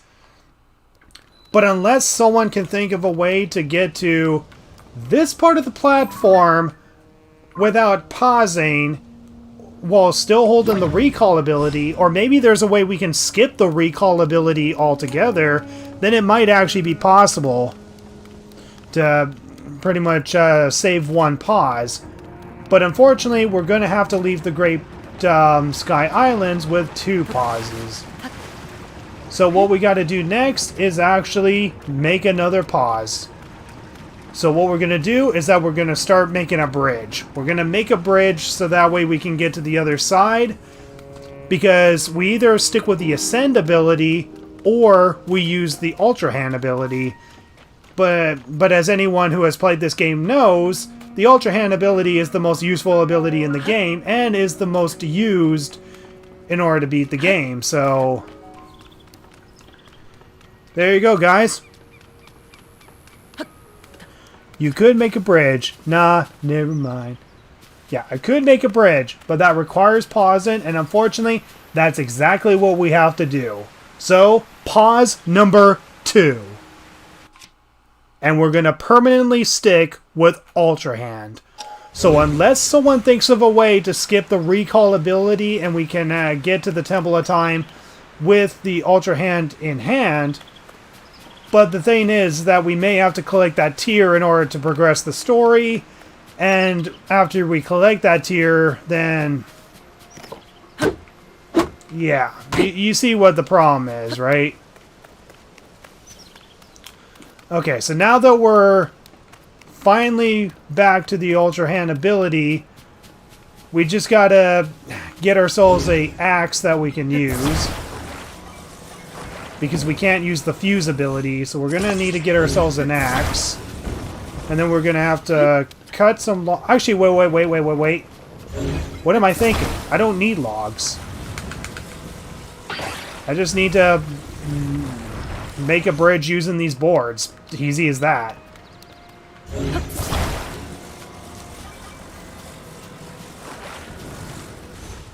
Okay. Let's get you out of the way. So yeah. Unfortunately, we can only get off the starting area of the game with 2 pauses. So unless anyone is able to figure out a way to save a pause, doesn't matter what it is, even if it's just one save, then this is essentially the ultimate evasive goal that we need to find. Is figuring out a way to skip 2 different pauses. And we also have to bear in mind that even if we were able to get off the Great Sky Islands with the pauses that we have, the other thing we need to consider is the possibility that we may not even have the Ultra Hand to do the rest of the run.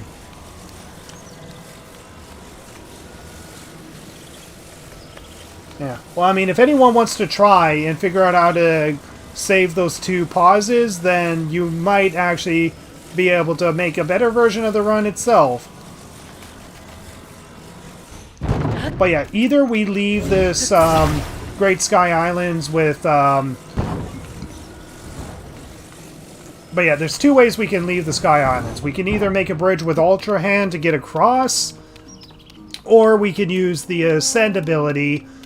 But as anyone who's played this game knows, the Ultra Hand is essentially the one skill that you want to have.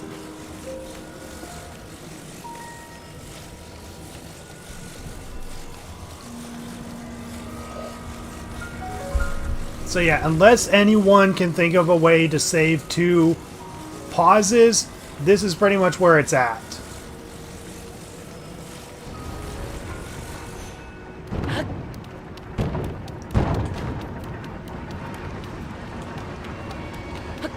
Okay. So far so good. Our bridge is nice and intact. Let's get up the stairs.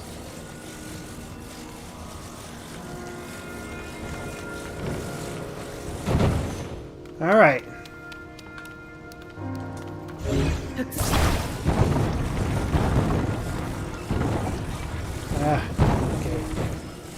Yeah, the thing can be a little hard to control when you have so much build. But here we go. We made a bridge. So we can get off of this starting area with Ultra Hand instead of Ascend.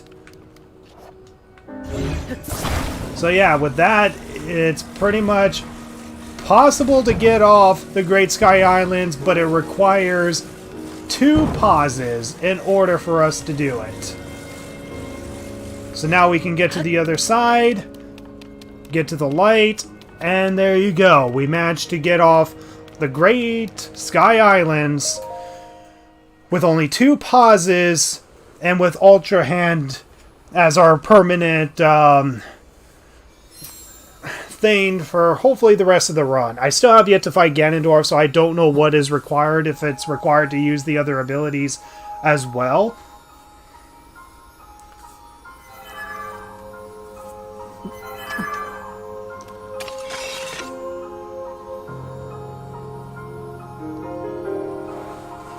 Okay, I'm just going to let the cutscene play out. I'm just going to quickly use the bathroom, so I'll be right back, guys.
Where are we? We're still in our underpants.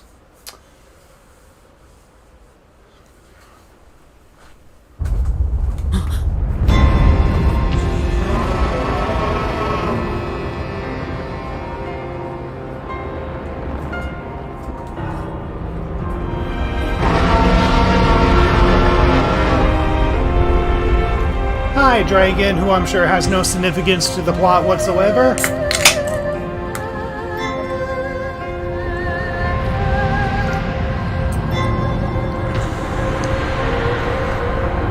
So now the cloud barrier is out of the way, and yep, you have to trigger this cutscene in order to leave. Link! You must find me.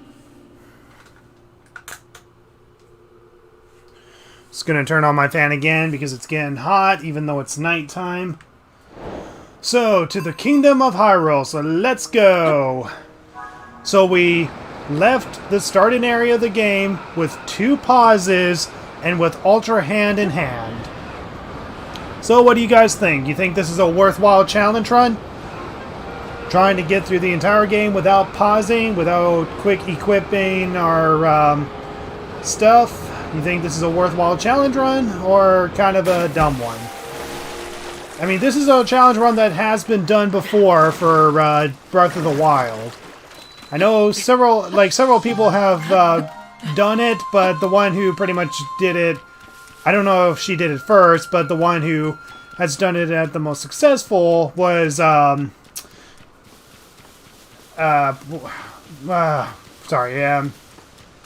Champ 3000. Game Champ 3000, she pretty much just did an entire run where she proved the entire game possible. Essentially, she was able to complete 1 out of 4 Divine Beasts, and yeah. Yo, I'm here. I just left 10 minutes ago, and when you swap to Ultra Hand, what did I miss? Oh, okay. Well, you see, we can't get off the Great Plateau, or the Great Sky Islands. I mean, the Great Sky Islands, we can't get off the Great Sky Islands without 2 pauses. So essentially, 1 pause was just to get to the 4th shrine, which we can't get to because the area is way too high up. And the 2nd pause was to switch to Ultra Hand, because in order to leave the Great Sky Islands, you need the Ascend ability in order to, well, get to the other side to where the light is. And unfortunately, there's just nothing that you can use with just, shoot, I'm missing a shrine around here. But yeah, essentially, instead of using the Ascend ability, we use the Ultra Hand ability, because the Ultra Hand ability is the most useful ability of the run. Okay, there it is. So I want to go over there. I want to go to that shrine first, and then head to the lookout. So I don't know how long I'm going to stream this for. I'm probably going to stream for as long as I get the paraglider at the least. However, you have to equip the light bow to be Ganon in Breath of the Wild. Actually, no you don't. If you watch Game Champ 3000's video, essentially she proved that you can actually fight Dark Beast Ganon with just the Ancient Arrows. You actually don't need the light arrow to beat him. But the thing is, you have to break the durability of whatever bow you're using, which in her case was the Great Eagle Bow. And once you break the Great Eagle Bow's durability, you can switch to the light bow and complete it that way. But yeah, right now I don't know what I actually need in order to beat Ganondorf, because I still have yet to actually beat him. For all I know, I probably needed the Ascend ability all along. But the reason why I'm using Ultra Hand and not Ascend is because Ultra Hand is, well, pretty much the most used ability of the entire run. Of the entire game in general. Like, even in normal gameplay, for as useful as Ascend and Fuse is, Ultra Hand is essentially the #1 game changer that everyone uses, essentially.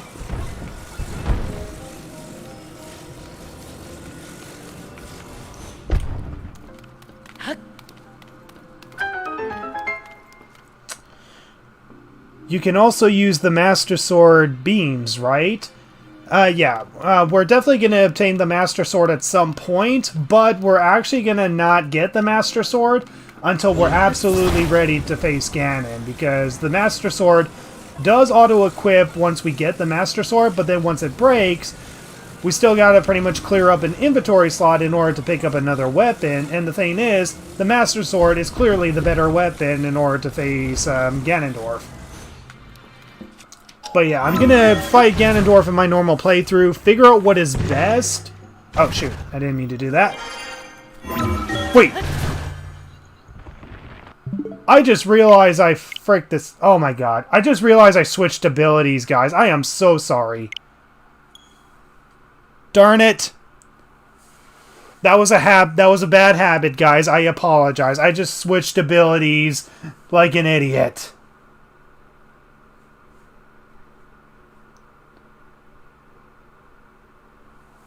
Ugh, gosh darn it. Okay, at least my last autosave was when I was in the shrine. But yeah, I can't switch abilities. I have to stick with Ultra Hand unless I electively choose to switch abilities. The only time where we can change abilities is when we get the camera ability and when we can get, yeah. But yeah, I accidentally used the Ascend ability because it was just by instinct. I know how to complete the shrine and I have to essentially use that. But the whole point of this run is to essentially use everything with just Ultra Hand. Okay, I can't freaking see. Bad habit. I have to break that habit, and then I gotta unbreak that habit when I do my casual playthrough.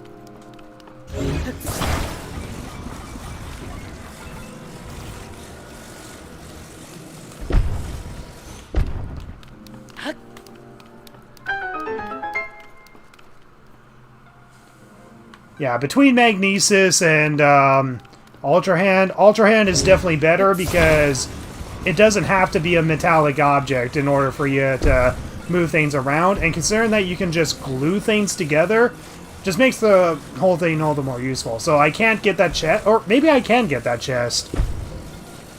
Actually, maybe I can get that chest, I just have to not use the Ascend ability. Oh, darn it. Okay, nope. Hold on.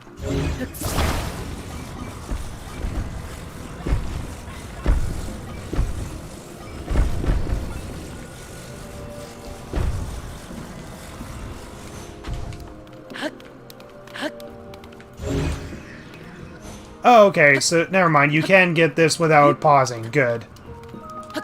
Let's get it. Hasty Elixir. Well, at least I can sell for rubies. I mean, that's really the only good use of being able to have those kind of things anyway.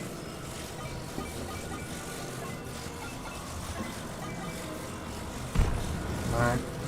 Get through. Get through. Thank you.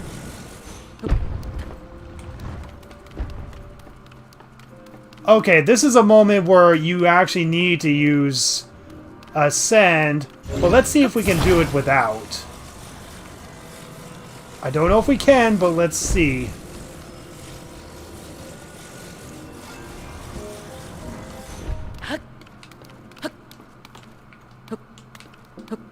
Okay, good. You can do it without Ascend. Good.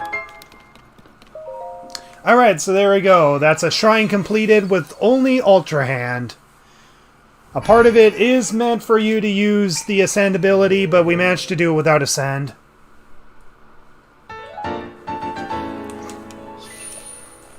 Woo! We did it! We did it! We did it! Hooray!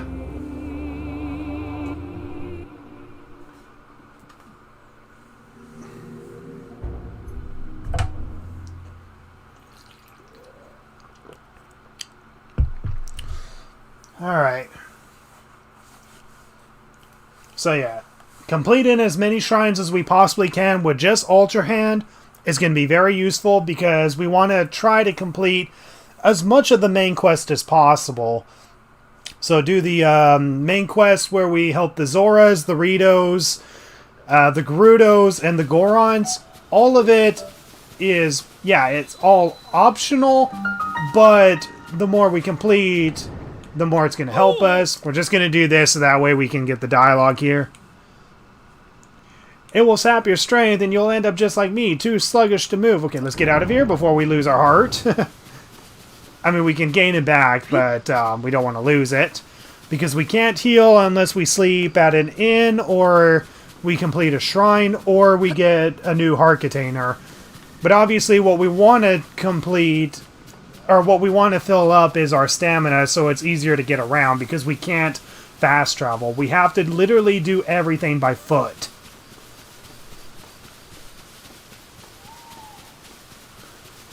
Yo,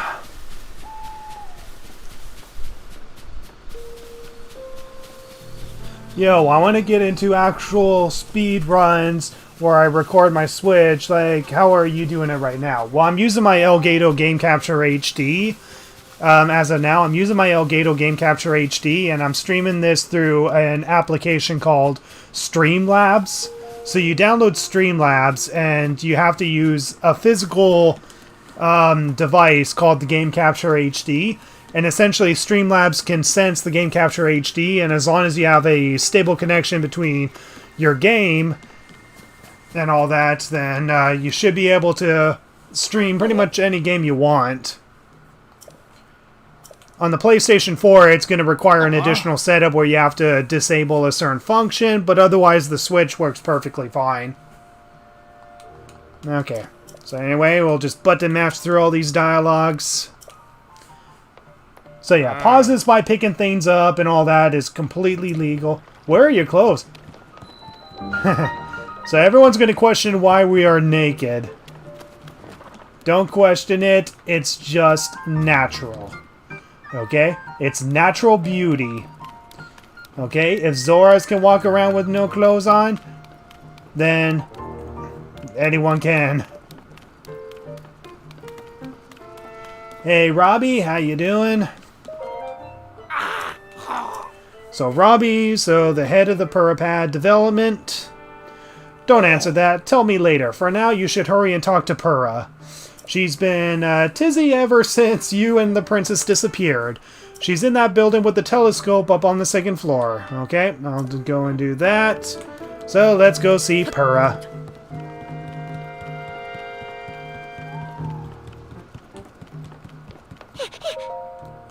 What? That hair, those eyes. Duck. Dr. Pura! The swordsman has returned!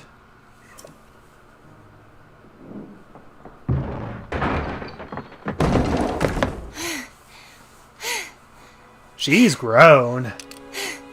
Okay. Now where have you been? Linky, you're not a ghost, are you? Boo! I'm a ghost. Hey. That looks interesting. You like my new hand? Phew. One step at a time. What exactly happened? Gotta bow out the stream now? Okay. I'll see you around, I guess. Alright, so now we got one of the main characters of the game, Pura. And yeah, for those who don't know, Pura in the first game pretty much turned herself into a child, so that's why she is so young. Hyrule Castle. You discover a mysterious mummy which suddenly reanimates. Then Zelda falls into a fissure and vanishes. That must have been when the castle rose and the ruins fell.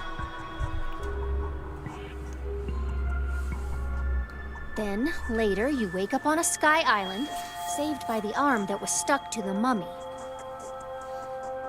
You get the Pura from an unusual creature, and learn that your new arm belonged to someone named Hyrule. The Master Sword disappears. You hear the princess's voice and find your way. That pretty much sums it up. Then, are you saying you came from up there? Indeed. Even higher than that. This Hyrule you meant, I think that's what the first king of Hyrule was named. Are they one of the same? So much of this doesn't make sense yet. But I am certain that mummy you found under the castle must be related to the upheaval. The castle rising up, the ruins falling down from the sky. The mummy must be connected to it somehow. And then, there's the most important detail of all. You're sure that you heard the princess speak to you? and she gave you a clear message, to find her. If that truly was the princess, then that means she's alive. Maybe she's trapped beneath the castle and needs help. Then that settles it. I know you only just returned, Link, but I need you to meet with the search party up at Hyrule Castle. They've been searching tirelessly for you two. The captain in charge of the search is named Haz. Work with him to find the princess as quickly as you can.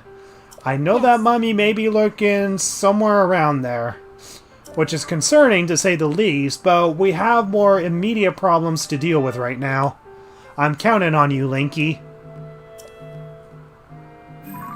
Okay, I did not pause. The game automatically does this.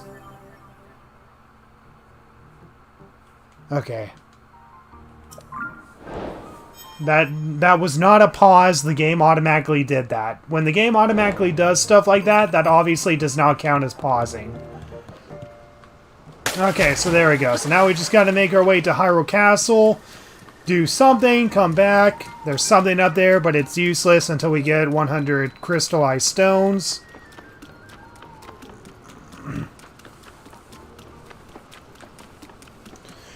And we got another shrine that we can complete in the meantime.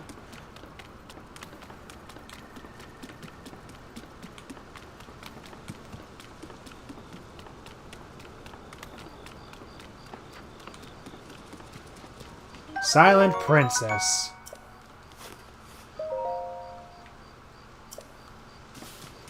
Oh yeah, and there's this guy.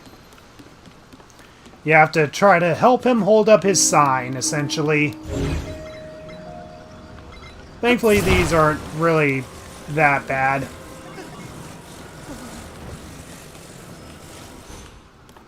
These are pretty simple to solve.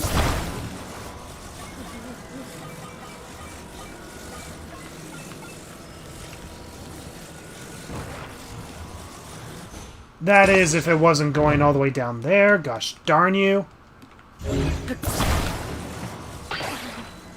Why does it automatically go in the middle? That's not what I want you to do.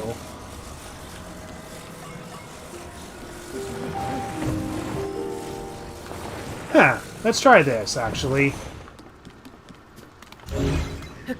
I believe in you. Why, thank you.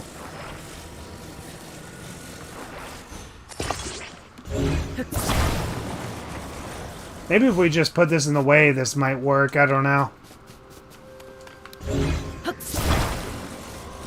I mean, I've already solved this before. It's just not in the way that I solved it from before. Hopefully this works. So yeah, essentially you just need to make sure that his sign is still standing, and he'll give you some rewards for it. So any meals that we gain, we can pretty much sell them, because we're not going to be able to cook meals. President Hudson. So yeah. And just button mash through all this. Blah, blah, blah. President Hudson. There we go. 20 rupees. Nice. So he pretty much gives you rupees, a meal, and sometimes he gives you a third thing. So a sleepover ticket, so that means we can have one free sleepover at a stable without paying, so that's great. Obviously, we're only going to do that if we need to fill up on hearts.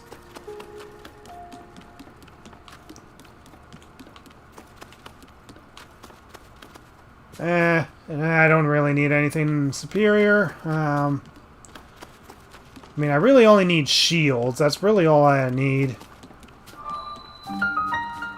So let's do another shrine. No pausing, no switching abilities. Ultra Hand only.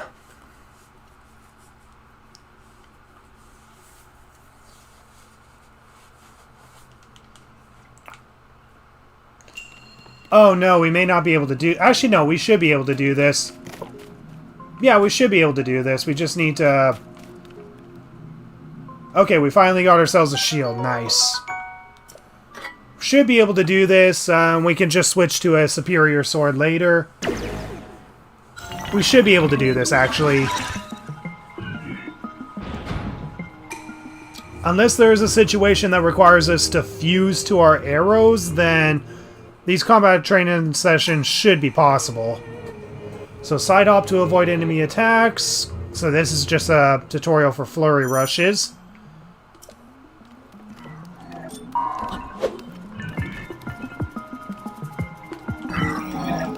Okay.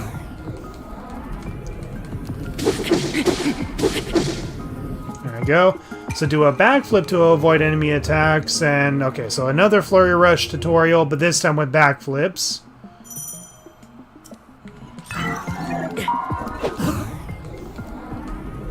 Okay, you only need to hit him once, and that's it.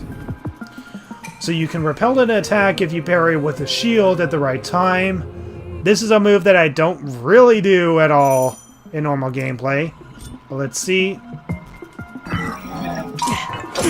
Go. So build up power and then release. So yeah, this is the one part of a no stamina run that would definitely be impossible. There we go. There's a superior construct bow. Nice. Although we need to figure out if we can save our arrows. Because yeah, the only way to break the bow that we're currently using is to use it over and over again.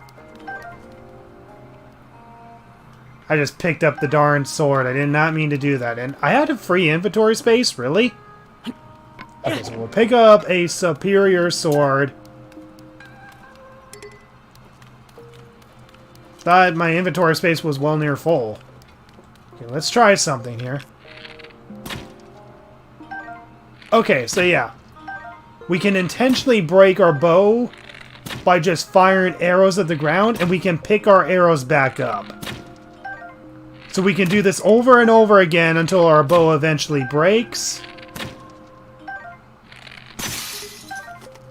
And then we can pick up with a superior bow. So that's pretty much how we have to swap bows as we play the game.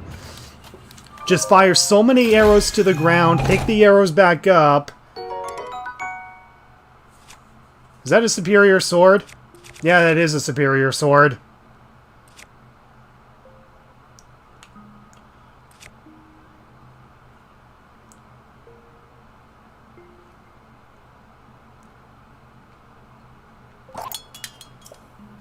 Okay, good. It auto-equips when we drop the one that is currently in our inventory, so that's good. So that's good to know. I was worried that it would be stuck in the inventory and we would soft lock ourselves out of being able to pick up another weapon. But thankfully that's not the case. As long as you drop the one that you're currently equipped, then you're fine.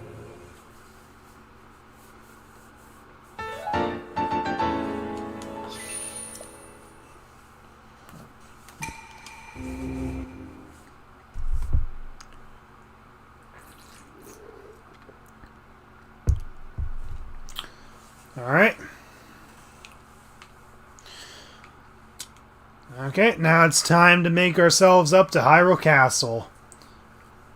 So that's 2 shrines that we completed on the surface without pausing.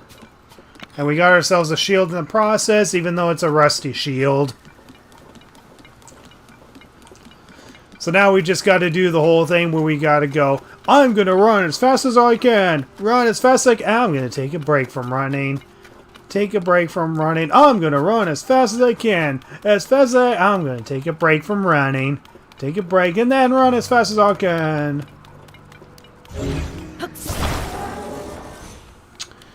Whew.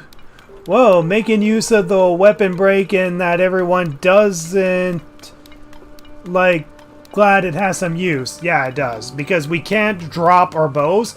With weapons, or at least most melee weapons, we can just throw it and we can pick another up. But if we want to swap shields, we have to intentionally do shield jumps until we break our shield. And as for bows, we have to fire so many arrows to the ground until the bow spontaneously combusts. So those are the only ways that we're going to be able to obtain superior weapons, essentially. And yeah, because we can't pause, Link is still quote-unquote naked.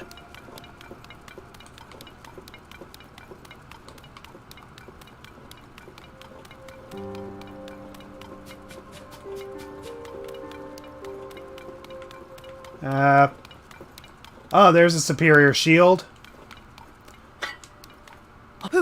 So yeah, in order to switch to a different shield, we need to intentionally do this over and over again until our shield eventually breaks.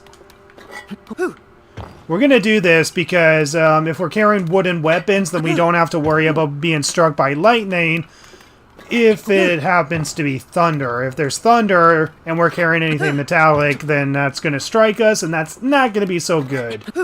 So we'll probably want to stick with something that's wooden for the time being. But yeah, we just got to do this over and over again until it eventually breaks.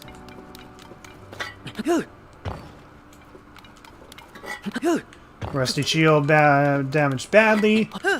Now there's a chance we might take damage from doing this.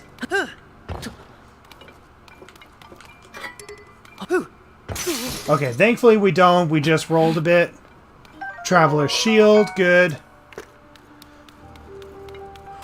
Alright, so we just gotta head up to Captain Huss up here and talk to him, and yeah, we're doing so good.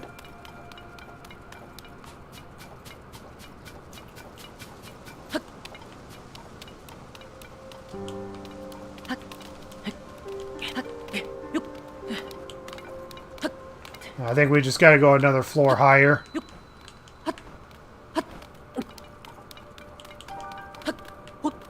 Okay, so he's like over here or something. Yeah, he's over here.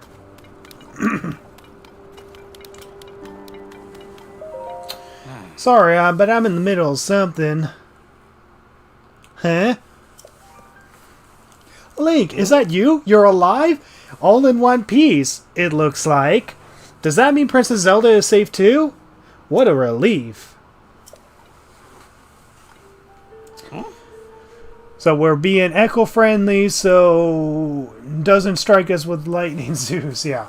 If you have anything metallic, like metallic weapons, shields, or whatever, it essentially strikes you down, but as long as you don't have anything metallic, you don't have to worry about lightning striking you. Oh. Captain, it's Princess Zelda! I bet I believe that.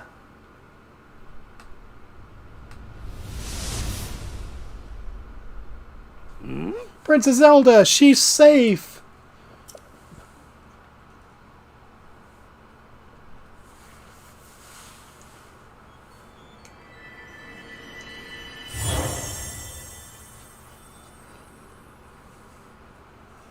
Wait, what? You saw that too, Link. You saw Princess Zelda turn into a light and fly off, right? How strange. This is an emergency situation. Why would she leave without saying a word to us? We need to let Pura know about this as soon as possible. Considering what we just witnessed, I think it makes sense for us to withdraw, but it will take a bit. Please tell Pura about what happened here as soon as possible. Alright, so yeah, we do get more explanation on why she suddenly appeared and disappeared. I won't spoil it for those of you who don't know, but yeah. So we're just going to drop down here, see if there's anything useful, and we can actually make use of Ultra Hand. Pick these things up and then drop them. Get some arrows, because we're going to have to hoard out so many arrows in this run. And yeah, grabbing torches might potentially be useful. But for now, we don't need a torch. Let's see, any superior weapons? Doesn't look like it. And I think I'm good. So now we just got to make our long, long way back without fast traveling. You could always just fast travel to that shrine that you completed on the way, but we can't do that. Fast traveling is banned in this run. And I don't want to go shield surfing too much, because if I need to use the shield for any reason, then I want to keep the shield on me.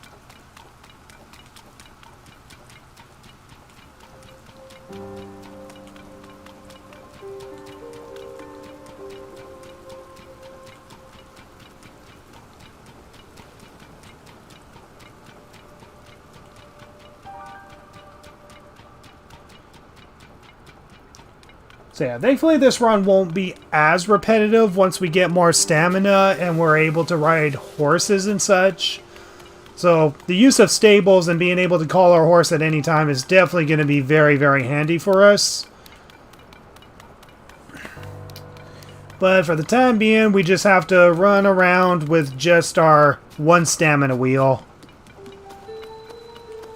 Okay, Hyrule Castle Town Ruins.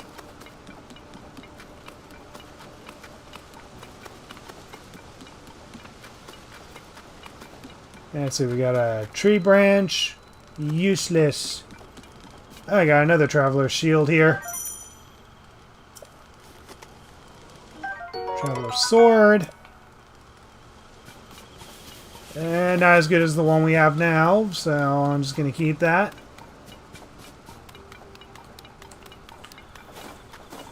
Whew. So yeah, once we're able to get to certain shops or find Beetle, we should be able to sell all the meals that we got, because we won't be able to eat meals or cook food in this run. Like, the only reason we want to keep materials is so we can upgrade our defense when we eventually unlock the Great Fairy.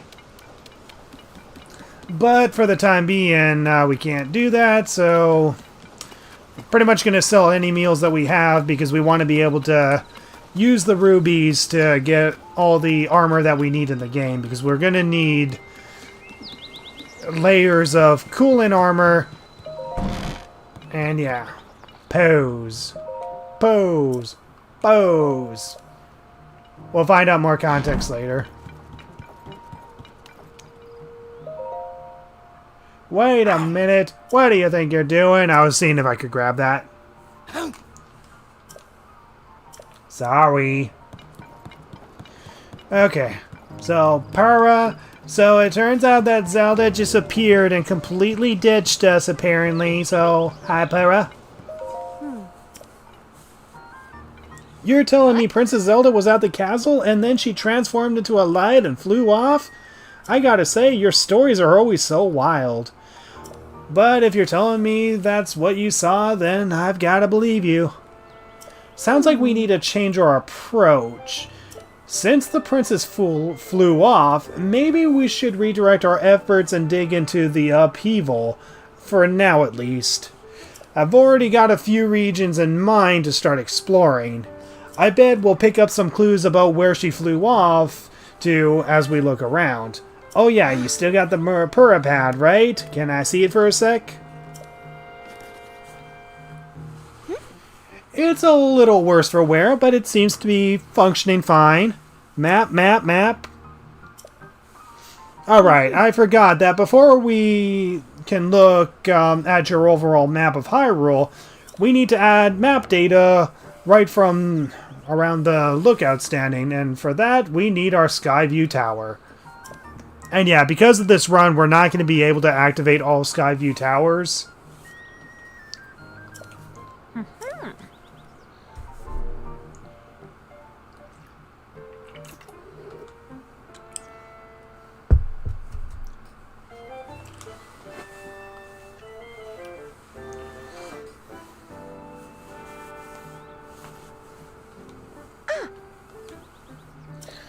Alright.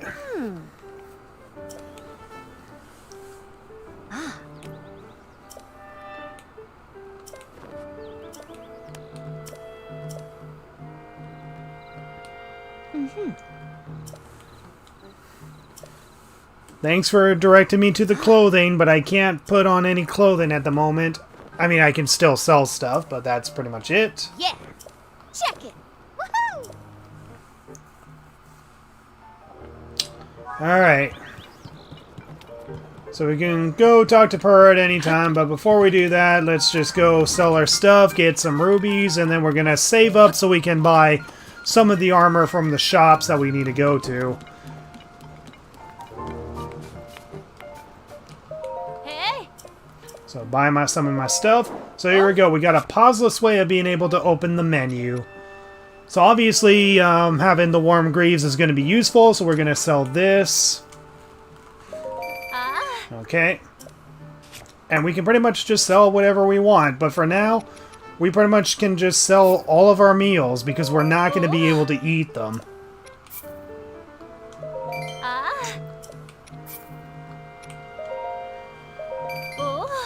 But yeah, unless there's a situation where we need to... Unless there's a situation that requires us to at least have some of these meals on us, which I don't think there is. Actually, veggie rice balls. I'm going to keep that just in case, because I don't know if... what's his name needs it if we need to upgrade our horse. But there we go. So that's a pauseless method of being able to buy arrows, so... Or buy stuff. And get rubies. Alright. Hi.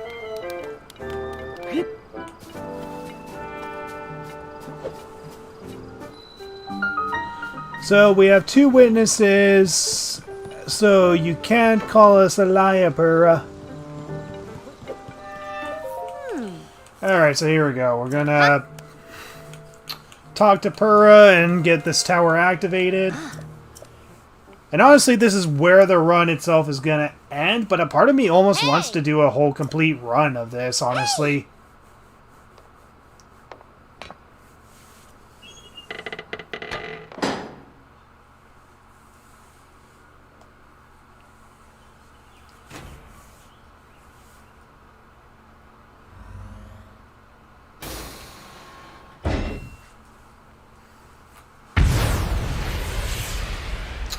Alright, so this should activate pretty much all the towers across Hyrule. Now, some of these towers we will be able to get into, but unfortunately some of them require us to have one of the other abilities. Like, I know 2 of them require us to have the Ascend ability to enter them. So the one near Kakariko Village and the one in the Gerudo Highlands, I know requires the Ascend ability. So unfortunately, some of these towers we're not going to be able to activate. That'd be fun, a whole run. Yeah. Well, we'll see.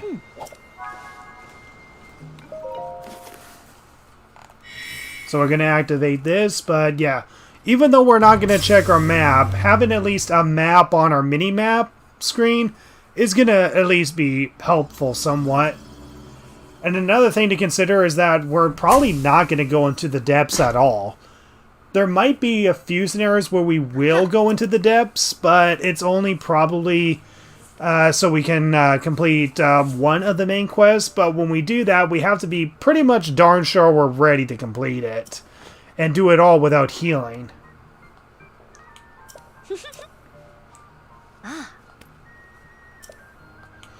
Alright, so yeah.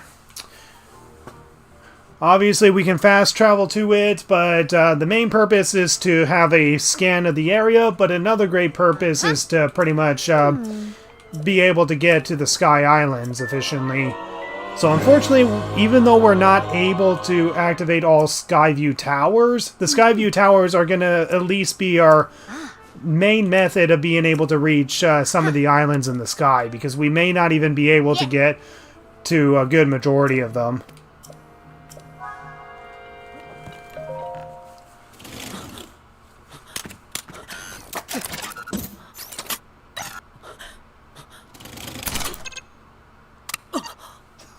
I love Link's confused face there. So what tower can we not do? Well, I know the 2 that we can do are the ones that are near Kakariko Village and the Gerudo Highland Tower. Those 2 towers I know for sure we're gonna be unable to do. But the towers that we are able to do will definitely be beneficial to us. We'll not only be able to have a map of the area so our mini-map can actually show where we are, but we'll be able to get a high area so we can get to some of the islands, because some of the islands themselves do have shrines on them. So there we go, the Lookout Landing area. Good.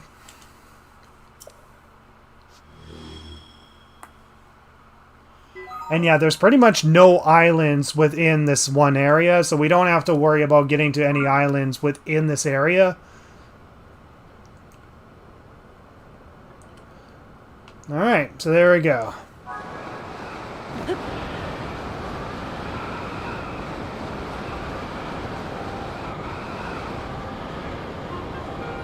So I just got to get back to where Pura is. And somehow I did not take fall damage from that. You're dressed weird. Welcome back. That was some good gliding up there, Link. I expected nothing less. So, how did it go? Did you get a proper map scan? Good. That map is crucial to our search. So, yeah. Obviously, there's going to be a bunch of sky towers in every region, but, yeah. Okay, so this is part of the main quest. We got to go to these different areas for the main quest. Yes. And she suggests going to Rito Village first, but we don't have to. The only reason she just suggests going to Rito Village first is because there's a side quest that you can do with a certain character that is near Rito Village that connects to the main plot, but is also helpful for us getting the froggy armor.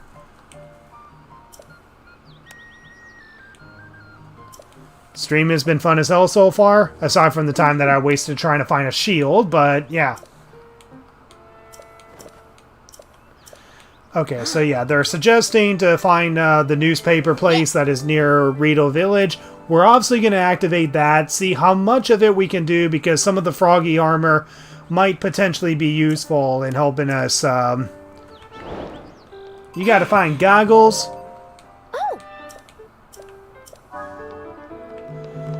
Okay, so here we go.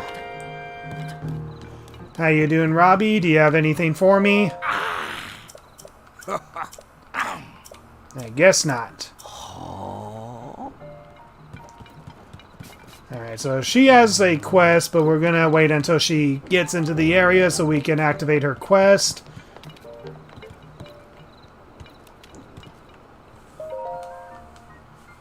You know, that Pura pad of yours may seem perfect, but it could be even more perfect. Okay, so this is where the problem of the run is going to start. So, we have to pretty much investigate the depths. And Robbie insists that we investigate the depths with him, but there's actually a few problems with that. We have no means of being able to escape the depths without fast traveling or without using the ascend ability in a few certain areas. The only way that we're able to escape from the depths is by beating the fire temple, because the fire temple is in the depths, and we're automatically out of there when we complete it. Unfortunately, the only way that we're going to navigate between completing Robbie's quest and completing the fire temple is if we have 2 layers of fireproof armor.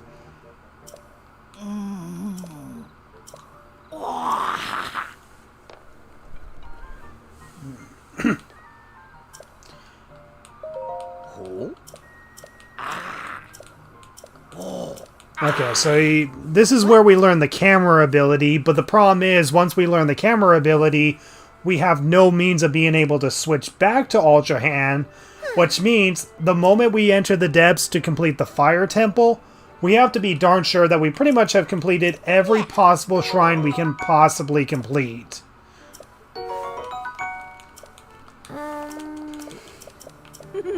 Okay, so camera at work in the depths. So this is going to be problematic because we don't really have a means of being able to... Okay, so we can unlock the emergency shelter. And honestly, it took me over 70 hours to realize that there was a location down below. It honestly took me 70 hours to realize I could open this thing.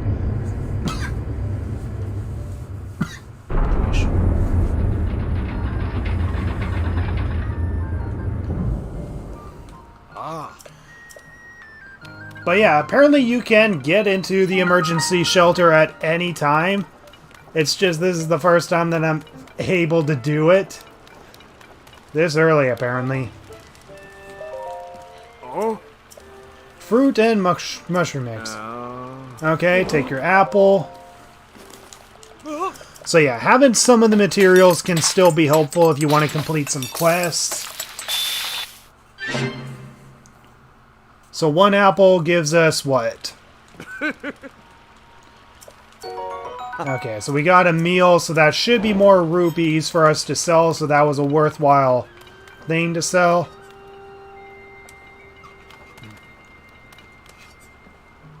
Boku Reaper, what do we currently have equipped? I'll stick with that sword for now.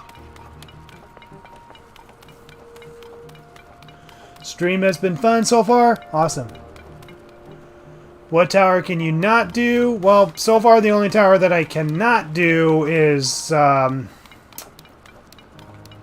where is the location? I guess I can't enter there yet, but apparently there's an area where you can enter so you can trade your hearts and stamina because they moved the demon statue down here, apparently. Alright, I think I'm going to stream a little longer. I mean, I only intend just to show the starting area possible. That was my main intent, was just to show the starting area. But honestly, a part of me wants to just continue the run just for the heck of it. So unfortunately, we're not going to be able to help Robbie because that requires us going into the depths, and we have no means of being able to escape the depths once we're down there.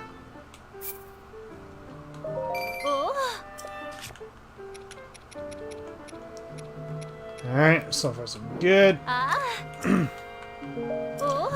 We want to keep the materials on us just in case, because the materials might be what we need if we want to upgrade our armor. So yeah, unfortunately, we're pretty much stuck with just one stamina wheel for now. Will this be a video? Abso-friggin-lutely. This will be a video, but it's going to be a video edited similar to the challenge runs that I've done, but it's only going to cover the starting point. Pretty much starting from when the game starts and ending to when I get the paraglider, essentially, or activate the first tower. And then I'm going to suggest, should I do an entire run of this game? If yes, then sure, I will do an entire run of this game.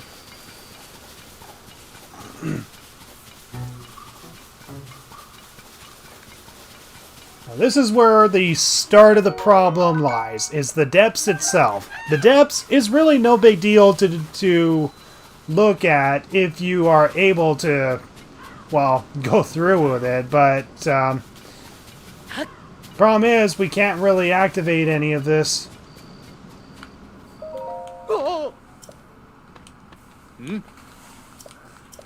Okay, so yeah, Robbie is down there. He's already down in the depths.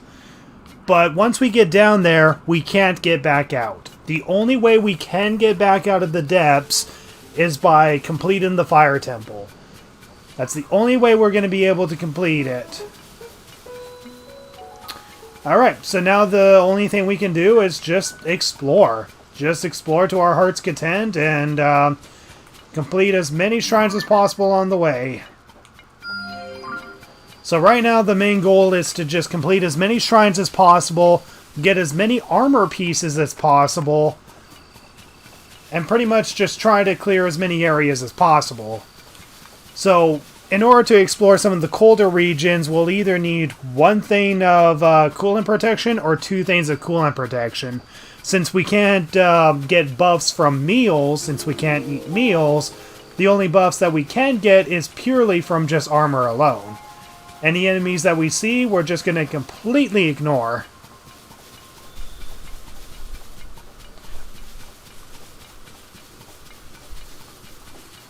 But yeah, it's definitely going to be a quick video showing me getting through the starting area pauseless, up to the point where I get the paraglider and activate the first tower.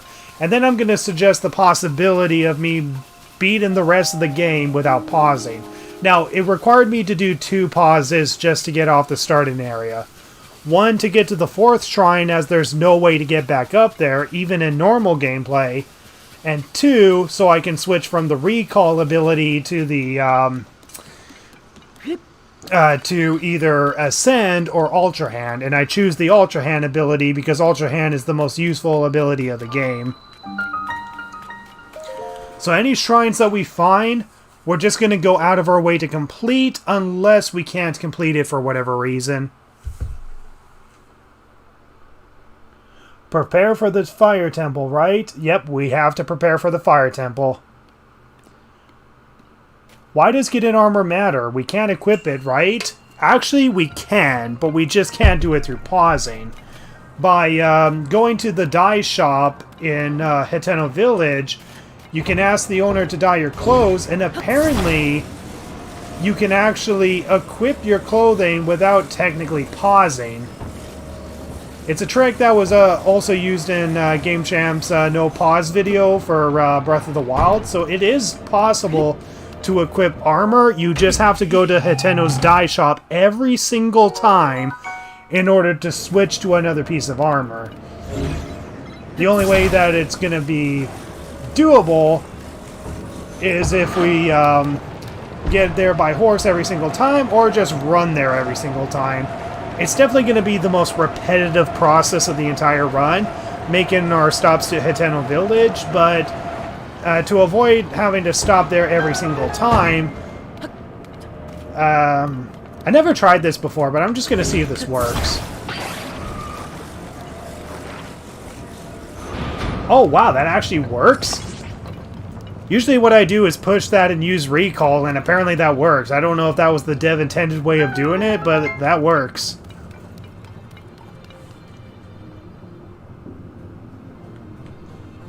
But yeah, obviously we need armor in order to increase our defense stat, but we also need armor in order to have certain buffs that will make certain areas of the game otherwise possible. Right.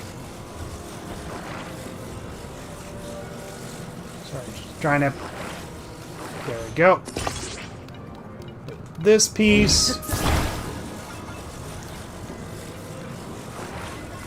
So yeah, right now we have to pretty much just complete as many shrines as possible, try to upgrade our health and stamina as much as we can,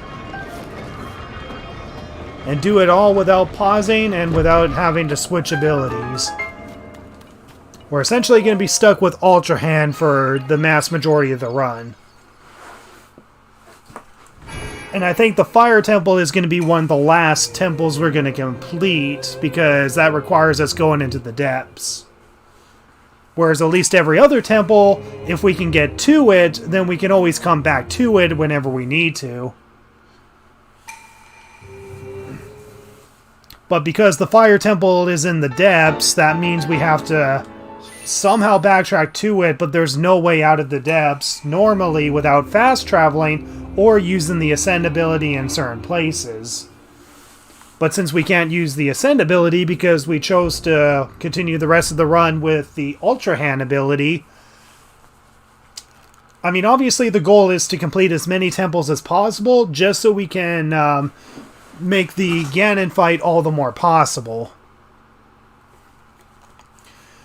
And the more shrines we complete, the more we can upgrade our health and stamina, because health and stamina are definitely going to be very, very vital in this run. But yeah, one thing I need to try to search for here is horses. I need to find some horses. So yeah, if we see a shrine that's on the way, we go out of our way to complete it. So yeah, I think I'm going to stream this for another hour, probably. I think I'm going to stream this for another hour. I'm going to make the effort to at least get as many shrines as possible done. And I realize I can't really get to the area that requires me to read the newspaper, because I need at least one layer of coolant protection to reach it. So I think I need to head to Hiteno Village first, at the least. But if I'm going to head to Hiteno Village, I should make sure that I have other pieces of armor that could help me. And thankfully there is one location that will definitely be useful. And gosh darn it, do I have to deal with gosh darn things trying to kill me?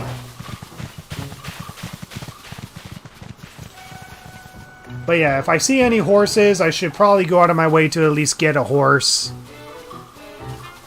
But yeah, this is going to be a very long run. I mean, this is a very long game as is. The fact that we're practically multiplying our playtime it's just very hectic as is. Now, thankfully, I know there's one place where we can get additional armor. We just have to get it.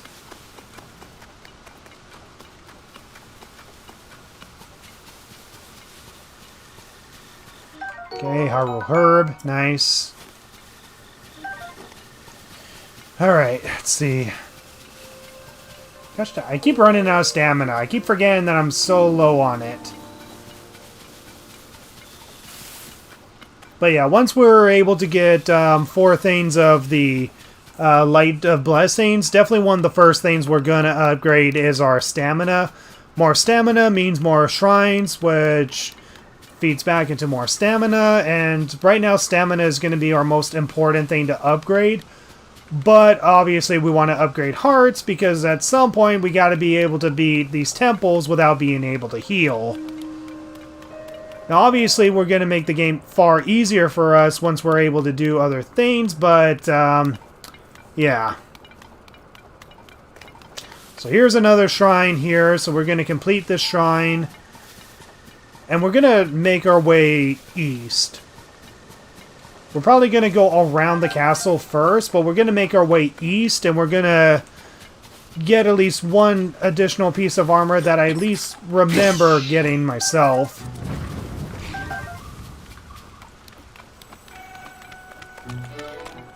Get away from me.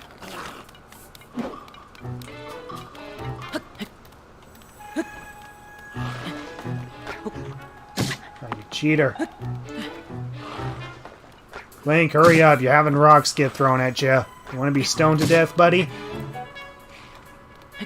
So, you played Age of Calamity? Absolutely. I have not 100%ed it, but I have beaten the main story. And it's a good game. It's a good game, if not a little unnecessary. It's unnecessary because obviously it's not a prequel. It's more of a what-if kind of game. Like a what if the champion survived or whatever. What if they're able to defeat the Calamity and they all lived happily ever after kind of game. It's a good game. Just obviously Breath of the Wild has more emotion to it. More weight to it, knowing that what has been lost, essentially.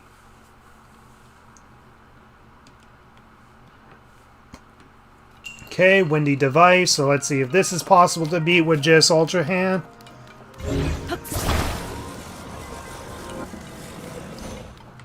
So now that we have the Paraglider, we have no problem being able to beat these.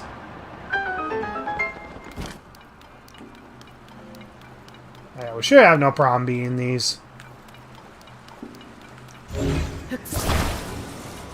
But yeah, I have played Age of Calamity. It is a good game, though I do consider Hyrule Warriors a better game compared to Hyrule Warriors Age of Calamity. And obviously Breath of the Wild is definitely better than Age of Calamity. But Age of Calamity is still a good game that I do recommend if you have played it. Okay, we do have a slight problem here, and that's reaching the chest up there. Although, maybe with this, we might be able to.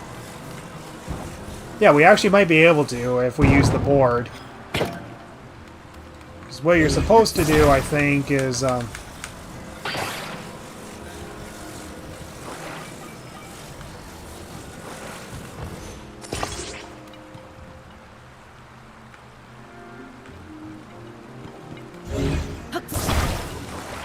on.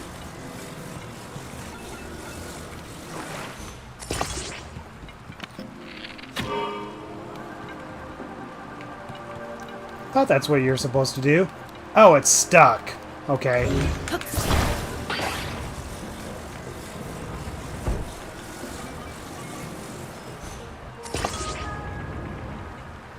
Hold on. Shoot that.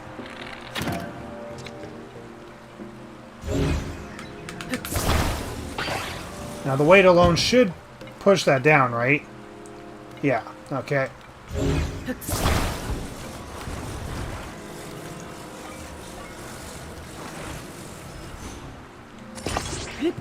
And there we go. Got up here without using the ascend ability. Got some opal, which is useful for selling. And now we just got to grab these fans and use them.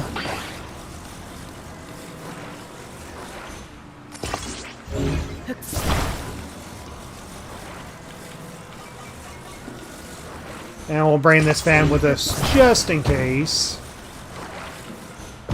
And maybe bring this board with us just in case we need it. Oh god. Sorry guys.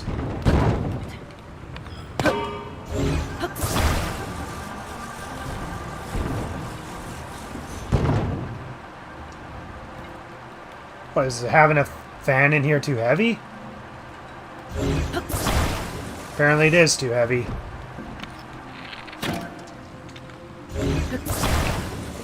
Oh my god. Get over here. Up and around you go. Board. No, onto the board. Pick up that arrow that I dropped.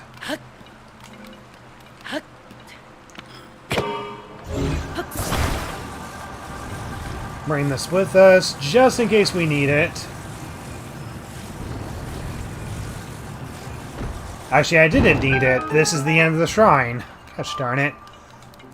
But yeah, if you consider that a part of the puzzle is complete, it's best to complete or take what you use to complete the puzzle with you.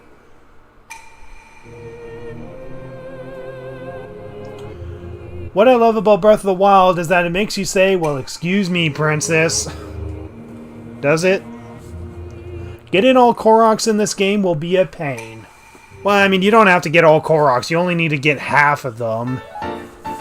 But yeah, apparently there is 1,000 Koroks in the game. And people have somehow already got all 1,000 somehow. I don't know how they do it, but people have gotten all 1,000 Koroks. And just like Breath of the Wild, you get a shit reward. Literally. But yeah, the only point of collecting the Koroks is to collect half of them, so that way you can get your inventory expanded. Now for this run, collecting Koroks is pretty much 100% useless. The only reason that collecting Koroks would be useful for us in this kind of run is just so we can gain it's just so we can actually save, because collecting Koroks automatically saves the game. It might be useful in a scenario where that might actually be helpful, but right now I just don't see how it's going to be helpful for this kind of run.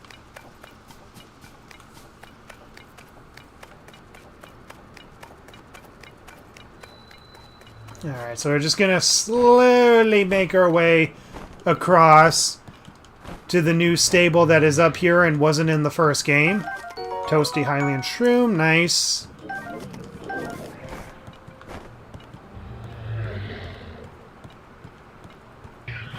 Slowly make our way around the Hinox because we can't really deal with it at the moment.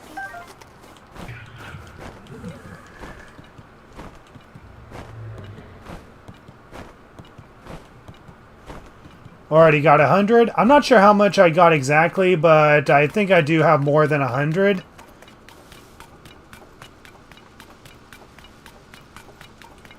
Okay, I can only wonder what is in that cave. Because unfortunately, ever since I realized how useful caves were, I've had to explore every single cave since. But I don't think I've ever explored this. Relax, it's just a bunny. Do you offer a quest? I don't know if he offers a quest. Okay, no, it's just Bubble Frog. And we also want to be careful when we enter caves, because if we can enter them, we also have to make sure we can get back out of the cave. And if we can't get back out of the cave, then, well, you can see why that's an issue. Okay, I'm going to try to get myself a horse if I can, because I desperately need a horse in this. Because getting around just by foot is going to be problematic.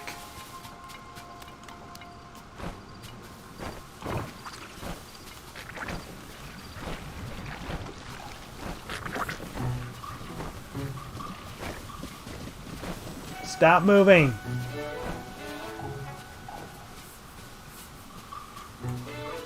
Alright, good. We got ourselves our first horse. Nice. Good horsey. Be a good horsey. Alright, so we're gonna go and register our first horse.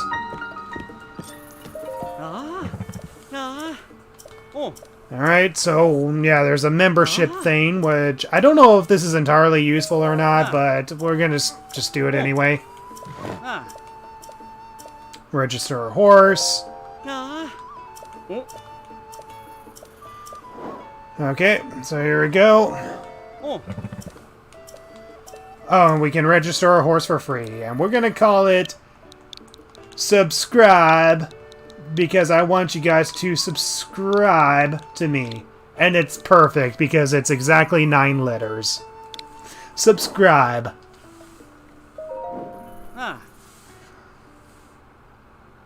I'll take the horse for now. And actually, just out of curiosity, because I know in my other playthrough, I actually did get myself some horses, so I might have other horses in this playthrough. If that's so, then I just have to not use those other horses.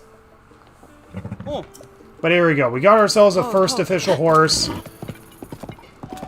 So now we can get around the game a lot more faster.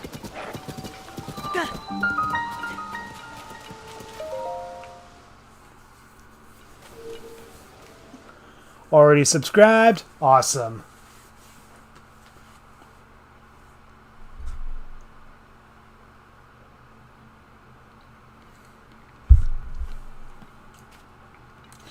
Alright, so this is the uplifting device. So this is where we learn how to use hot air balloons. Definitely one of the most useful things in this game, honestly. Hot air balloons really do help get to shrines that are in the sky. Chances are we may not actually be able to use them, but they're still very useful.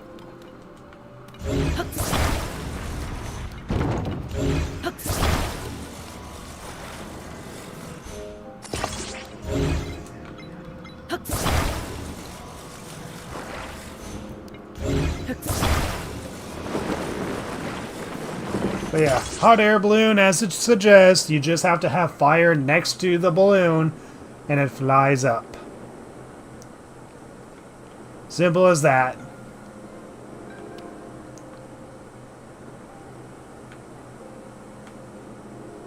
Wait, come back down, come back down.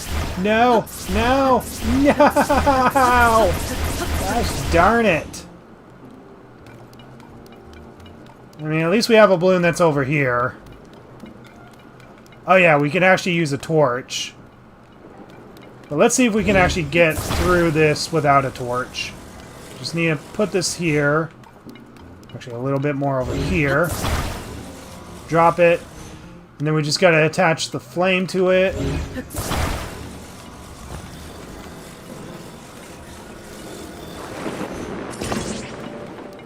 And it hits the switch. There we go.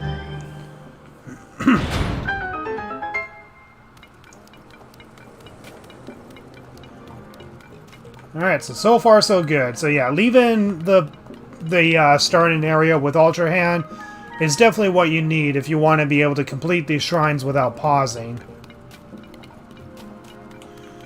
Okay, so we have 2 different balls that we got to get up here somehow.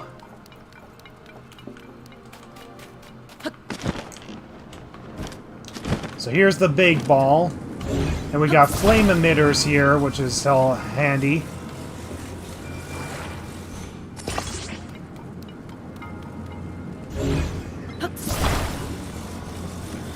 But before we do that, let me just see what else is here.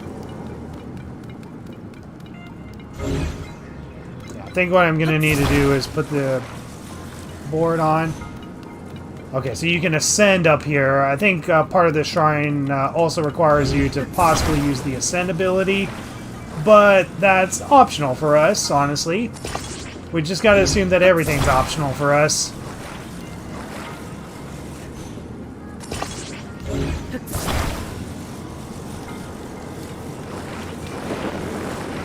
Nope. we ascend up, please?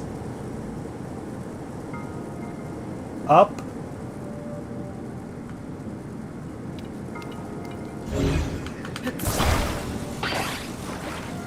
Okay, let's try that again.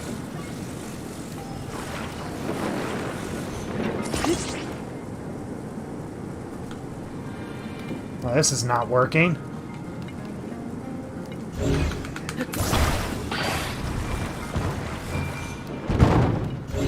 Gosh darn it.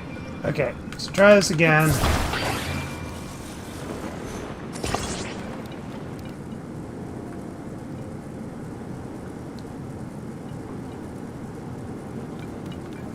Okay, so I think what we're gonna do... Is there a ladder here? There's no ladders here. Are you kidding? Oh wait, there is a ladder. Never mind. Let's get up here and then try to use the Ultra Hand to get it up. I mean, obviously you're supposed to also use the Ascend ability for the shrine, but we're not gonna do that. Because we're a bunch of rebels. So this is already partially in the air. Let's see if we can grab it.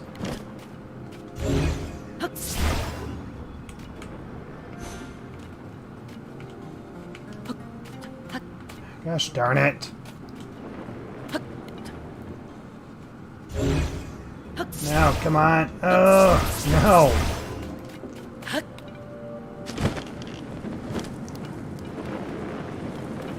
Okay, let's try something here.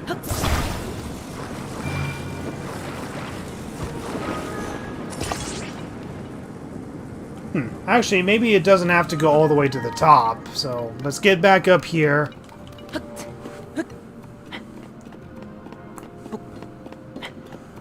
I gotta climb the longest ladder in the world.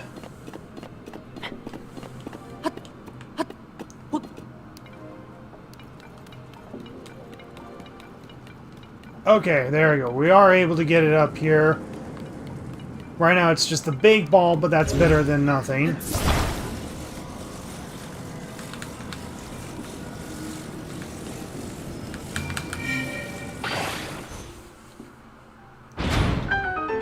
Alright, so hopefully this is something useful.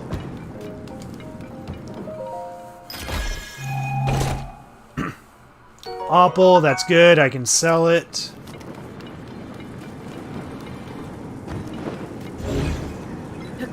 Toss the balloon down there because we got to get the smaller ball now. Oh gosh, darn you.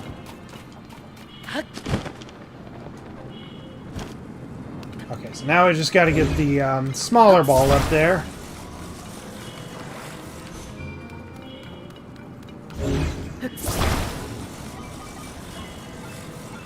Okay, so just attach this. Do the same strategy as before, just start off in the middle.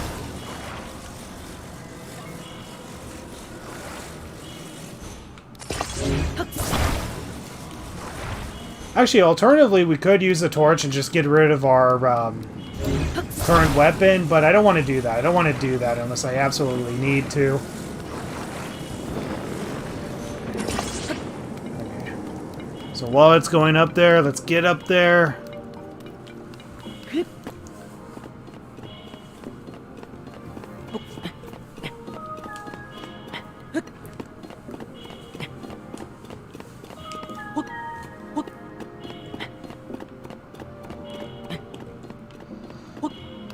Alright. And thankfully it's stuck there, so all I need to do is just grab the ball.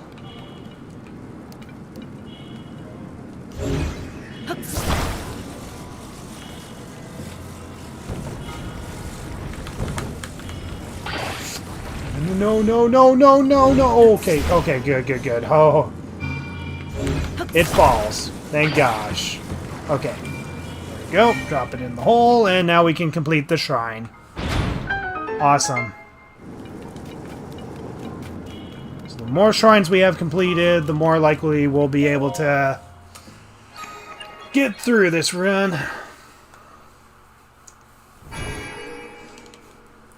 Yeah, because from what I've read up, depending on how many of the final boss fights, or the boss fights that you do from the temples themselves, when you go find the other sages, if you haven't fought those bosses, then you fight them in a boss rush before you fight Ganondorf himself. If we don't want the durability of our weapons to break, we essentially want to see just how many temples is possible to beat before we're forced to eventually fight Ganondorf with no choice. Because I already know that one temple is definitely for sure going to be impossible. Already, the fire temple is probable, but one other temple I know for sure is going to be impossible, and that's going to be the water temple. And that's because there's one moment that requires us to use fusion on our arrows in order to gain access to the water temple. Okay, so we come across Impa. I just gotta get her hot air balloon on here.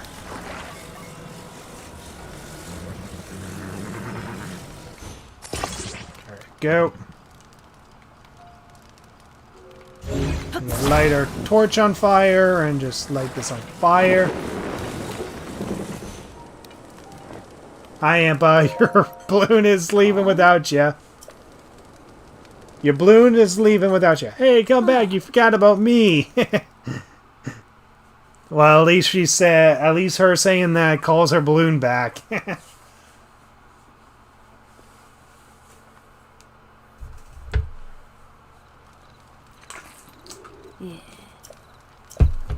Watch out! Okay, I need you to get out of your freak out animation so I can talk to you. Please, pretty please. Sure. Alright, so now I just gotta light it on fire and then I just gotta join her.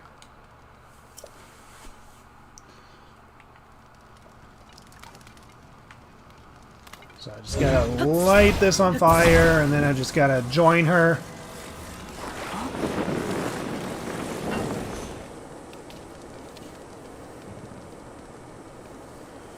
And there we go. We get a nice aerial view of the geoglyphs. So these geoglyphs are a part of the main quest as well. And thankfully, they're pretty much the easiest part of the game to complete. This part is definitely going to be possible pauseless.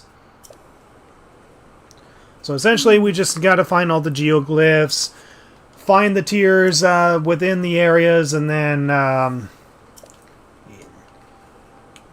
pretty much just got to uncover all these dragon tiers. Alright, bye Impa. I'm going to abandon you.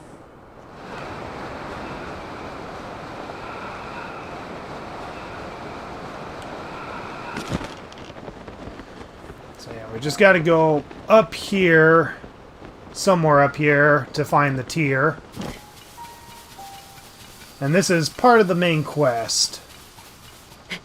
So here it is. So we got the first dragon tier.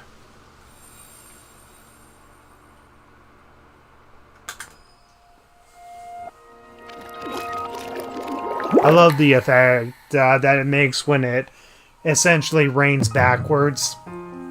Such a cool effect.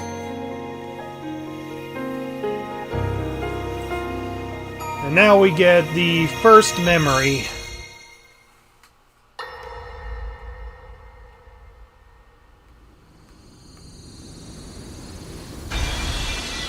So this is just after Zelda falls and gets separated from Link. So we're actually slowly seeing what Zelda has gone through. And sadly, these tiers are not in exact order, but yeah. What? Oh, dear.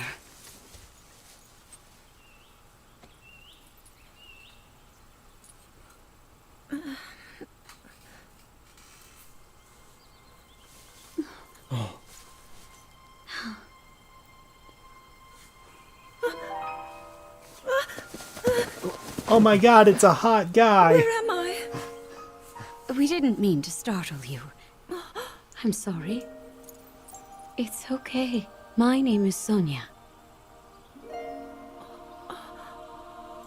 And could we ask what your name is? I am the daughter of King Rome of Hyrule, Zelda. What an unexpected answer. We are the king and queen who founded Hyrule, after all. Or at least we were the last time I checked. You two founded Hyrule?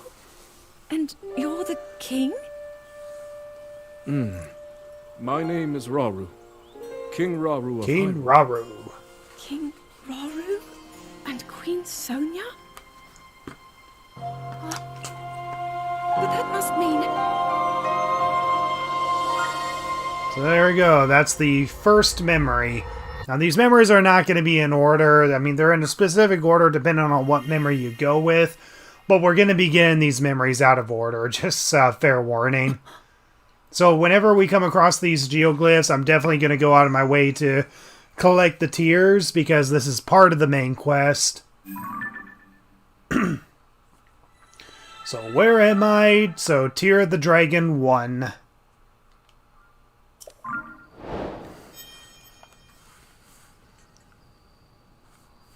Link, you look distracted. What is wrong?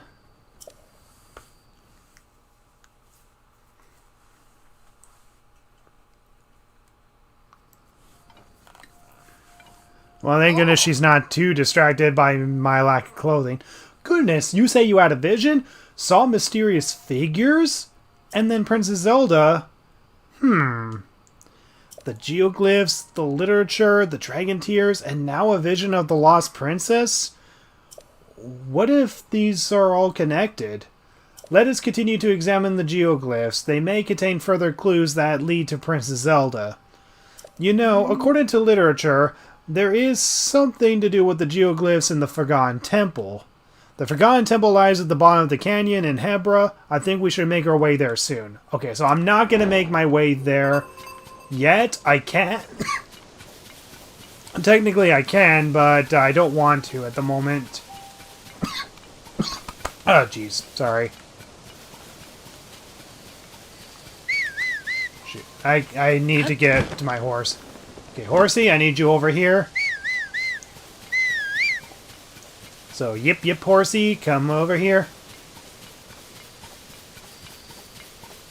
So, yeah, right over here is where we can meet Hestu, but we're just going to leave him to the trees.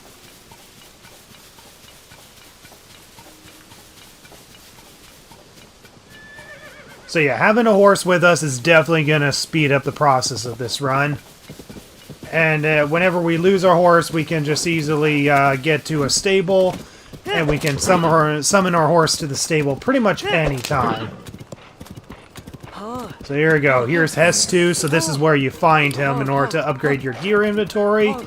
But he's pretty much useless for this run. Shakala!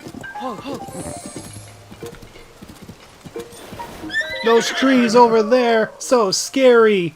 Dude, you're practically a tree too.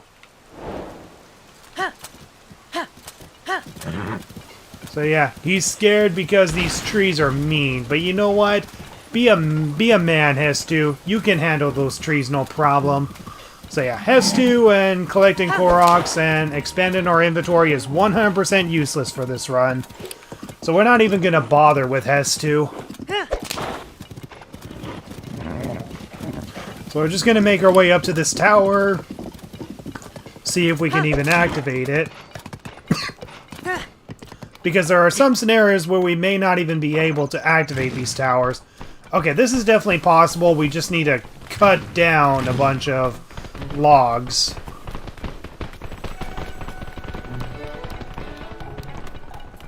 Go over here, whistle to our horse, and hopefully our horse can get to us. I just frickin' paused. I meant to whistle. I meant to press down on the D-pad, but I just paused.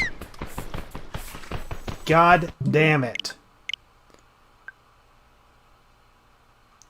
I mean, I guess this is a good time to stop, but I'm just going to keep going for another 30 minutes.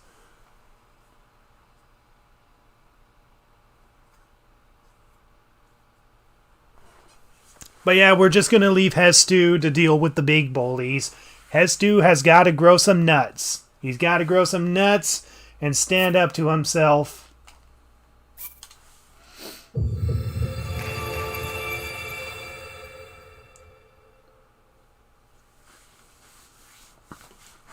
But yeah, I accidentally paused. I meant to whistle so I can bring my horse over to the tower. That's what I meant to do.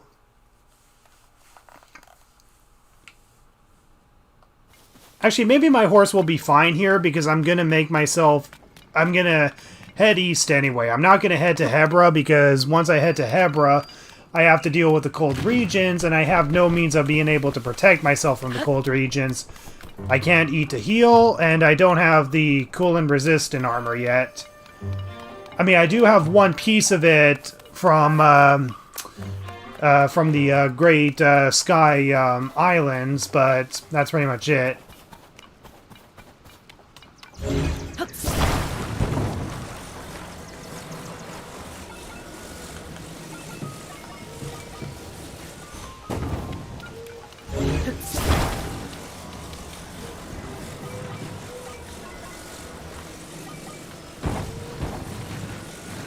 So yeah, we pretty much just want to make a bridge. So this one we can easily complete without pausing. But yeah, some of these we're definitely not going to get without having to switch to another rune, or not rune, without having to switch to another ability. I think they're just simply called abilities in this run, or in this game.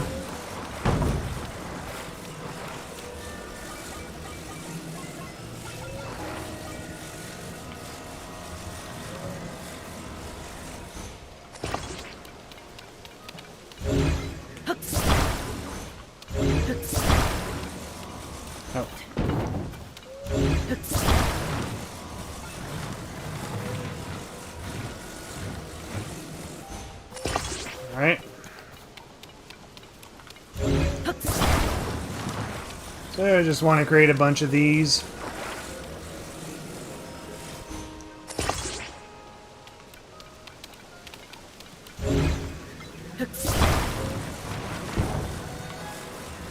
Why can't I lift this up? There we go.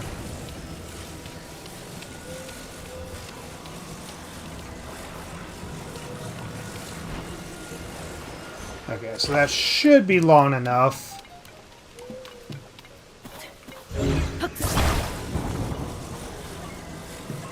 That way. Should be long enough to get up there. There we go.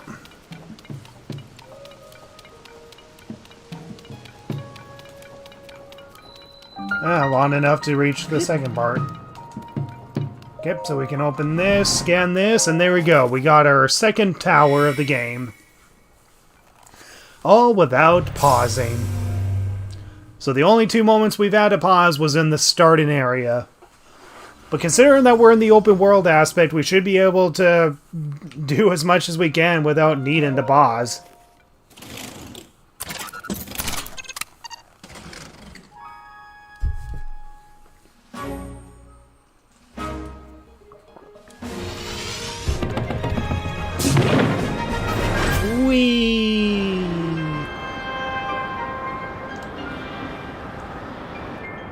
So yeah, there's another geoglyph there and another one over there, but we're going to need at least 1 layer of coolant protection, because apparently in the Hebra region you only need 1 layer of it, and then once you complete the temple you apparently need 2 of it, apparently. I don't know why it's like that, but it just is.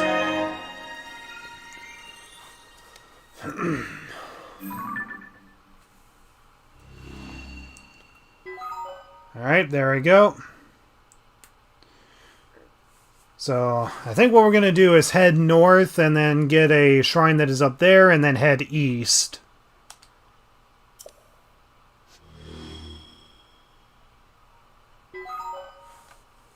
Alternatively, we could try to get to the islands that are over there, but we don't have the stamina for it right now.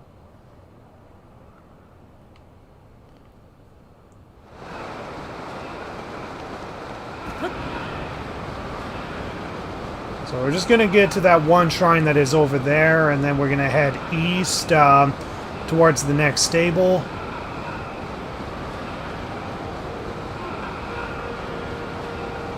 We just gotta make sure that our horse can get to us.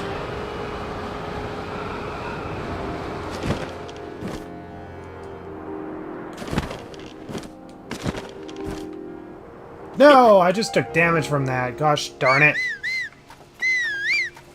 Okay, so hopefully our horse can get to us.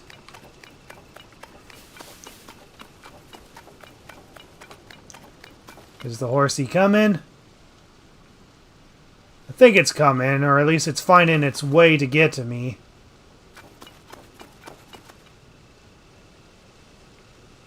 At least I hope.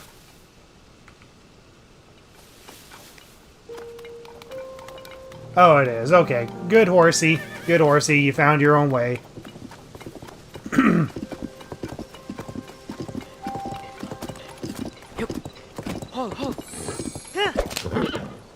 So we'll make ourselves towards the shrine that's over here, and then we're going to head east towards the stable, or the woodland stable.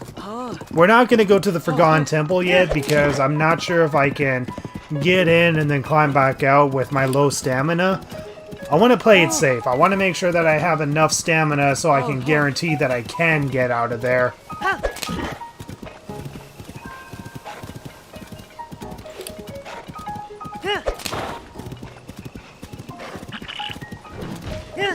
Trying to run over that thing, but apparently my horse just stopped running.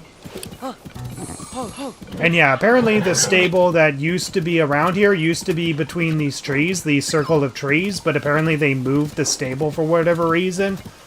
I'm not sure if they've ever explained the reason, but yeah, the stable used to be in that circle of trees. You love the tower cutscene? Yeah, they're actually pretty creative. They're actually pretty creative with how they activate them and such.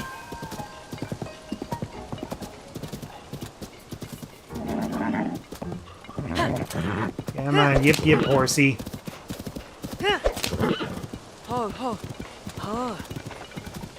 But yeah, if you're wondering why my horse keeps going off course, that's because that's actually the horse doing it. Your horse intentionally fights with you.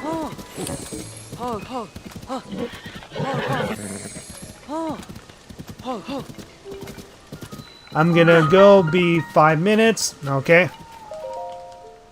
I'll still be here.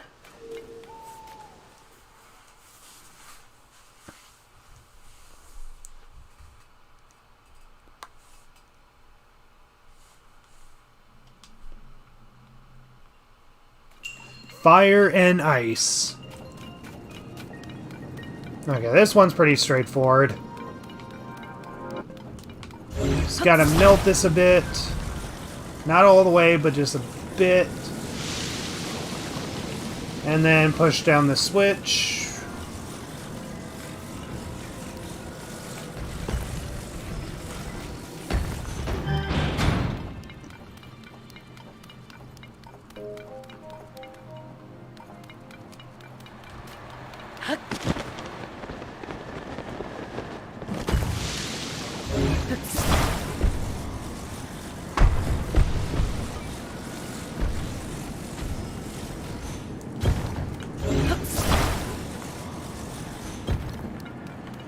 Okay, so here we go. What we gotta do is put this on top because we gotta carry both of these together. Slide it down.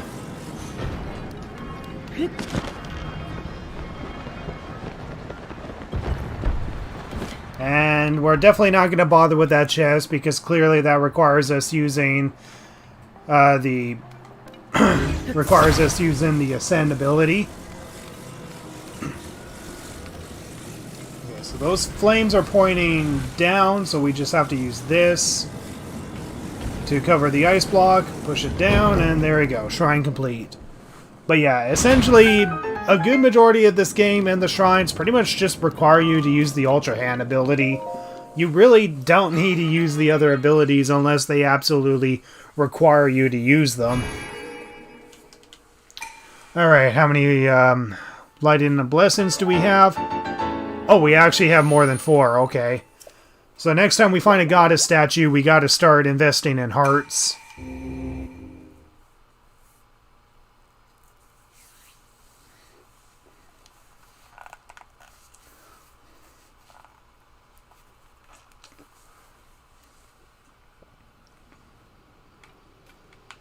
Alright, horsey magically appeared. Alright, yip yip horsey. Let's get to the next shrine. I know there's another shrine that is down below, but again, I'm not confident in exploring caves unless I know I can escape them. Alright, I guess we'll help Sign Guy while we're at it.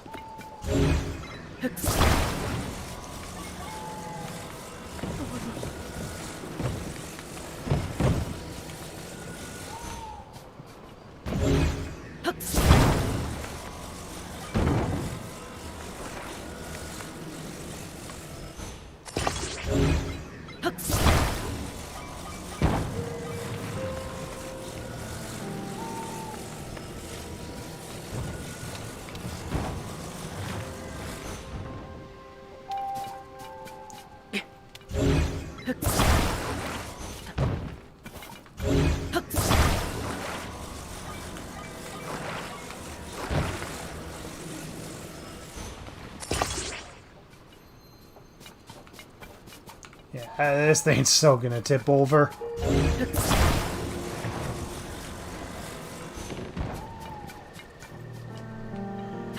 Ah, gosh darn it.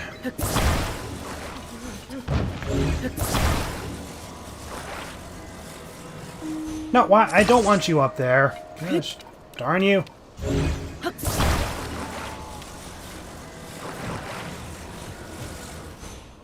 I don't want you up there. Oh my god.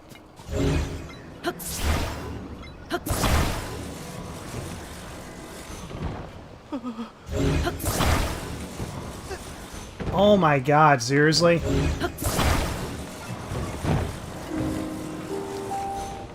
Okay, dude, just see if it's gonna stand up. Actually, hold on. Let's get some extra. Let's do that. Make sure it stays up for sure. Try letting go. Alright, good. It's gonna be stable.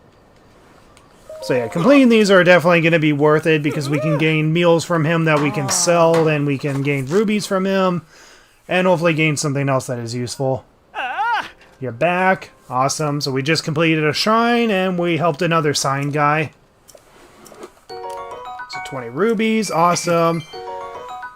Stuff we can sell. And a puff shroom, which we can also sell.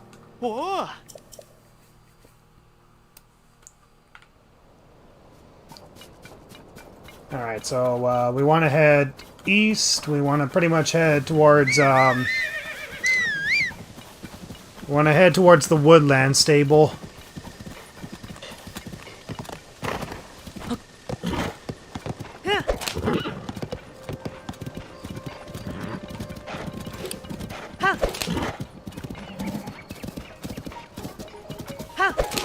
The thing is that if I need to bring out my map just to get a sense of direction of where I'm going, but now I can't use it. I cannot use the map. I have the mini-map in the corner, but I can't pause to check my map just to see where I'm going. Oh my god, what kind of contraption? I mean, yeah, it will hold the sign, but overkill. I know it's overkill, but hey, it works. That's the game design of this game. It doesn't matter if it's overkill, it doesn't matter if it's weirdly designed. As long as it works, it works. If we can get through shrines just by simply using the Ultra Hand and never using any other ability, it works. Here's another chasm. Okay, I think I have an idea of where I am, but I'm like way too high above the hills. Yeah, I need to be down here.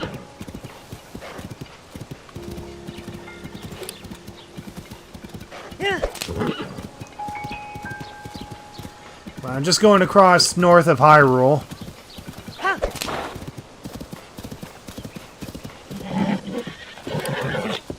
Come on, horsey, stop being stubborn. Keep moving.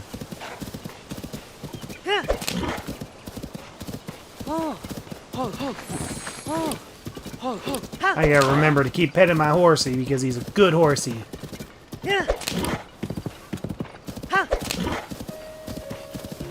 Now, there is one specific cave that I want to enter, and that's because I know that this specific cave has a piece of armor that will be useful and helpful.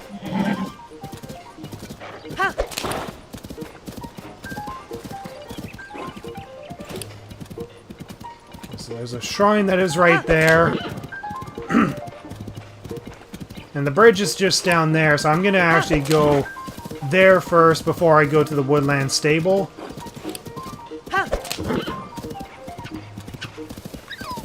Actually, maybe I don't need to go to the woodland stable just yet.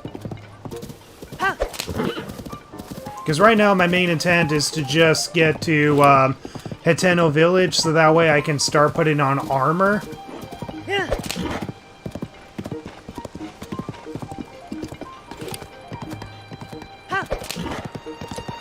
Alright, so now that we're over here, we can get ourselves another shrine that is over here.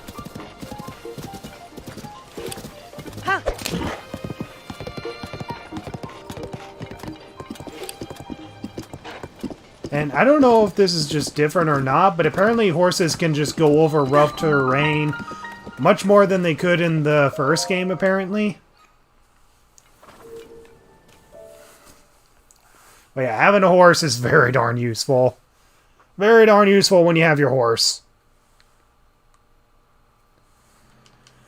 Alright, let's see. Backtrack. Oh no, this... Yeah, this is a problem. This one requires me to use the rewind ability. Yeah, unless anyone sees a solution of getting through this, you're intended to use the recall ability to complete the shrine. And this is only just for the first part of the puzzle, so I may not even be able to complete that shrine.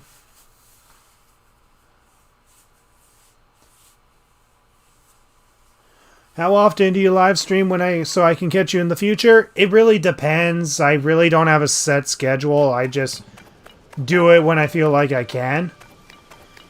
But right now, the reason why I'm doing it at night for Pacific Standard Time is because it's just way too freaking hot during the day. It's way too hot during the day, so that's why I'm doing this at night, so it's a lot more cooler.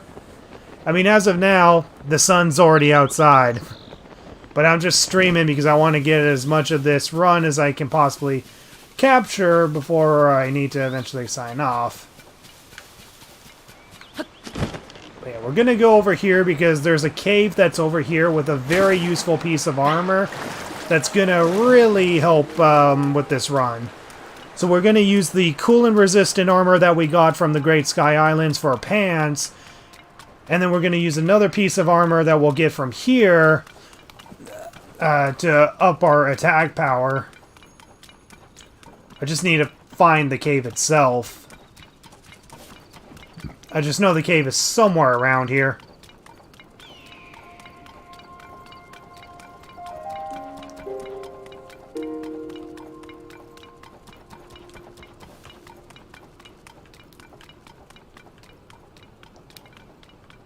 Not it.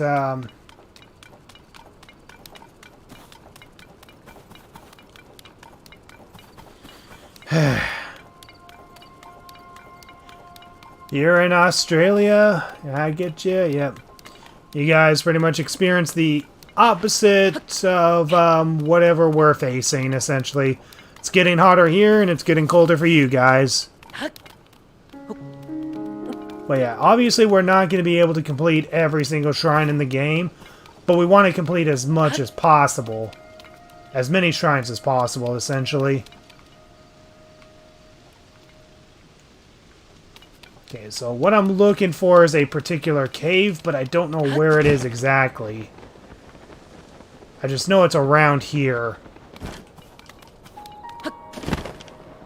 I'll admit that's actually probably the one thing I kind of dislike about this game is the caves itself. The caves and trying to search for them are just really not that fun. Because there's a lot of shrines that require you to find caves and get to particular shrines, and yeah, they're just not that fun to explore. Especially when it takes a really long time to find a shrine. Even when you have the Sheikah sensor to track shrines, and even when you have the exact location marked. Okay, I'm pretty sure this is not it. Oh, here we go. Here's the cave. So the Crino Caves, Hills Cave. Now we got to make sure that we're able to get out when we enter a cave like this. So I don't know if this is going to be possible, but let's just see where we can go. Gosh darn it. Okay, actually, this may not actually be possible. I have to break those rocks, and I can't. It wouldn't be a problem if I was able to use bomb flowers, but I guess I can't get it. I mean, the only other possible thing I can do is wait until I have Yunobo with me. But yeah, this is apparently the cave where you can get one of the barbarian armor pieces. At least this is the only cave that I know of, or the only location I know of where you can get it. But yeah, unless we have like a piece of like a weapon or whatever that can that we can fuse or something. This is where you get the barbarian armor piece. This is where I was meaning to go, but yeah, I'm clearly not finding what I'm looking for. Oh crap, that was a waste of time. So I'm just gonna head back to where my horsey is.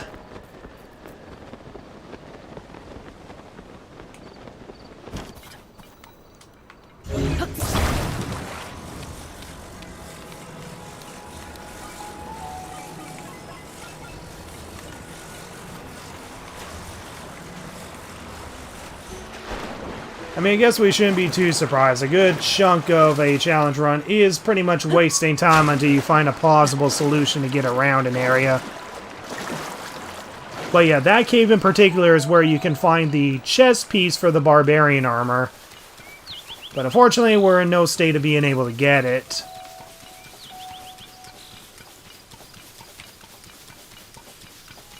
I just need to summon my horsey.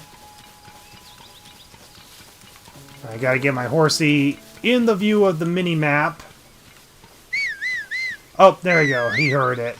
Okay, so horsey, come over here. So we'll want to slowly make our way to Hiteno.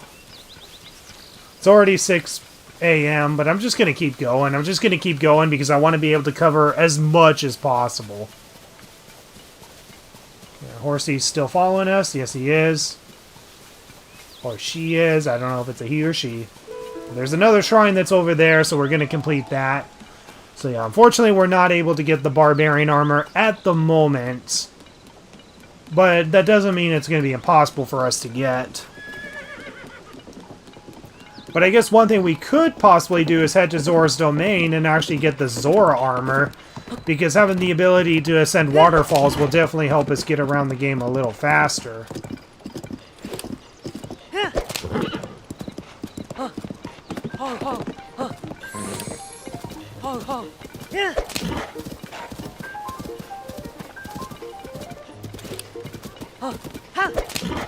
Alright, another shrine.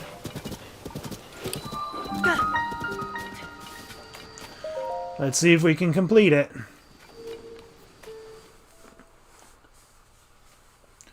But yeah, I think probably the next area that I'm going to head to is probably Kakariko Village first. Because Kakariko Village, I can possibly get like the Sheikah armor, which is probably the next best thing. Oh no, we can't complete this. We can't complete this. This is a tutorial that requires us to throw things, but in order to throw things, you have to hold objects in your hand, and in order to hold materials in your hand, you gotta pause. So unfortunately, this is a shrine we cannot complete.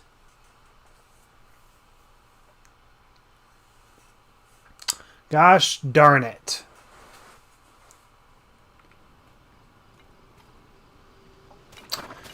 Alright, Horsey, let's yip somewhere else.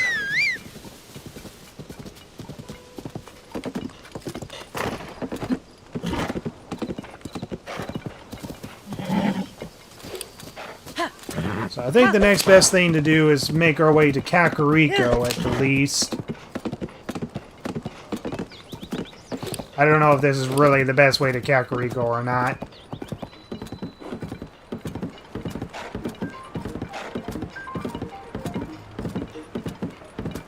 Yeah, what the heck, we'll just do it. Or see, now is not a good time to suggest you don't want to do anything. Horsey! Freaking kidding me?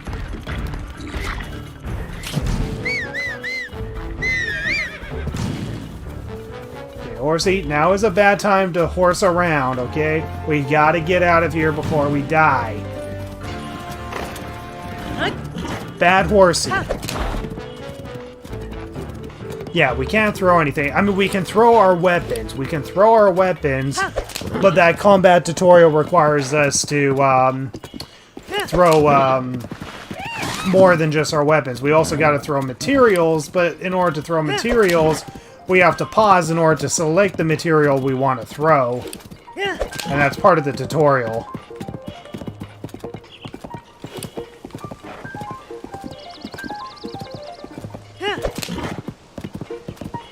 I'll admit, it's actually very interesting going through this game without fast traveling. It actually breathes kind of new life into this game, I'm not gonna lie. It's actually kind of fascinating.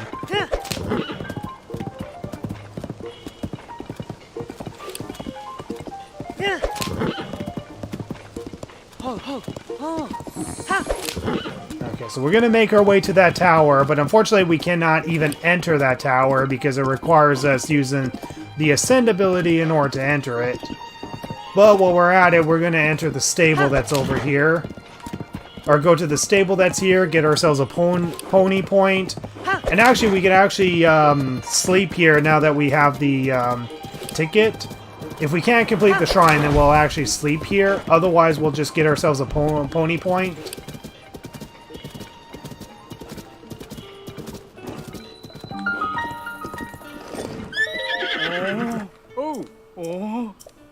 Alright, awesome. Reward available. Nice. Bye-bye.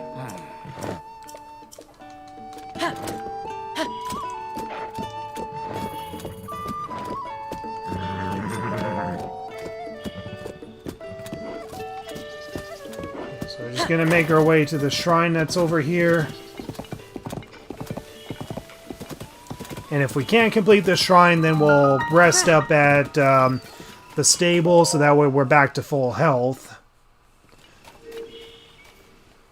Sleep or perish.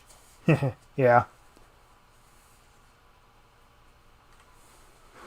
But yeah, considering that the only way to fast travel is to pause, there's no fast traveling in this game. Any location we need to get to, we have to legit get to the long way, essentially. But at least we have one piece of coolant protection, so that way we can explore some of the cold regions, including the Heber region that we need to explore. Okay, sorry, I got lost in the puzzle. What is this puzzle? Okay, I think I remember this puzzle.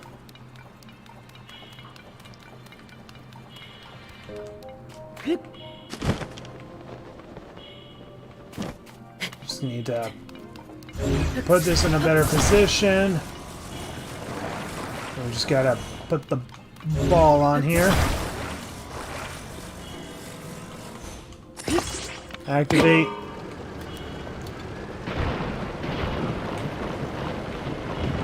And we somehow survived that.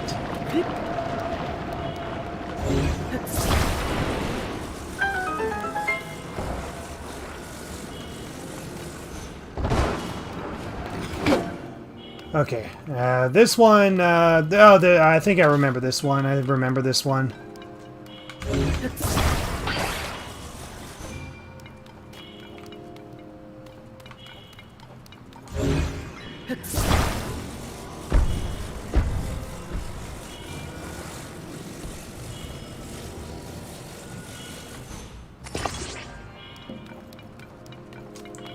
Just gotta put this on top here. No. Oh my god. put this on top. So yeah, thank goodness a good majority of these shrines just simply require us using the Ultra Hand ability.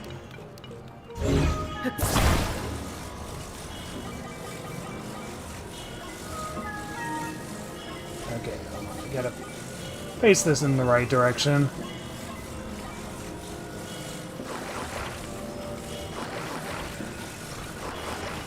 Or no, we have to face in this direction? I kind of forget what to do.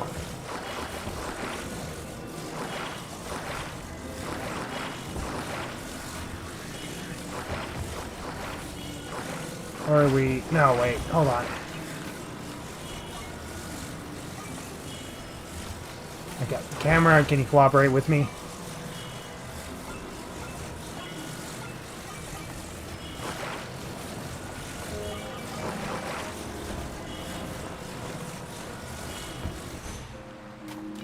That didn't work. Ugh. Kind of forget how you're supposed to do this, honestly.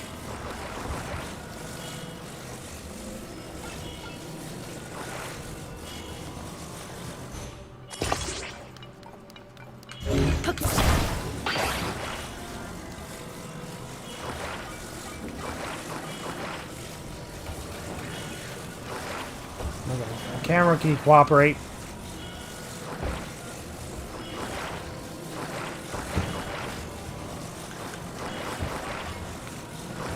I don't think this is what you're supposed to do. I remember doing this puzzle, I just forgot how I solved it.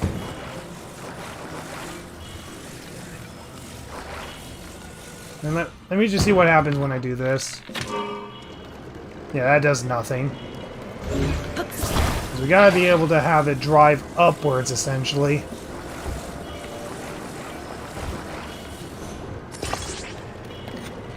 Nope.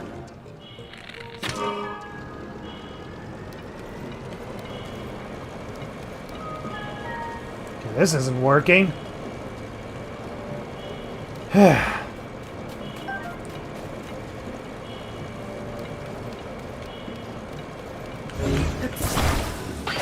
I swear I remember doing this puzzle.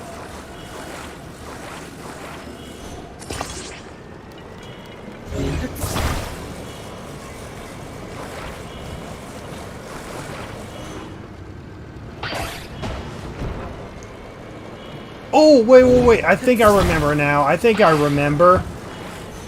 I'm supposed to put this on and then put this on. There we go. That's how you solve it. There we go. I'm a genius. I was a genius all along. There we go. Now that works.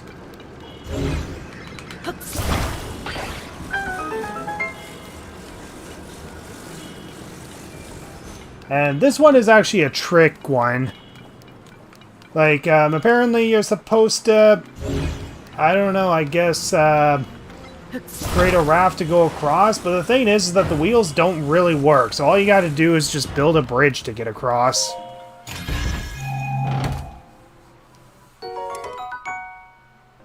It's currently better than the one I'm using, so I'm just gonna change it. Good. So yeah, all you gotta really do is just build a bridge for this one. This one is kind of a tricky one at first, but all you gotta do is just build a bridge. You're not really supposed to run it across or anything.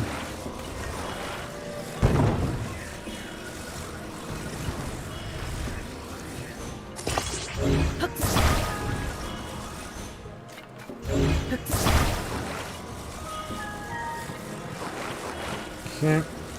Attach. Okay, more things I can attach to it. I mean, I guess the raft. But yeah, this is really all you gotta do. You just make a simple bridge and you can just get across easily.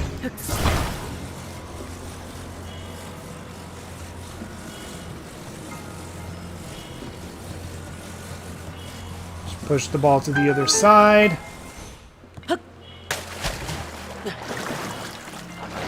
And there we go.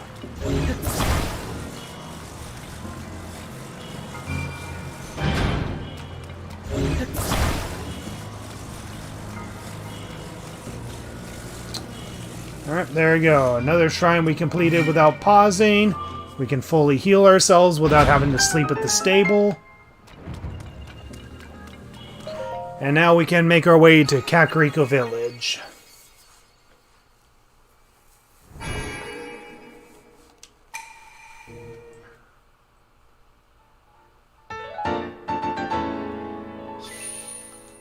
Is the infamous mass Link glitch in this game too? I'm not sure if it is or not. I mean, I personally haven't tested it out. I mean, I know which one you're talking about, but I haven't tested that out yet.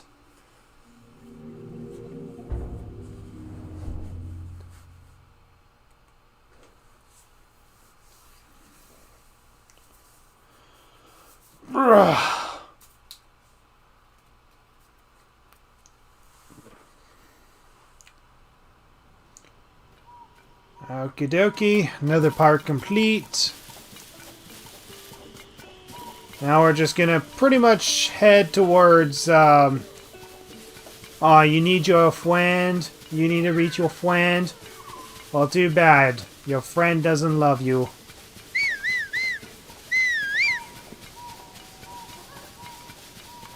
Alright, so we're gonna start making our way towards Kakariko Village.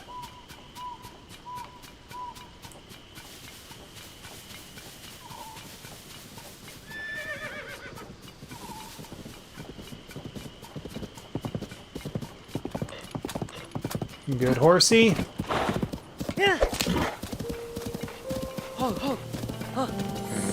Can we do that shrine that's up there? I'm not sure if we can do that or not. I mean, I think I did complete that before I even got the tower, because it took me a while to figure out how to get into that tower, I think. But yeah, the tower itself is definitely impossible, because I know that requires the ascend ability in order to enter it.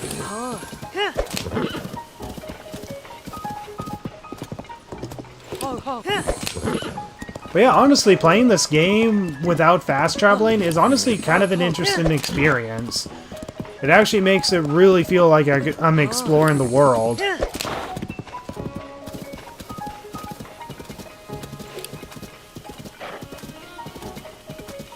I mean, I know they patched the shield skew glitch, because when you try to do the shield skew, apparently you can't pause while you're in midair doing the shield jump.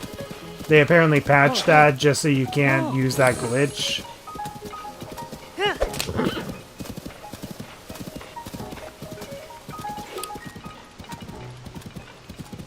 But yeah, that tower is going to be impossible for us to complete, unfortunately. Although we might be able to get this shrine that's over here. Horsey? Oh my god, Horsey, are you freaking serious right now? You better not freaking die. Get over here. Oh my god, Horsey, you almost killed yourself. Wow. Gosh darn. Yeah, and one glitch that was so darn useful, but they unfortunately patched out of the game, was the item duplication glitch. While it was available, I exploited the heck out of that. I exploited the heck out of it so that way I can get the materials I need to upgrade my defense at the Great Fairy Fountain, and also just so I can grind for a lot of rubies. Unfortunately, even if the glitch was still intact, it's useless for this run because it requires pausing, but yeah, it's unfortunately a glitch that you can't use anymore because Nintendo hates fun.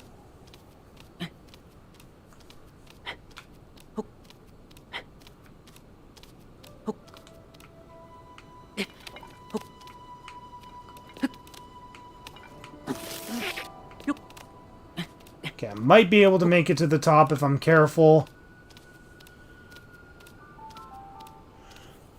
Whew. This is nerve-wracking.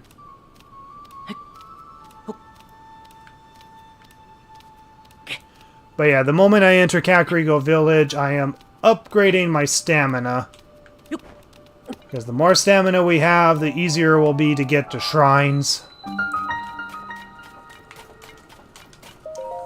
There we go, the Morok Shrine. So let's see if Morok Shrine is possible.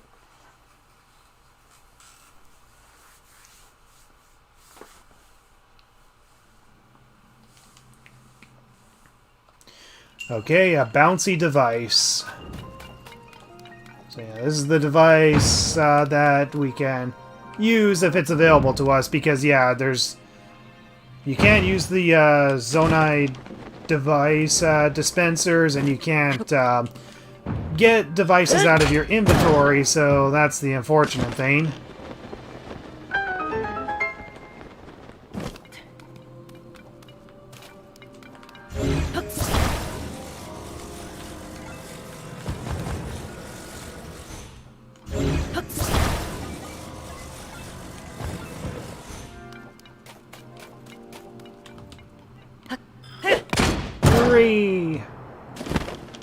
That was fun.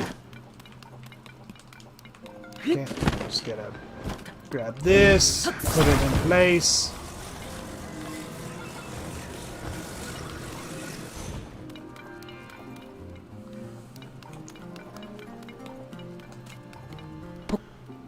I remember in the original Breath of the Wild where you could go to the dye shop to put clothes on pause list. Yep, that's the strategy, or that's the plan we're going with, is going to the dye shop so that way we can still put clothes on. That's unfortunately the only way we're going to be able to do it.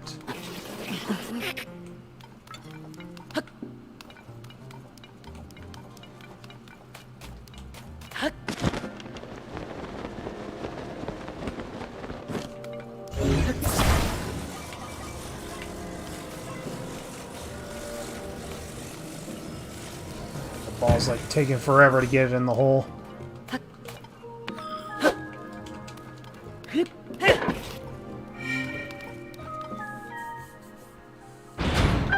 Alright. I don't think there's anything up there that we need to get to. At least I don't think. Well, let's just hope there's nothing up there. Just need to attach these together.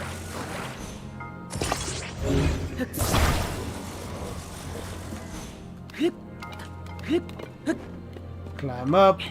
And then with the power of additional sprains on top of sprains. Okay, so there's the chest. So I'm going to get that chest first. Because the more things we can sell, if we can sell it, the better. Yep, things to sell. Awesome.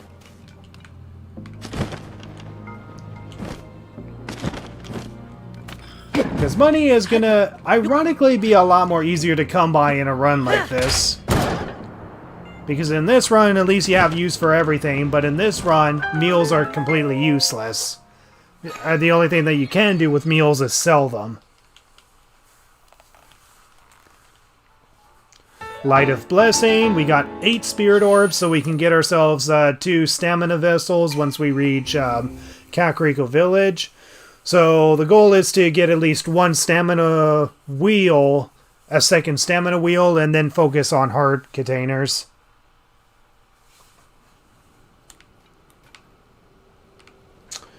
Alright.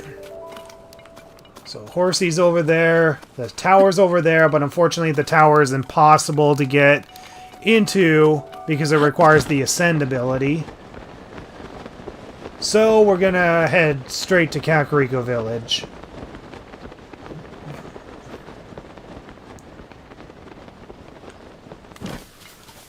So whistle to get our horse over here. We gotta deal with enemies and also low stamina because of course. Come on, keep going. So Horsey, get over here before I run out of stamina again. Horsey, hurry up. You're literally right behind me, hurry up.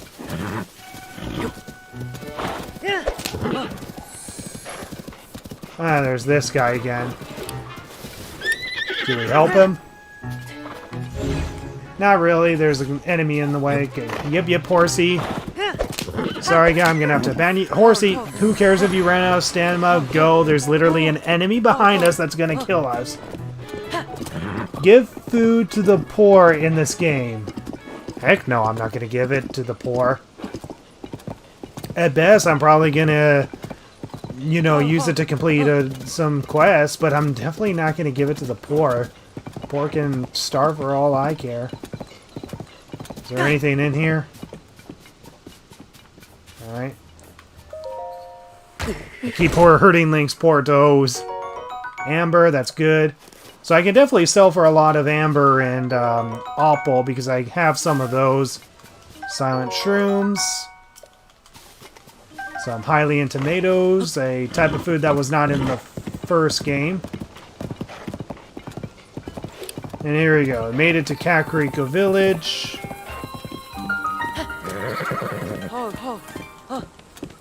Oh yeah, and a horse doesn't like to run in this area, apparently.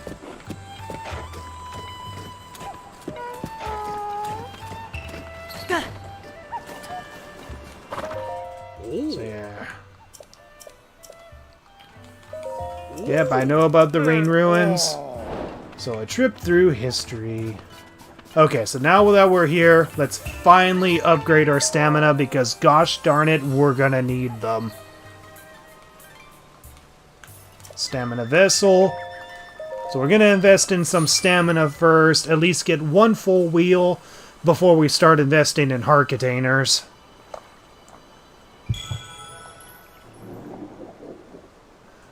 The bird kills the man off screen, probably. The poor can starve for all I care. Don't take my word for it and don't quote it. Okay, stamina vessel.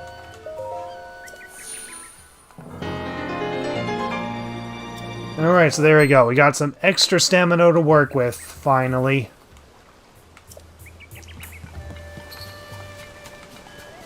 Okay, some iron shrooms. Nice. Actually, not really nice because we can't really use them. Oh yeah, there's really no point of being able to complete this quest. Oh yeah, right. I have so many rubies that I have to pay for this, and I have to complete a quest that is impossible to complete unless I cook food, which I can't. Oh wait, actually, while I'm at it, I might as well talk to Paya here. Yeah. So we meet Paya, we meet the Toru, who is going to be a part of one of the main quests later on in the game.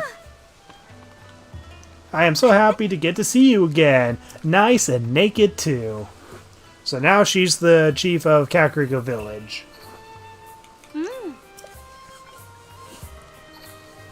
So yeah, Zelda's missing, so I'm just button mashing through this. I only care about the big story moments.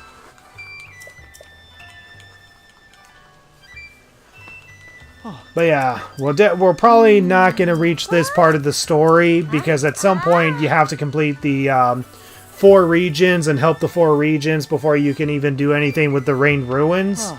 And we probably wouldn't even be able to complete these even if we were able to complete the 4 temples.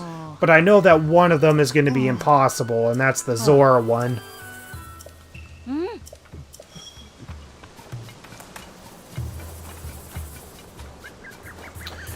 Alright, we made it to Kakariko. Let's get our horsey to follow us. Now, I'm not going to make my way to Hiteno yet. I think what I'm going to do is make my way to Zora's domain first. Get the Zora armor, because the ability to send waterfalls is just going to be useful in general.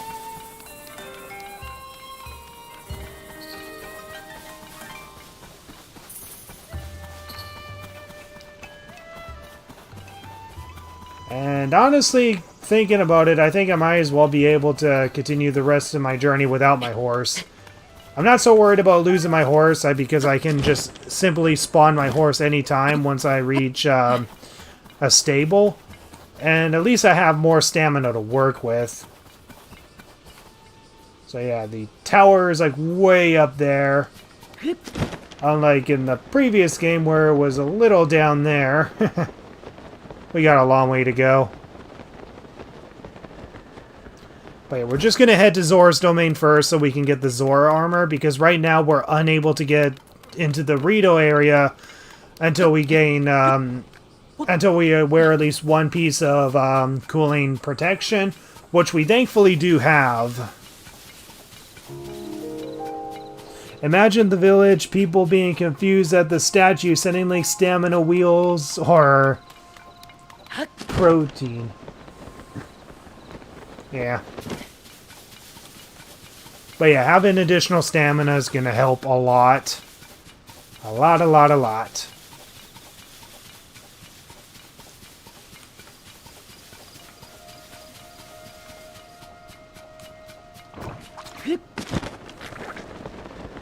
Alright, it's like 6:30. I know I said I would stop a long time ago, but I just want to keep going. I honestly just want to keep going, you know. I know there's a shrine there, but gosh darn it, I just want to keep going. I just want to get to the Zora area and get myself the Zora armor. Now, there's actually a point where I may not even be able to get the Zora armor, but I still want to get there just to see if I can get it.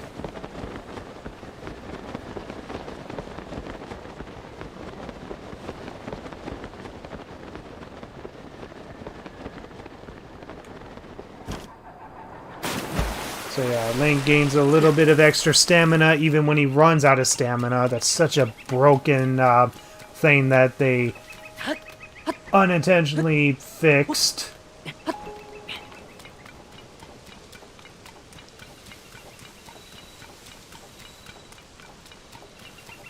Yeah, you can get the extra stamina wheel by sleeping at the end if you pay 50 rubies for it, but obviously it's a temporary one. Once you use it up, it's gone.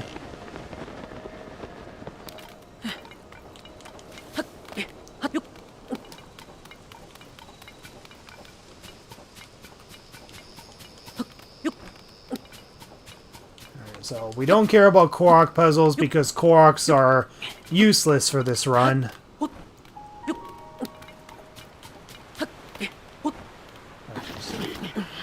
So thankfully we got a lot more stamina to work with. But yeah, already just having 2 extra stamina vessels just suddenly made this run a whole lot faster. So much so that I don't even need a horse.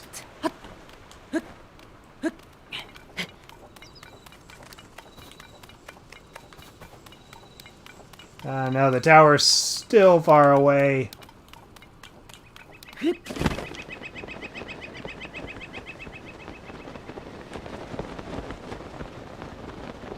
Alright, so we finally made it to the Indigo Bridge. And yeah, as you can see, Zora's domain is not looking so pretty right now.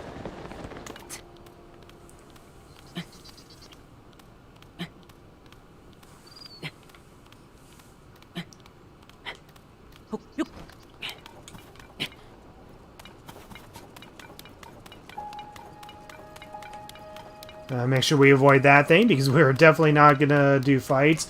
And that's the thing, is that in general, we just want to avoid fights if we can. Because we're only stuck with one weapon to work with and one bow. We can't swap between them unless we throw away our weapon or break our current bow.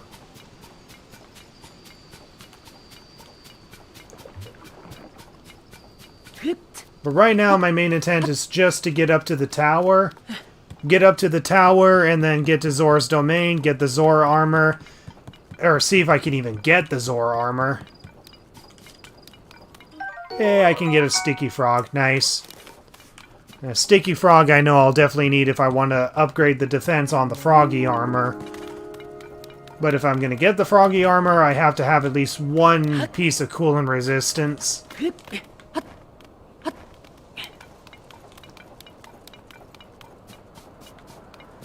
Oh my god, the tower's still way over there. God, I just want to get to the tower. Is that so hard to ask?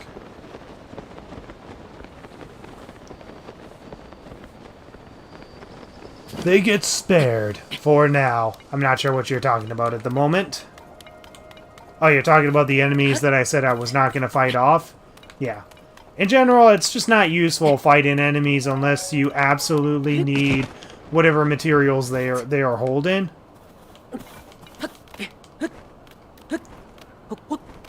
But yeah, honestly, just playing this game again from scratch is honestly quite refreshing, honestly. And now that I have more of an idea of where to go, I know what should be more prioritized over.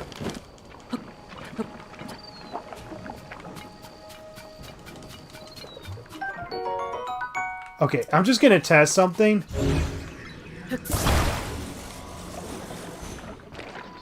That doesn't work. Let's just see. Okay, that works. If I just bring a slash fruit with me, and I just slash away at it with my weapon, then I can still clean up the sludge. That's important because there's a statue in Zora's Domain that you have to clean up in order to get the Zora armor. So as long as we just use the Ultra Hand to bring the fruit to the location, we slash it with our sword, or maybe even hit it with our arrow, then we should be able to clean the statue without doing it the intentional way.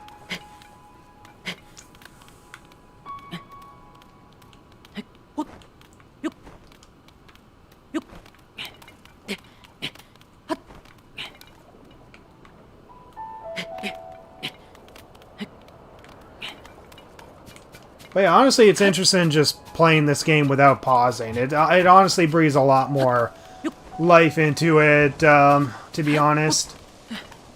It makes the run much more harder, much more challenging, but in a good way. In a really, really good way.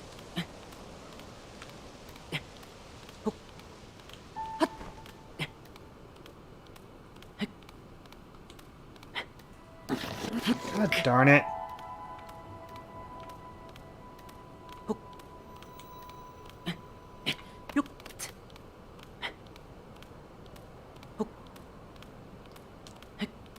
Whew. So far, oh my god. You better get up there, you ass of hole. Why did you do that? Why?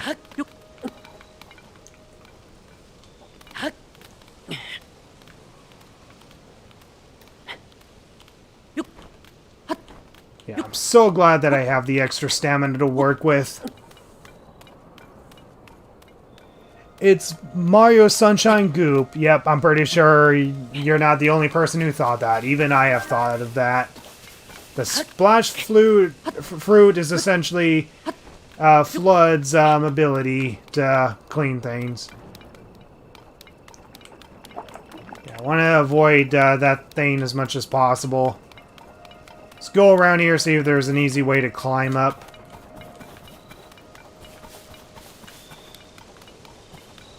Not really. I mean, we might be able to just straight up climb all the way up, but let's see.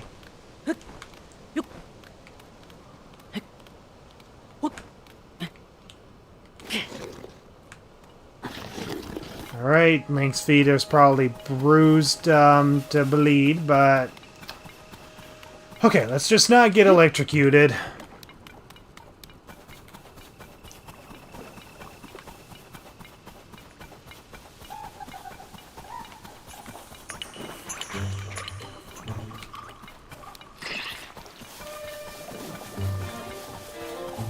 Mario Sunshine, yeah! Yeah, I miss that game sometimes. I mean, yeah, its physics were a little wonky, but honestly, I really loved it. I really loved the game. Oh yeah, here we go.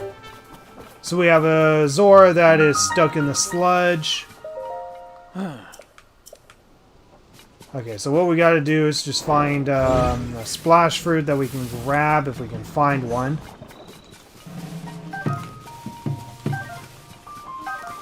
Okay, here's a splash fruit. So we just gotta bring the splash fruit over to the Zora, and then we just need to see if shooting it with our arrows actually triggers it, or if I need to use my sword in order to activate them.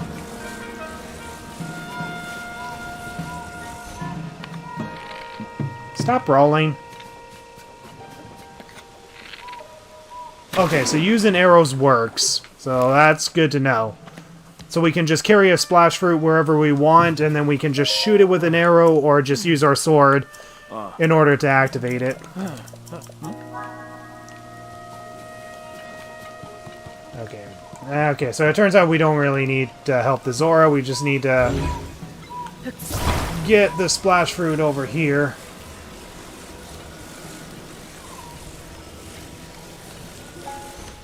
There we go. So we can enter the tower, and there we go. We got our third tower of the game. All without pausing.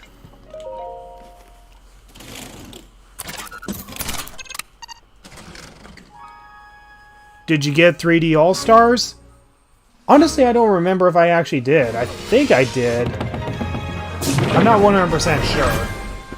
But I do have all the original games on their original hardware, so I don't really need to play the All-Stars version. I can just play the original from their original consoles. And you know what? Shame on Nintendo for not including Mario Galaxy 2.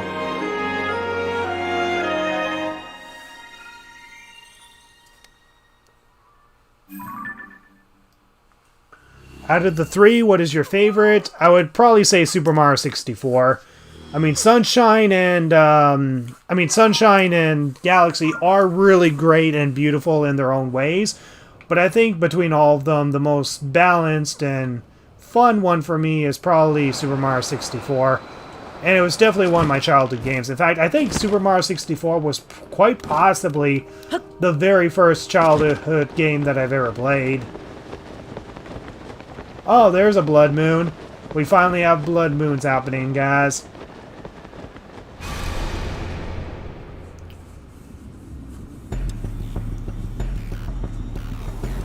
Witness the blood moon's rise. When its red glow shines upon the land, the aimless spirits of slain monsters return to flesh.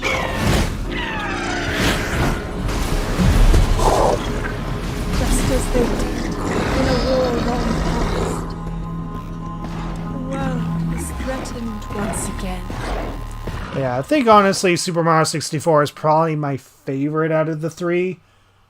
Otherwise, I think the other would probably be, I don't know, probably Galaxy. I think Galaxy would probably be my next favorite above Super Mario Sunshine. I mean, I really do love Super Mario Sunshine. I know some people don't like it because the physics engine just does not work as well, but I still think it's a really great game. So here we go. We finally made it to Zora's domain. There is a shrine down there, but I'll complete that after I get the Zora armor.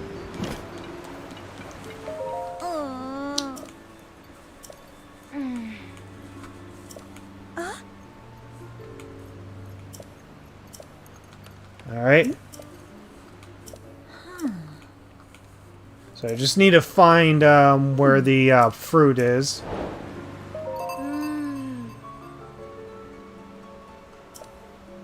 We use all the fruit that... Okay, so there may not even be fruit in the nearby vicinity right now.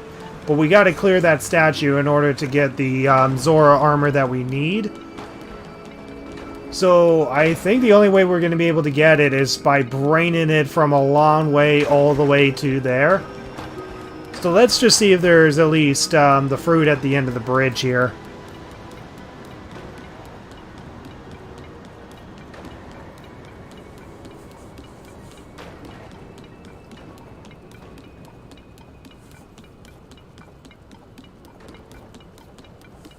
You and I got a blood moon the same second? That's cool. Okay, we need to find splash fruit. Where's the splash fruit? Okay, at least the sludge doesn't hurt us if we go into it.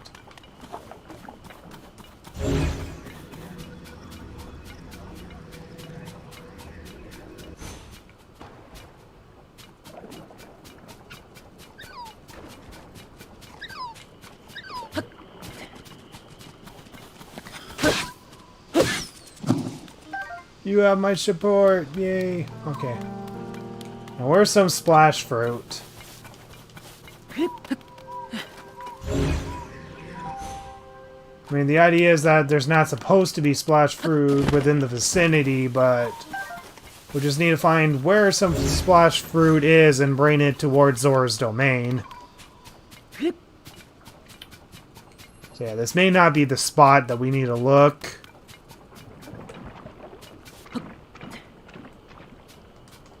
Okay, another sticky frog. Now. Shoot. Well, this is going to be a little repetitive. Just get a bucket of water, Zora, people. You live in a lake. Oh, shoot. I had to look at your guys' chat, and then I got hit. Gosh darn it. Hurry to Zora's domain where it's safe.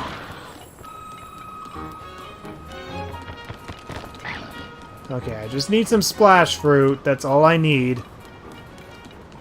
I mean, they said they're out of splash fruit, so I don't even know if it is around Zora's domain or if it's in Zora's domain. And we'll give a look around just to see where we are. And we got tree nuts, apparently.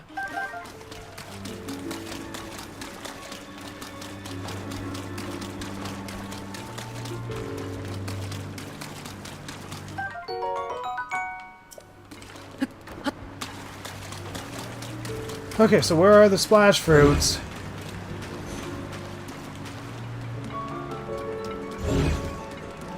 Is there any around here? That just happens to be around here? 'Cause that's definitely not it.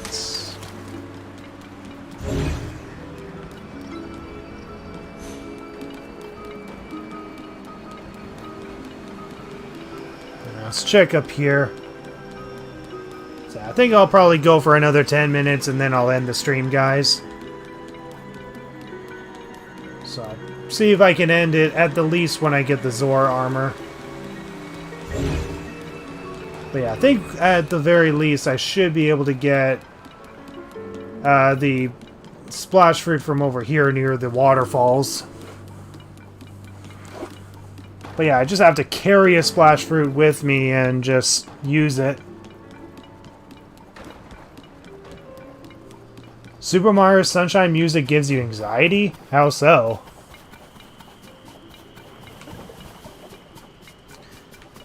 And yeah, Super Mario 64 DS, yeah, I've played it, and yeah, Luigi is literally overpowered in the game. Although the thing is that you pretty much have every means of being able to switch to any character you want when you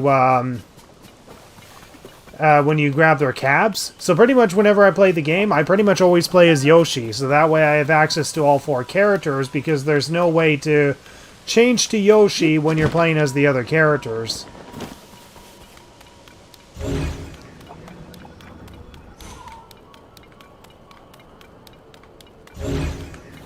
Gosh darn it. Trying to find the splash fruit.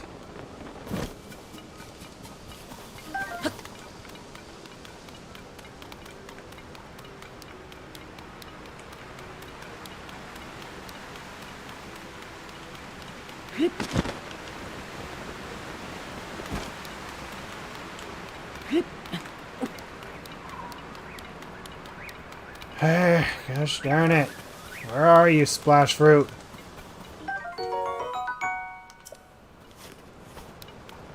Definitely not Delfino Plaza. Wow, what's wrong with Delfino Plaza?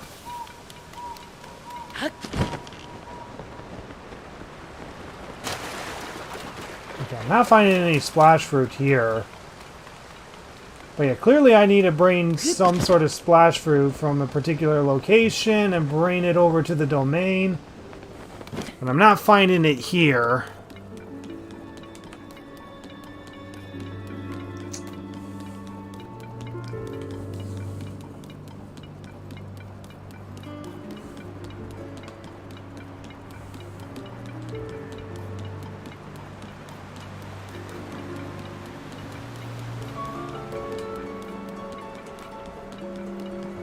Ah, jeez.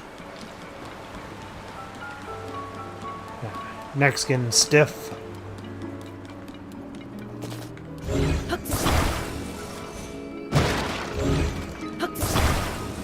breaking these boxes just in case they happen to be in one of these boxes. Of course not. Can't have nice things. Alright, now let's find some splash fruit over here.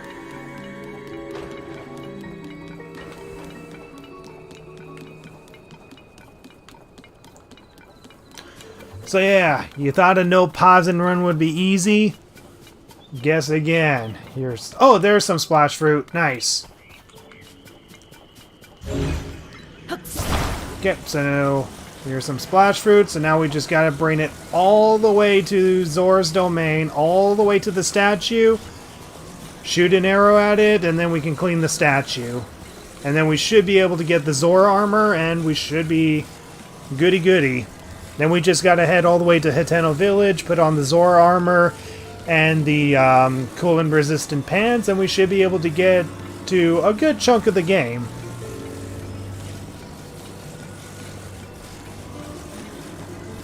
Link's walking noise gives you anxiety too? How so?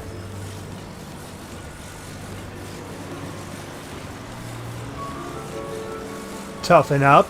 Yeah, tell a person that is facing anxiety and having her gills clogged up by sludge to toughen up. Good advice, man. Good advice.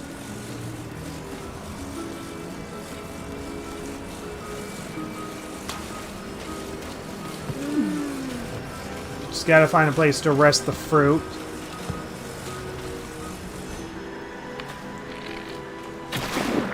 Alright, there we go. We did it. So yeah, as it turns out, they replaced the Mipha statue with Sidon and Link. Although, apparently, they just simply moved the Mipha statue. I see you managed to wash it away. Took a lot of effort, but I did it. Yes.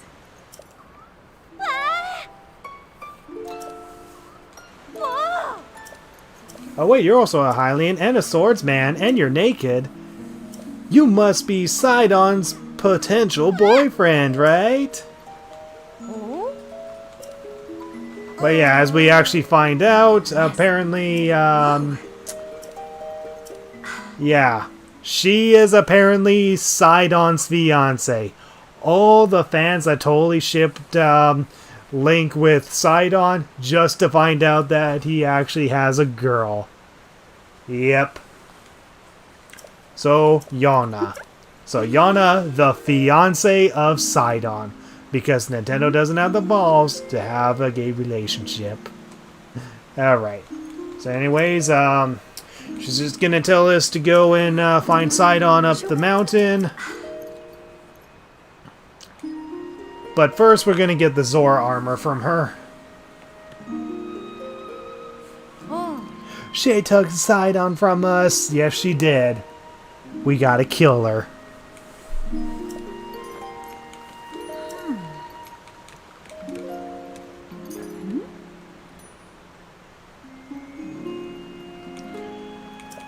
Alright, well first she's going to head to the infirmary, so we're going to head over there, and then that's where she gives us the Zora armor, I believe. So, Sidon of the Zora, so that's one of the main quests that we got to complete.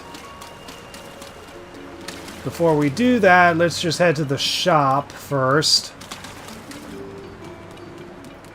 Let's just head to the shop and sell some stuff. Oh? Oh? Oh, jeez. Sorry, guys. Sell them all. Oh? Sell. And sell. Oh? What else can we sell? Some apple. Oh? I don't think we really need these chestnut thingies. Oh? Pine cones. I don't think we really need the pine cones. Nah, should be good for now. I don't want to sell anything that might potentially be useful. So we're just going to head up to the infirmary area where Yuna is. Or Yona is. Get the Zora armor, and then that's one piece that we can collect so we can ascend waterfalls, make our journey a lot more easier.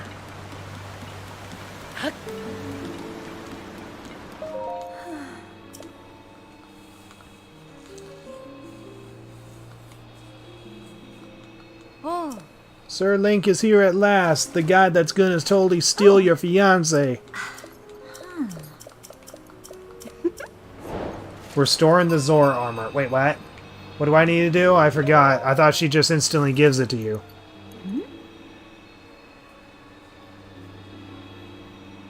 Are you kidding me?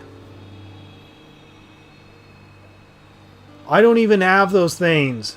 I didn't even know that you were supposed to catch those things in order to get it. Why do you even need a fish just to get a Zora armor? Oh my god. I swear to god, woman. I swear to god, you took Sidon from me and now you're asking for a fish just to get my Zora armor? Oh, you have crossed the line in more ways than one, woman.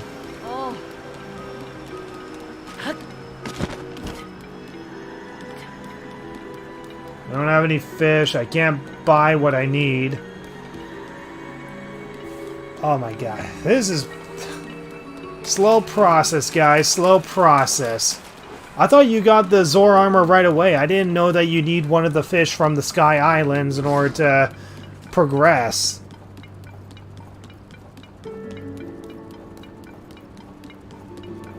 Ugh. God darn it.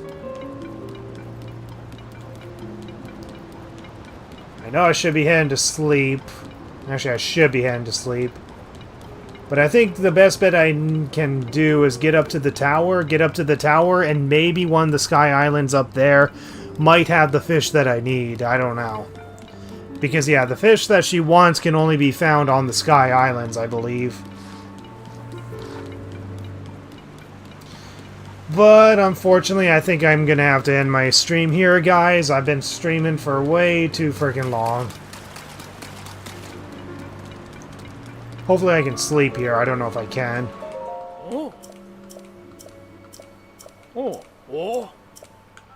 And go for a blissful bed until morning. So this will give us a temporary 3 hearts and an extra stamina wheel. But the reason why I want to sleep here is just to save. I do not want to go to the shrine that is down below yet until I get the Zora armor on me, which is not going to happen until I get to Hiteno Village.